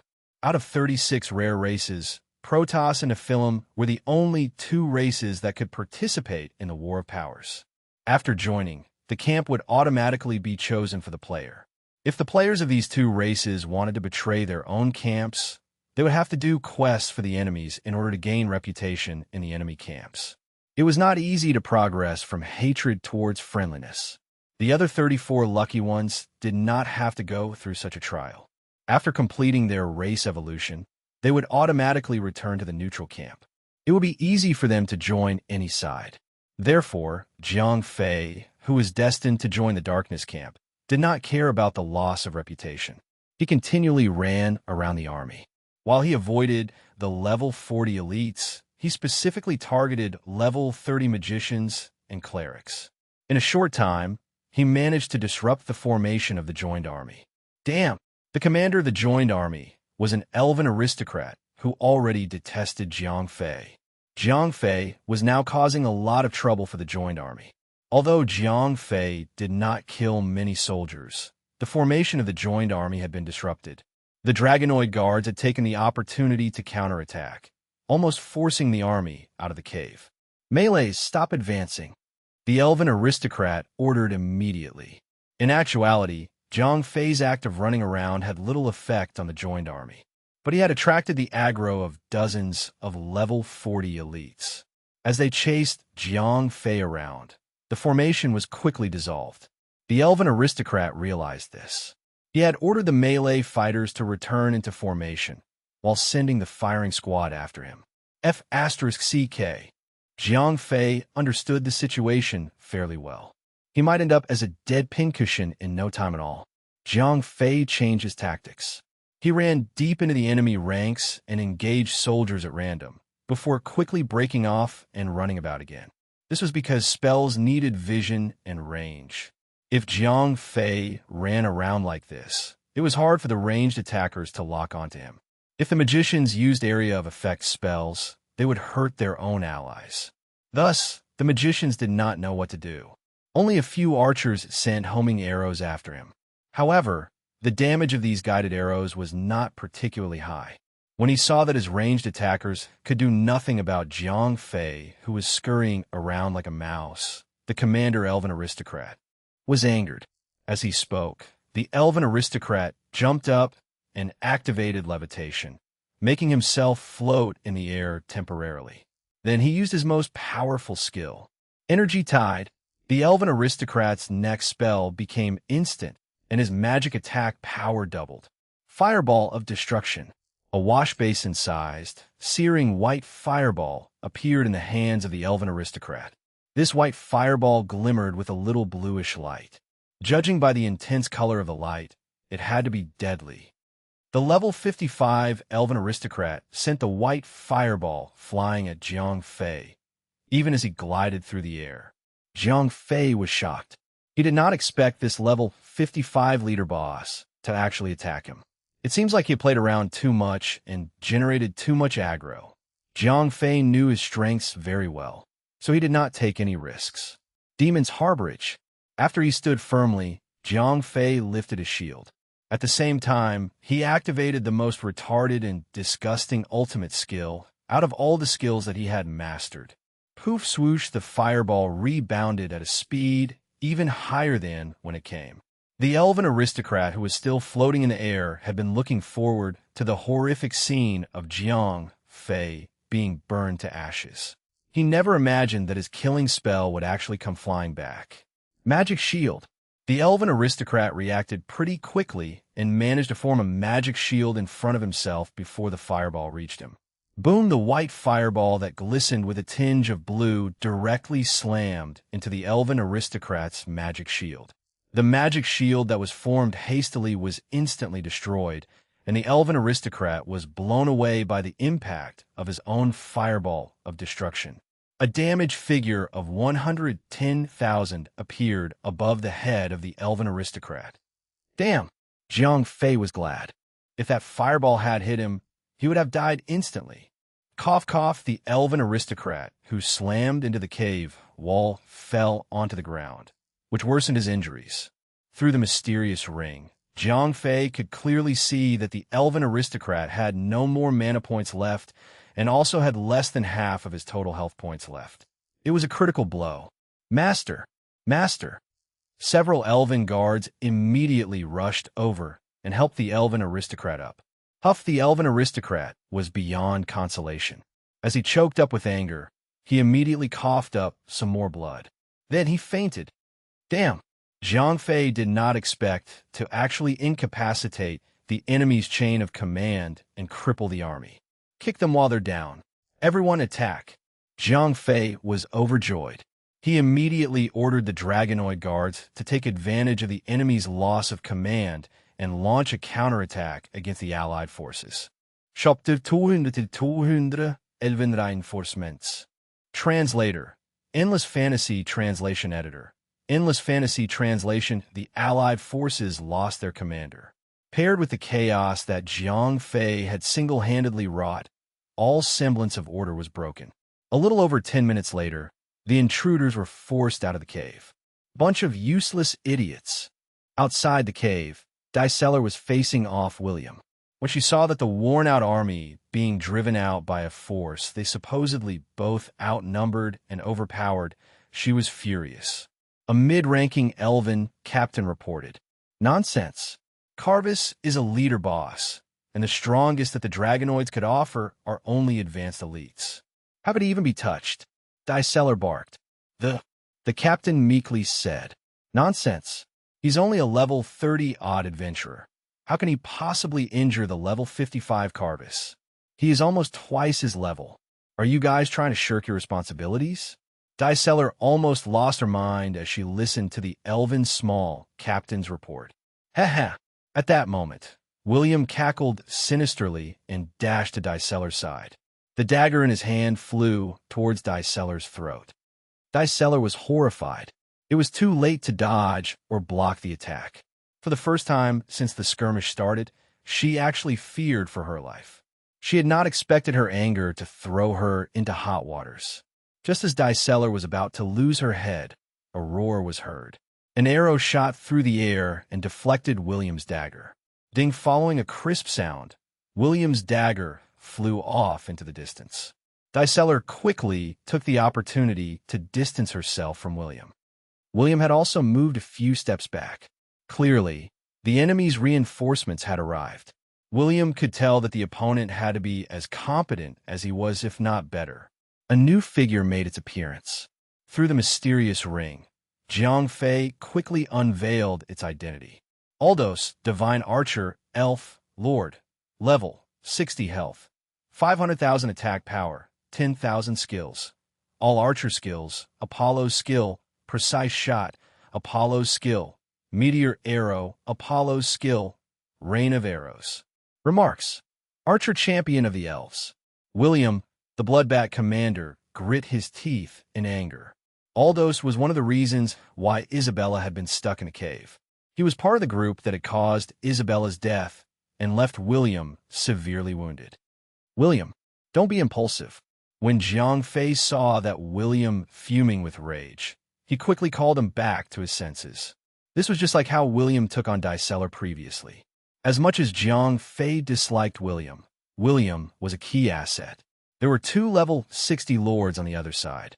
If William initiated an attack, there was an 80% chance that he would be double-teamed and taken out. The battle would be lost. Arg. When Jiang Fei mentioned the princess, William quickly calmed down. He had just been saved from certain suicide. Having regained his composure, the Bloodbat Commander started giving orders. As the veteran leader of the princess's guards, William had a better judgment of the situation. Hatred and the desire for vengeance had nearly cost him the battle. Jiang Fei and all the Dragonoid guards shrunk back into the cave. As the cave was narrow, they could use the terrain to their advantage. Aldous did not pursue William. Instead, he went to Diceller. Before Diceller could speak, William started scolding them. The face of the handsome, noble vampire immediately morphed into something monstrous and feral. After the brief exchange between Diceller and Aldous outside of the cave, they led the army into the cave once again. This wave was far more ferocious than the previous. Under the onslaught of the 2 powerhouses, Aldous and Diceller, the Dragonoid guards were quickly wiped out. Even 2 out of the 6 Dragonoid captains were lost. Jiang Fei frowned and said, they were grossly outnumbered. On top of that, he was helpless against these high-level monsters. The burden on William's shoulders was immense. Jiang Fei did not even dare interrupting the enemies. Formation again. Both Aldous and Diceller could easily kill him on the spot. Go and see how much more time the princess needs. William knew that he would not be able to hold off that too. Isabella was their last hope. Jiang Fei nodded. With Aldous and Diceller hovering in the air, he was totally useless. He quickly complied and ran back into the cave. When he reached the princess, Jiang Fei found Isabella's soul still casting spells. However, the princess's body had already sat up. It seemed like the resurrection ritual was going smoothly. He just did not know how long it would take to complete. Boom! At that moment, a loud noise was heard. Then, Jiang Fei heard William shout in anger. Damn! Aldous's voice was heard. Indeed, dirty scum. Diceller's voice was heard. Apparently, William had finally been forced into engaging the 2 lords, each of which is equal. Pitter-patter following the rapid footsteps, a figure charged into the hall. Carvis, Elf, Leader, Level, 55 health, 107, 514/210, 000 mana points, 6 for 100/80, 000 magic attack, for 1000 skills. Magician's basic skills, Energy Surge, Destructive Flame, Super Pyroblast. Remarks: Elven Aristocrat Carvis is currently wounded. OF*CK. Jiang Fei was stunned. He did not expect this guy to recover that rapidly. Even so, he had not yet recovered much of his health points and mana points. He still looked pale and wobbly. It still did not take the fact that he still out-leveled and outmatched Jiang Fei as a level 55 leader boss. Jiang Fei did not dare let his guard down. Moreover, this was where the princess's resurrection was being carried out. If Jiang Fei allowed this guy to attack the defenseless princess, his quest would be done for. Damned adventurer, meeting your enemies opened old wounds. Carvis already hated Jiang Fei to the bone. So, there was nothing much to say after this second meeting. He raised a hand and formed a fireball. Asterisk boom, asterisk min 4972. A simple fireball had already dealt nearly 5,000 damage. A few attacks were enough to kill him. And that's where we'll leave this part. If you enjoyed it, smash that like button, subscribe for the next part, and drop a comment telling me which story you want to hear next. Thank you for watching, and I'll see you in the next part.